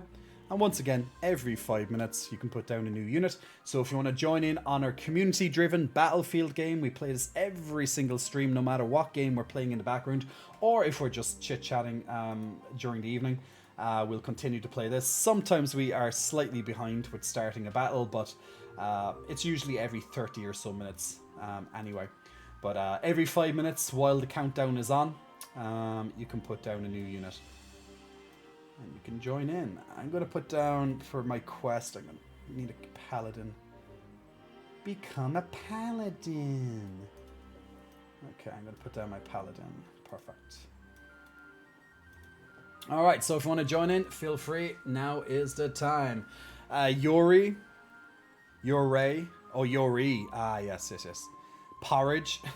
Porridge. Usually the chat's so vibrant when it comes to naming Pokemon, but tonight it's people are just a little bit on the chill side. Okay, we'll call him. Yeah, well, Porridge. Porridge is kind of cute.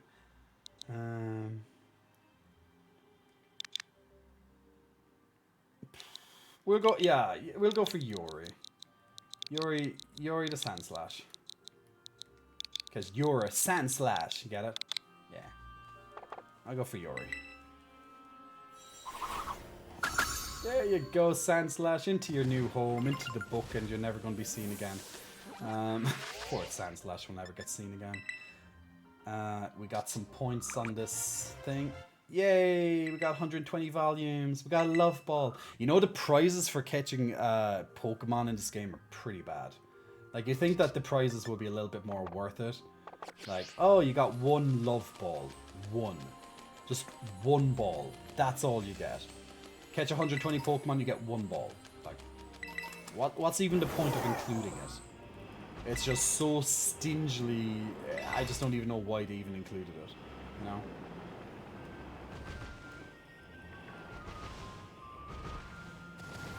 Ooh, do we... What is this Pokemon? Do I have him? Oh wait, one of my... I think my Pokemon's almost dead. Actually, I should probably heal him before I try and... Yeah, my... Now, I use my main Pokemon... Well, he's not my main one, but at least for trying to capture Pokemon, of course, I'm going to use the guy who has the false swipe. Makes a lot of sense. But in battles, I swap to all the other guys constantly, because I don't like just to use one Pokemon. Not sure... Oh... I think I have him from the base game. He looks familiar. I think one of... Yeah, Bombardier. Yeah, he was one of those boss guys, wasn't he? One of the Titan dudes.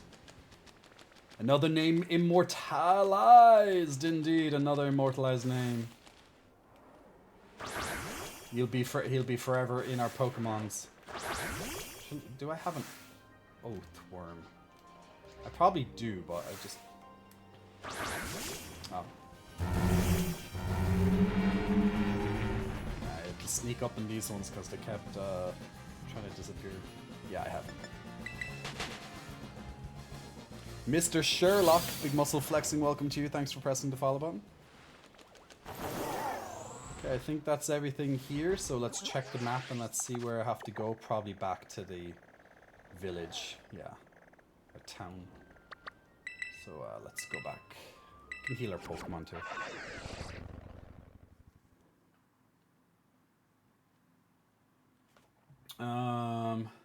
I wonder what the next part of this DLC is going to be now that we captured the signs and stuff. Probably to go out and like help the ogre or something.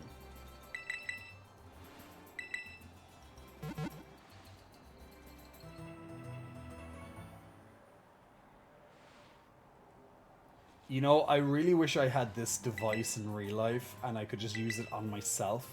Like, imagine in a few seconds you can go from, like, feeling a bit weak or unhealthy or whatever to instant, like, health. Like, imagine if we had this technology in real life. It's like, oh, I'm feeling so shit today. Then, bing, ding, ding, ding, ding. And you're like, yeah. But, yeah, unfortunately, life doesn't work that way.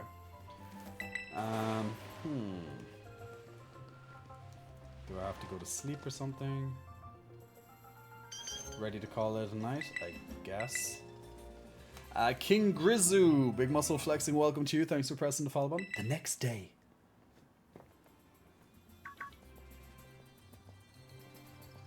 Good morning, Tiddy.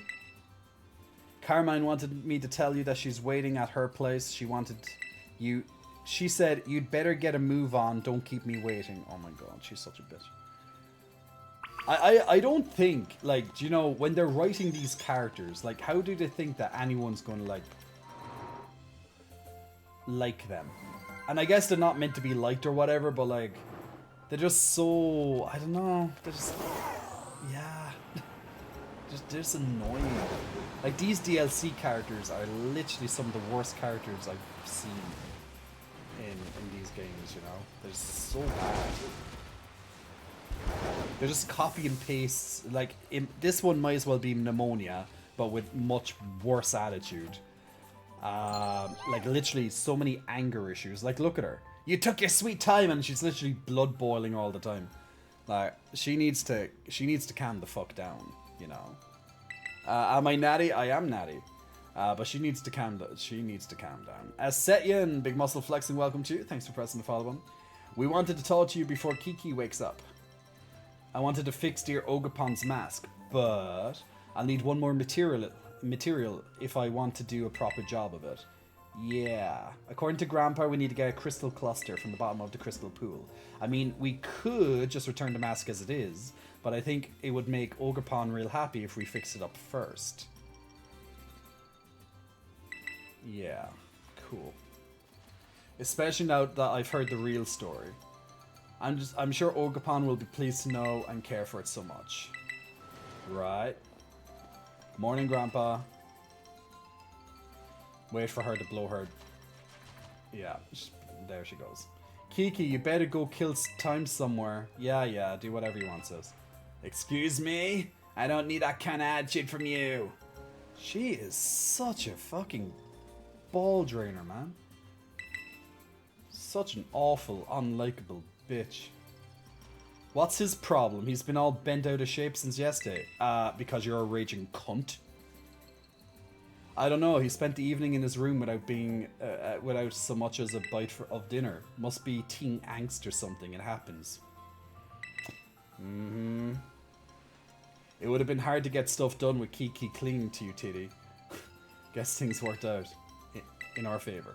The crystal pool's at top of Oni Mountain. I'm usually not keen on outsiders heading up the mountain, but I think we can make an exception for you.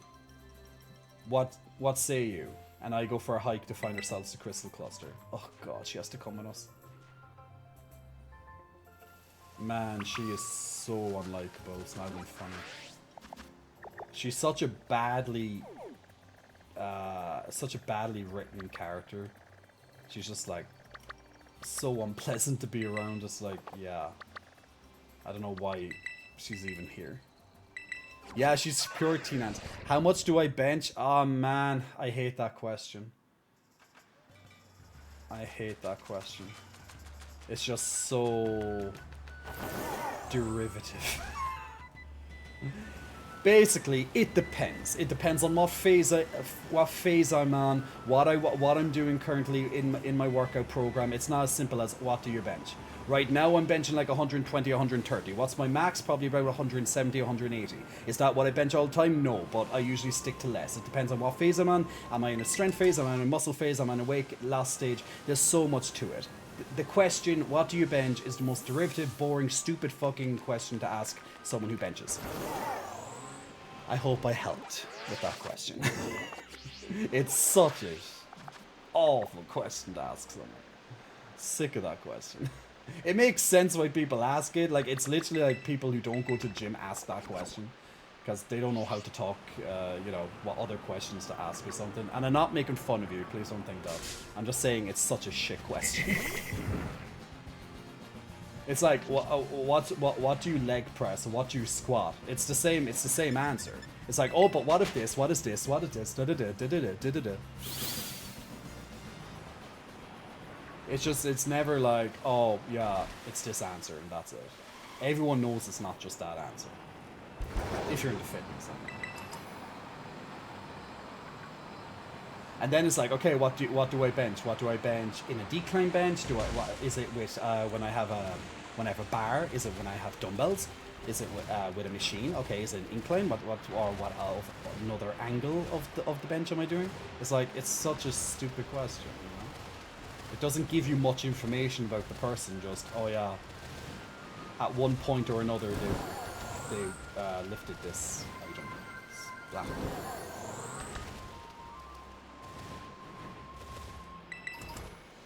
Duke, you're not getting hugs. No, you're not allowed, Duke. You're banned from getting hugs. You know what? Do you know how you can go fast when you're driving around the place? But when I don't think you can when you're like flying or gliding for some reason. Which I don't know why, because you're still using the same thrusters. It's like an oversight for no reason.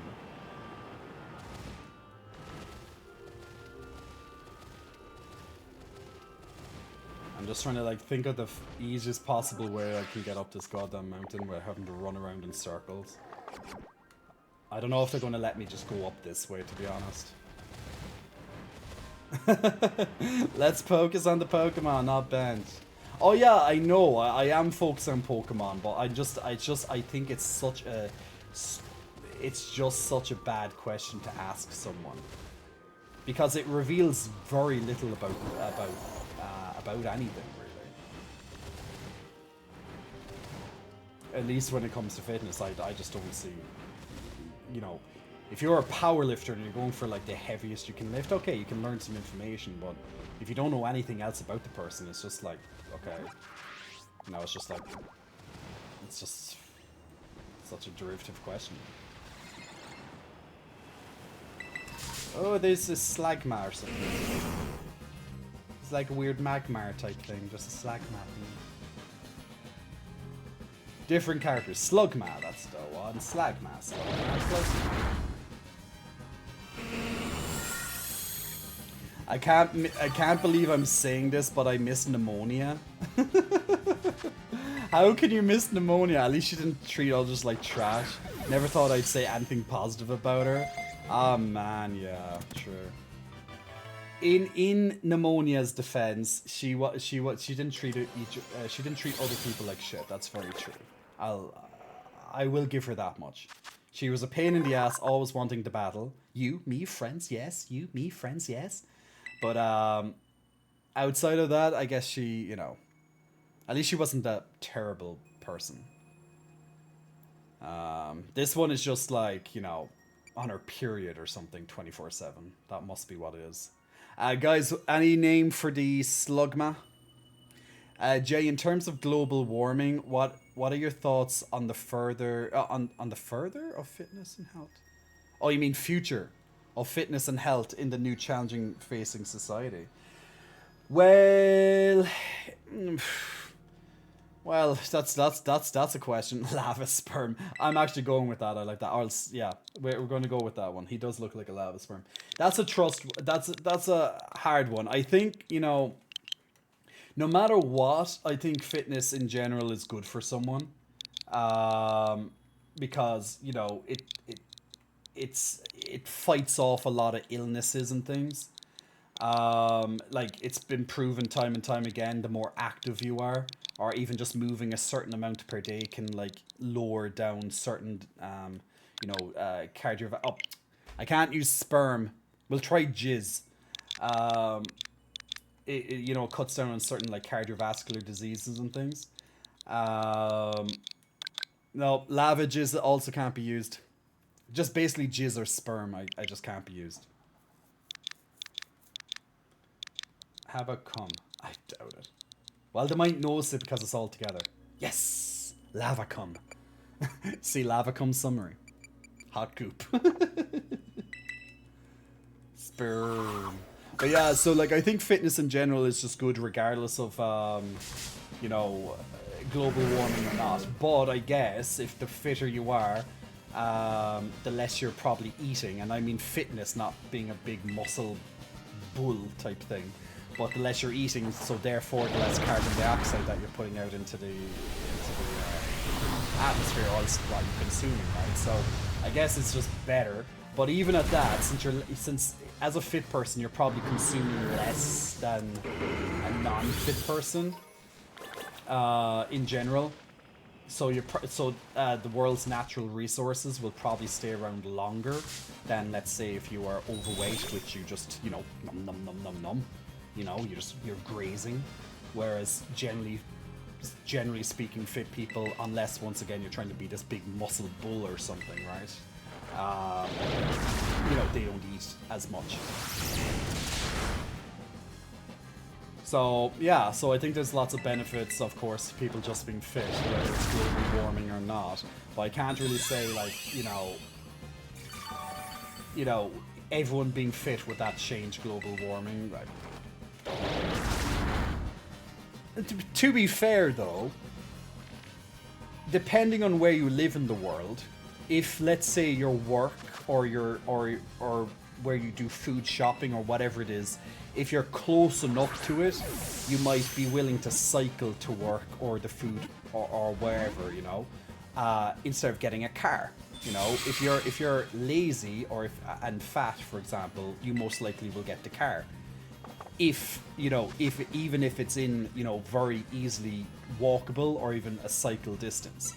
Obviously, if you're living in a city or an area where it's just not possible to use a bike or even walk to, you know, wherever you need to go, then yeah, a car is going to be needed, right?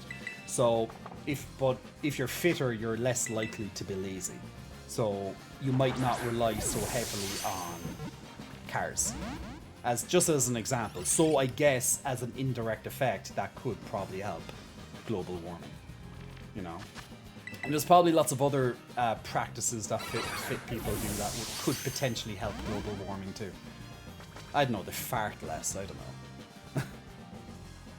I cycle to work, no car payments for you. See, that's Gango being a healthy, health conscious individual. No cars for him.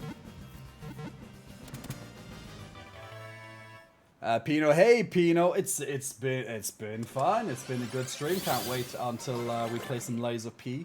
Hopefully towards the end of tomorrow's stream, but definitely on Wednesday.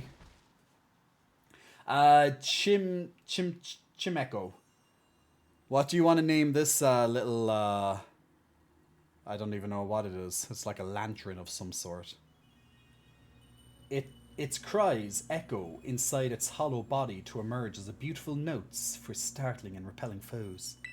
Well, more money conscious, but let's go with that. Exactly right. I'm trying to paint you in a better image. Okay, just work with me, bro. Okay. Wind chime. Anyone else? Splug. Splug. To see if anyone else has an idea. Yeah, I'm getting tired, but every day I'm going to be like this now anyway until I goddamn finish off this apartment hunting. It's literally soul draining, you know. Why would you disservice me like that? Because you're an asshole. Have you remembered the last streams when you were very nasty to me, Ganko? Huh? Huh? Yeah. Now you remember, don't ya?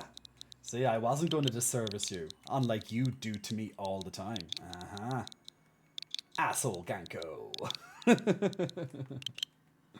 There's a reason he's a VIP, you know.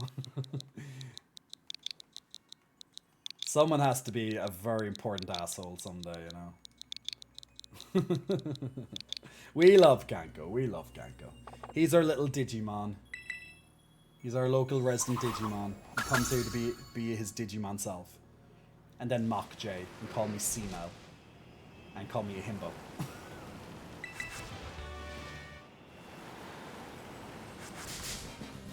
Be an ass, get the VIP treatment, yeah. Jay getting mean, I like it, in the bedroom. I'm not getting mean, Gango's the mean one. I'm just telling it as it is. See? Ganko knows he's the mean one. What is this little thing? What is that? It's like a little bug, but... Oh my god, it's a flying douche. Oh my god, it's actually a douche. Lol. It's a flying douche, and I apparently already have caught the douche before.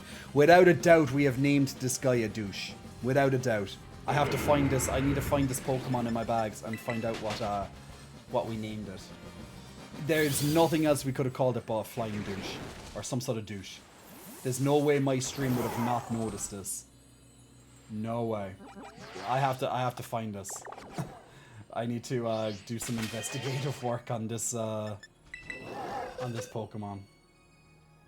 Now, where the hell would it be in all my boxes? That's the problem, though. Is there a way to...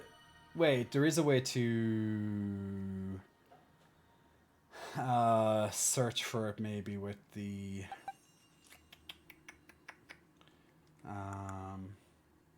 No. I'm just trying to think.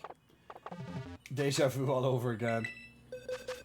When I was you might have already evolved it. Yeah. What? Does it evolve into like a bigger douche? And I'm gonna see. Can I see what the image looks like on my thing? Oh wait, I can probably just search for Glimmer, but I don't know. Will it come up as? What was his name again? Glimmer, was it? I actually can't remember what his name was. I think it began with G.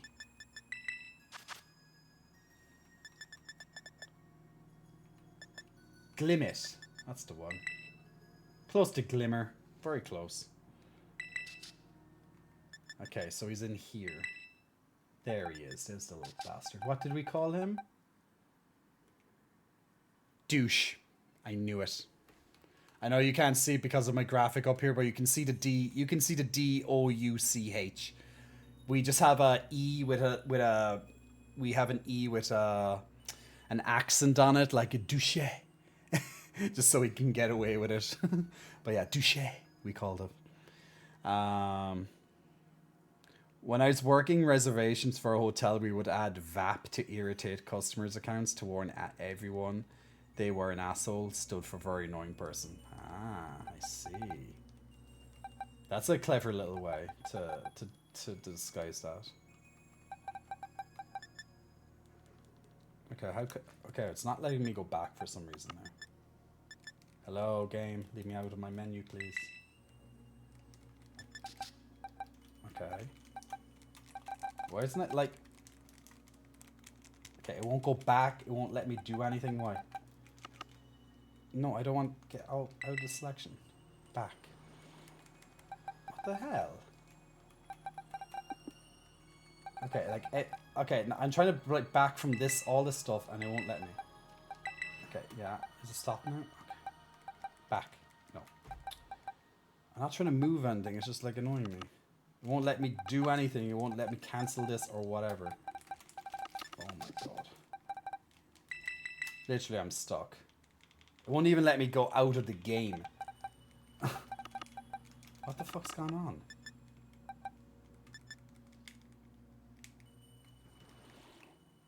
I'm literally pressing every button just trying to get out of this menu and it won't let me.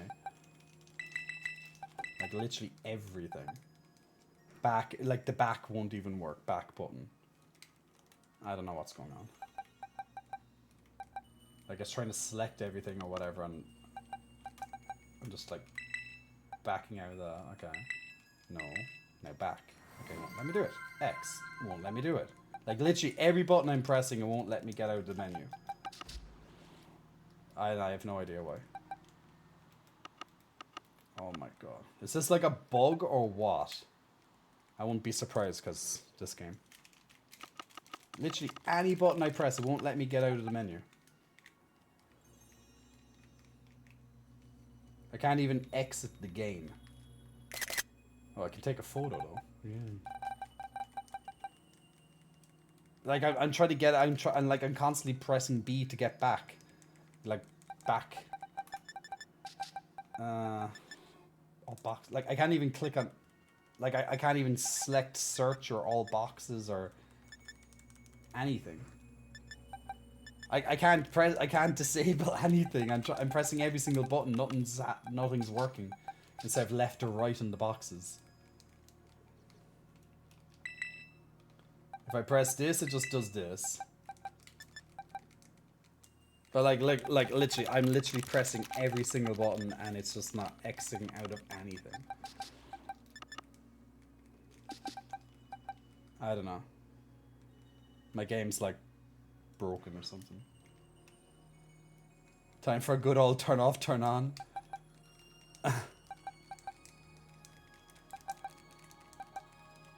I don't know. I honestly don't. Well, let me just pick up my Switch maybe. Give me a second.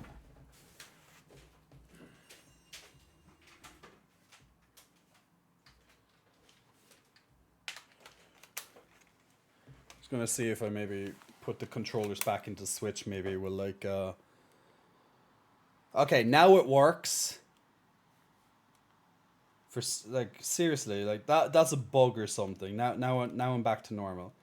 But it's like, unless, yeah, because it can't be the controllers because they were still moving, left and right and stuff. Imagine if this was the stream, guys. I was just looking down playing the game and like, okay, guys, I'm going fighting something there now, and then I'm just like reading off what you see, and you have to watch it like this. Imagine if there was no way to connect to put the game on the actual screen, so you just have to watch like as I play like this. This is content. This is what you signed up for. Me playing Pokemon. That's what you signed up for. I admit it. But yeah. Or maybe the controller battery. I don't know because it was still working to some extent. Okay, let me try and put this back and see if it works now. I mean, I'm not complaining about the view. I think, you know what? I think Zom, you literally are just like answering what, just signed up for the Tiddy. That's it. I can just like sit here and play this and okay, we're gonna try it. Okay, all right. Let's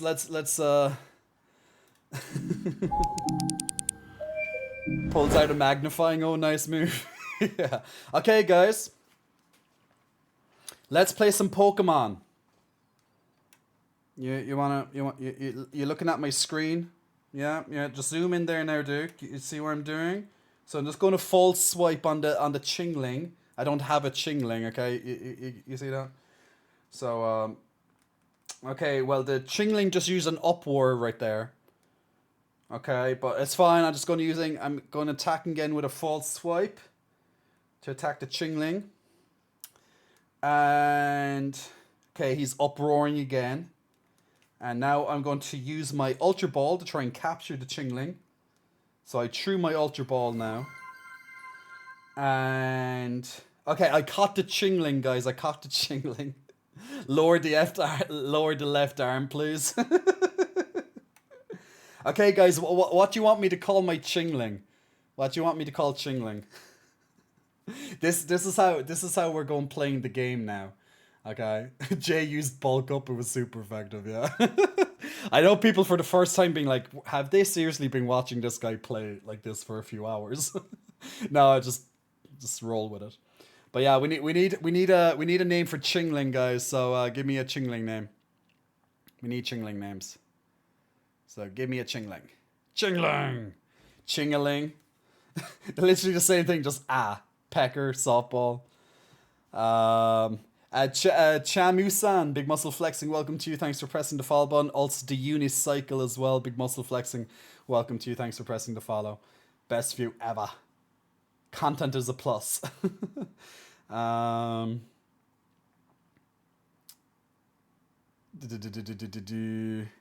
Why is this reminding me of the guy that came in the GOW or WoW stream and complained he couldn't see the mana bar? Where's the mana bar? I don't know. Okay, so more Pokemon. So what are we calling him? You want me to call him Chingling? Yeah, we're gonna go with Chingling as because it's easy for me just to say it. So we're going to seriously, is this content on Twitch? Seriously, is this what we're doing to make content on Twitch now? I am off. Oh, why can't I make what? Look, Chingling. I'm trying to type in Chingling and you can't. Is Chingling a bad word? Is it? Maybe it's some sort of derogatory thing for something. Chingling. I didn't think it was. Is it a bad word? Is it a slur? Is it? Let me have a look. Ching. Ling. Oh no, it's Klingeling. Chinneling. Chingling is a song by American rapper Missy Elliott. No, I know that song. Chingling ling ling. Urban Dictionary. The object of thrusting your body in a forward and backward motion in a seductively alluring manner in order to attract the opposite sex. Okay. But I don't see how that's derogatory or something. Yeah, maybe, I don't know, ching-a-ling. Apparently it's not allowed. Okay. Okay, we'll go for dingle. So we'll go for Kaz's dingle. So Kaz, we're going for your dingle. Okay, so we go for dingle. Okay, dingle worked. We're putting dingle back into my box, and we'll be all good now. Okay, okay, there we go. Perfect.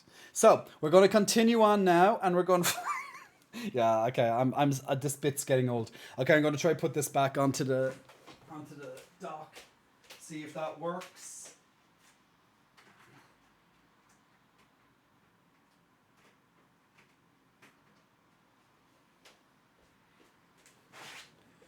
I'm not sure. Was it like maybe the controller or what? Or was it something else there? But we'll see now.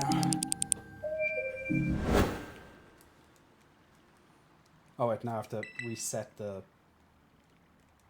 controllers because.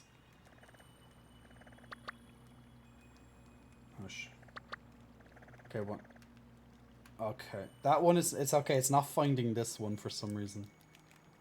Okay, maybe this. Okay, maybe one of them's charged and the other one's not. Yeah, maybe that's what it is.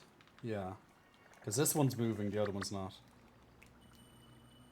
Yeah, see, it's finding it hard that it can't seem to find this one for some reason.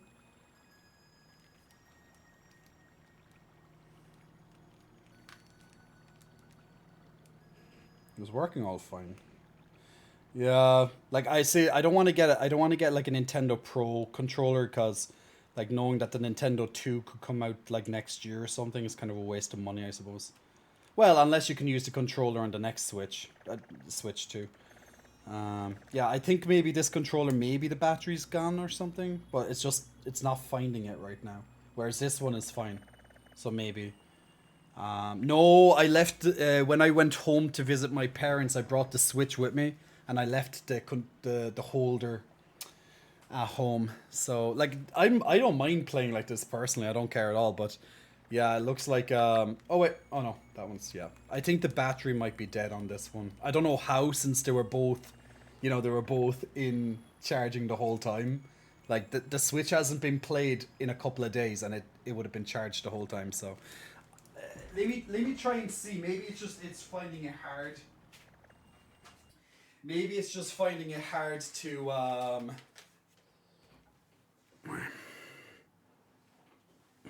It might be just finding it hard. I'm just gonna give me a second.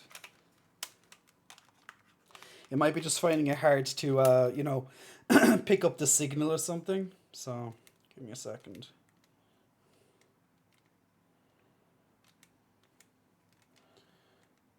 Like, it shouldn't be that hard to find it, surely.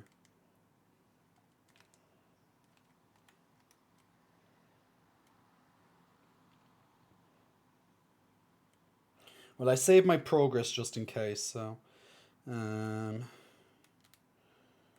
just gonna check my settings and see if anything.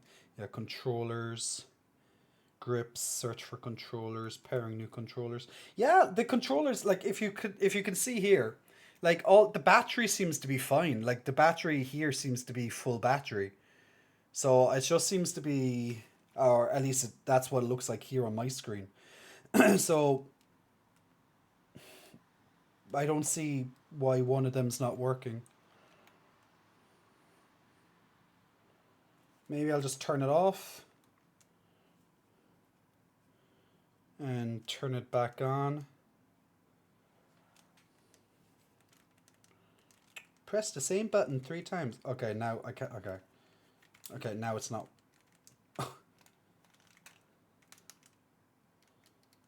Okay, it's not.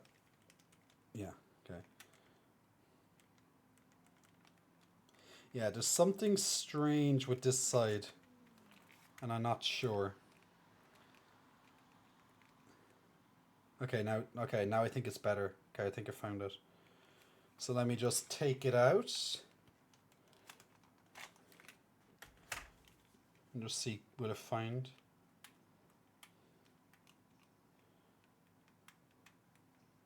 Okay. Yeah, okay. I think it's fine now. Yeah. Okay, it's fine. Okay, I think I was just finding an issue to connect to it for some reason.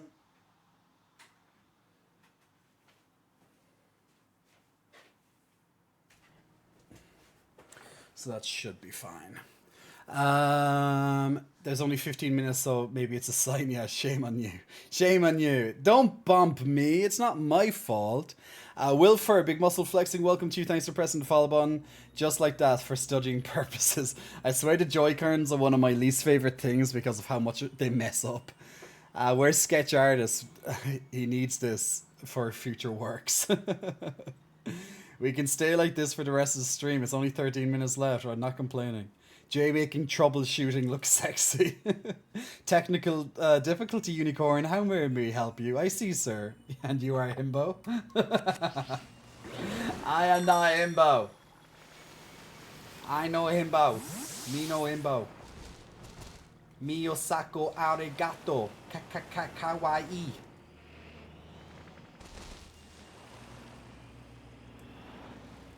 God, dear God, that Yang Mad is like, or whatever it's called, just run into it. Although it's annoying, the Joy-Cons are annoying, I do enjoy the upper body experience on Jay's stream. Thank you, Desi. I'm thankful that I'm looking decent after all the amount of carbs I've been eating over the last like 2 days. I've been doing something really bad. I was, and I know it's bad, so no one has to lecture me it's bad, because I'm literally telling you I know it's bad. But I may have slightly stress, stress ate.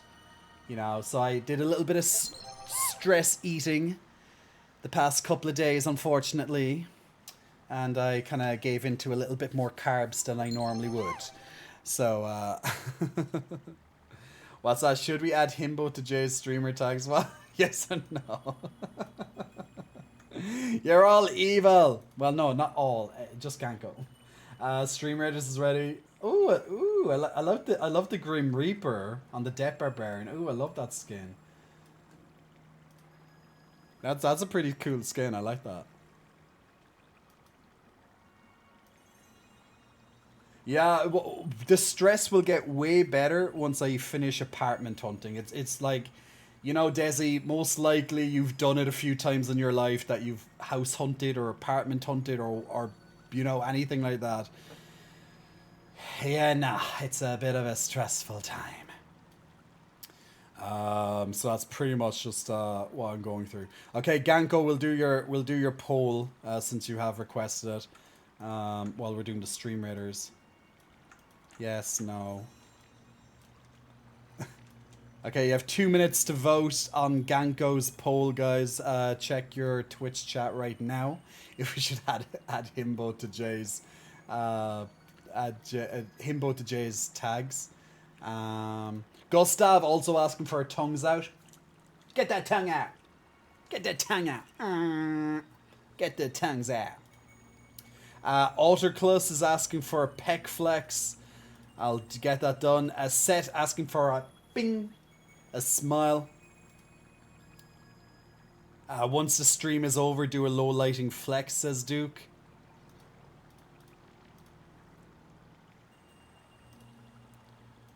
Congratulations, Captain Snappy and Cross Cami, on some extra goodies there as well. And I clicked way too fast there.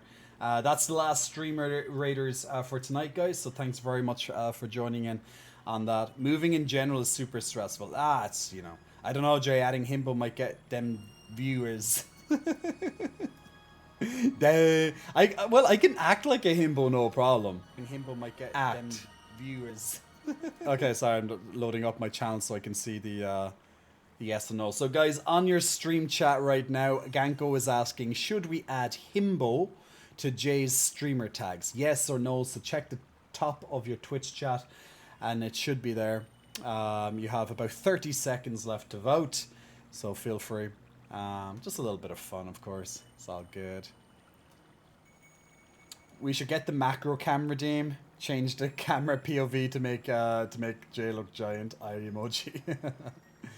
When I bought my house, it was easy. My husband and I were looking to move to a different place within our city, and it was very stressful to look online, go in person, and the people paying above the ask. Yeah, that's it, man. Not only do you look online, and then you're looking through all the photos, the videos of the places, then you're sending off your application, hoping that you'll get a view. Then you might get the view if you're lucky, and you'll go, and then there's other people there, all, you know, trying to get their foot in the door. It's just it's just all a big competition, right? Remember Master Ball?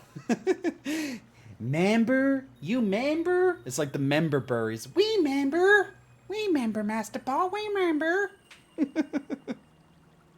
Love it. There you are, Tiddy. Come on, get a load of this view. Okay, let's get a load of that view. Oh yeah, by the way, that I'm doing the pec flex as requested.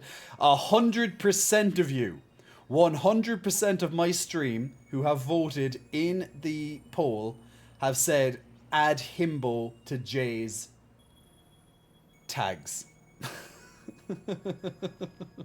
How dare you all? Oh, this is cute. Ganko likes the member berries. We gotta love some member berries in South Park, right? The crystals here are always shining. Isn't that strange? There's even a weird rumor that you can meet people here who passed away. Ooh. Now we'll just need to get a little bit of crystal from the bottom of the pool. Oh my god. That sounds so wrong in so many ways. We just need to get some crystal.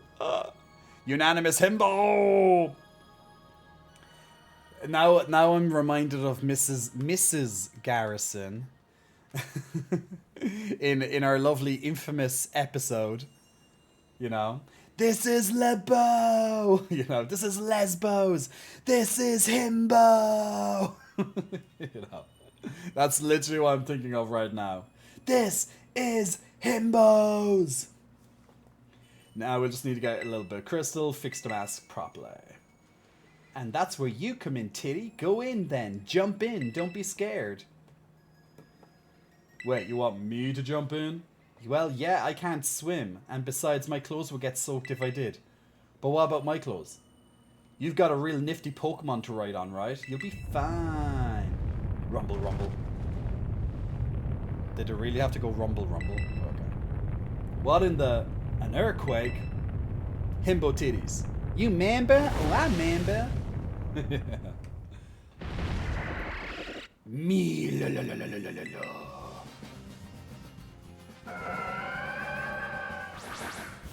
Go Havoc. Oh, we're doing a duo battle. This one looks strong. You're awful lucky that I'm around. Oh dear God. Milotic. Level 73. Okay, pretty strong. I'm assuming I can't capture it since it's like a forced battle.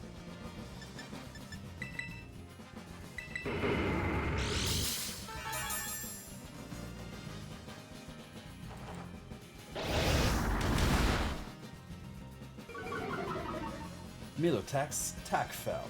Jay, calm down. You're flexing so hard the world is shaking. Yeah. Boom, boom, boom, boom. It's weak. Go get him, Morpeko. Thunder Wave. The Milotic is paralyzed. It may be unable to move. The wild Milotic can't move because it's paralyzed. Morpeko! Morpeko. I'm assuming I can't capture it, but part of me wants to try. But then Morpeko will probably just kill it off anyway, so yeah, whatever. Yeah, that's it. It's super effective. Who's my favorite new Pokemon? Oh man, I have no idea. I don't know. I can't even remember which ones are new this generation. I'd have to look at the Pokemon list. Sheesh, that surprised me. Now that I think about it, Pokemon like that one do show up here from time to time. You know, you're pretty handy to have around in that battle, aren't you? Well, I am the champion. I should be able to. Why don't I just tell her, like, I'm literally the champion of Paldea? Like, hey, is that? Crystal! I'm actually surprised it gave it its own little, you know, its own little item menu. Maybe it was stuck to that Pokemon you fought. The energy coming from those crystals at the bottom of the pool. I knew it. Briar. Mrs. Briar! Hi there, Carmine. And Tiddy, too. I thought you were paired with other students. Did you decide to switch things up? I'm sorry, Miss Briar, but this place is actually pretty special. I'm not a big fan of outsiders just wandering around the place. I'm aware that this is a sacred ground, yes. I did get permission from the caretaker, though. Was that not sufficient? Why did you come here? Oh, just doing a bit of field research. I was interested in the properties of the water here. And, well, my hunch was on the money. You see, the crystal pool's waters emit energy of the same wavelength as terrestrial energy, though I have no idea why that is. Once I figure that out, I might be able to stabilize a terrestrial phenomenon in the regions, other than Paldea. I see. Well, we've got somewhere to be, so let's head back, Tiddy. Now we're done. Now I couldn't just exit in the middle of a conversation. That's just rude, Ganko. Ganko, don't you have any consideration? No. That's your new name, Ganko. No consideration. No consideration, Ganko. Yeah, that's you.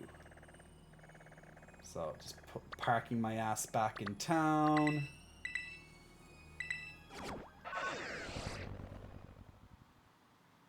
And we'd be good.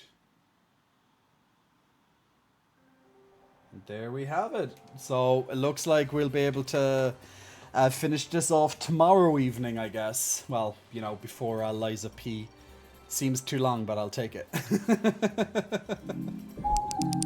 Gango, you'll have no choice but to take it, my friend, no matter how long it may be. So there we go. Duke, we're going to do the low lighting flex, as you asked. So we'll get that done. So what was I doing? Oh yeah, low lighting flex. And was it pec flex? 1 second. Was it pec flex? Was it a pec flex? No, you didn't even. You just said low lighting flex. I don't know. Maybe it was a pec flex. I'm not too sure. You didn't specify, Duke, so I'll just do the pec flex. Pec flex. There it is. So pec flex is for the Duke. Peg Flex is for Duque. So guys, thank you very much for joining tonight. It is now the end of the stream. We'll continue the rest of the Pokemon DLC, probably finish it off tomorrow evening. We also, of course, have Lies of P, provided I can begin it, the download at nighttime. Now, we might get maybe like an hour or two of Lies of P tomorrow, but we will start off with Pokemon, hopefully finish that story before Lies of P. That is the plan. The story, to my knowledge, isn't much longer than this, so yeah, I know there is side content and stuff, but you know, right now the focus is just to do the main content right here. So there we go. Now, if you haven't seen it yet, check out feel free to please check out my YouTube channel. There's brand new content over on my YouTube, including the latest episode of the gaming news. So if you haven't seen that yet, please definitely go and check that out. It helps the channel. Feel free to press a like on it, or feel free to comment, and it will definitely help you know, the video getting out there to more people who'd be interested in gaming news. Brand new additions from the previous video in this video. So I just linked it there for your convenience if you do want to check it out. I'd be very grateful. Brand new gaming series we're doing. We just finished the 3rd episode there, so feel free to even check out the previous ones if you want to. We're almost at YouTube partnership right now, so we're very close to it. Hopefully, if things continue to go well, we might be there. You know, maybe even midweek, sometime next week anyway, maybe as early as middle week. So feel free if you have any spare time over the next couple of days. Even if you want to watch any of the stuff there, even if you missed some of a previous stream, the previous streams are also uploaded onto YouTube as well, usually the day after they go live. So this one should be up tomorrow sometime. But if you want to check out other content, feel free. But we're so close to reaching YouTube partnership right now. So great for my little channel. But yeah, we're over 2,800 members strong so far. So it's picking up little by little. So thank you very much for anyone who's subscribed, anyone who's watching. So feel free, of course, to check any of the content out there. And that will definitely help. We have under 200 hours to go. Wow, that actually jumped up. Yeah, that went up by about 150 hours today alone. Whoa, that's pretty crazy actually when I think about it with my small channel. So pretty cool. So thank you guys. So yeah, we have under 200 hours to go until YouTube partnership, and that's 200 hours in total of watch time. So you know, takes a little bit of time to get there, but we're almost there. Who knows? Maybe even by Tuesday or something, we might actually be there, Dub, and we'll get that email into the inbox to invite us to the YouTube partnership program. Who knows? But yeah, just under 200 hours to go. So thank you everybody who's been tuning in and watching the gaming news, or even watching any the repeats of the streams and stuff. It's very much appreciated. And let's get to that YouTube partnership. So if you're just seeing me for the first time, you're very welcome to the stream. The stream has just ended, is just about to end. But I got Twitch partnership back in June, and now, you know, as of the last 2-3 weeks, we've been, you know, picking up the pace to try and get YouTube partnership, and because we have lots of cool ideas coming out for videos in the future. So check that out. So yeah, so that's it. So thank you very much. So feel free to click on that link or any of my other links. If you do want a countdown to tomorrow's stream, check out my Discord, which Dub just linked there as well. So if you want to join on our community, new videos get uploaded there and told, so you never miss a video. Of course, feel free to subscribe everywhere and anywhere to make sure you don't miss any content from myself. And I will continue house hunting over the week. I hope the sooner that's done, the more I can start focusing again on, you know, content in general. But I know there will be some slight setbacks, you know, until I get this house hunting done, because it's taking up far too much time. But yeah, but the content on YouTube, I'm going to keep it flowing as good as and as often as I can. So once again, tomorrow night back playing some Pokemon, and also Lies of P, provided I get to download it as it comes out tomorrow evening. So we'll see on that one. And Ganko, it will be Ganko's birthday tomorrow. So there we go. So feel free to check out all my stuff, guys. If you want to support me further, if you do want to help yourself at the same time, I do have a fitness website. So if you need to improve your fitness and your health, check that out. $9.99 a month.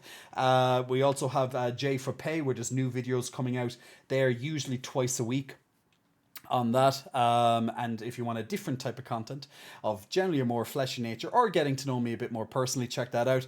And also if you want to check out, you know, subscribing in the future, consider it with your Prime Gaming sub, or else even a regular sub, or gifting subs to people. You have the Twitch there. And also coming very soon as well, we have Patreon to support on the YouTube creation side of things.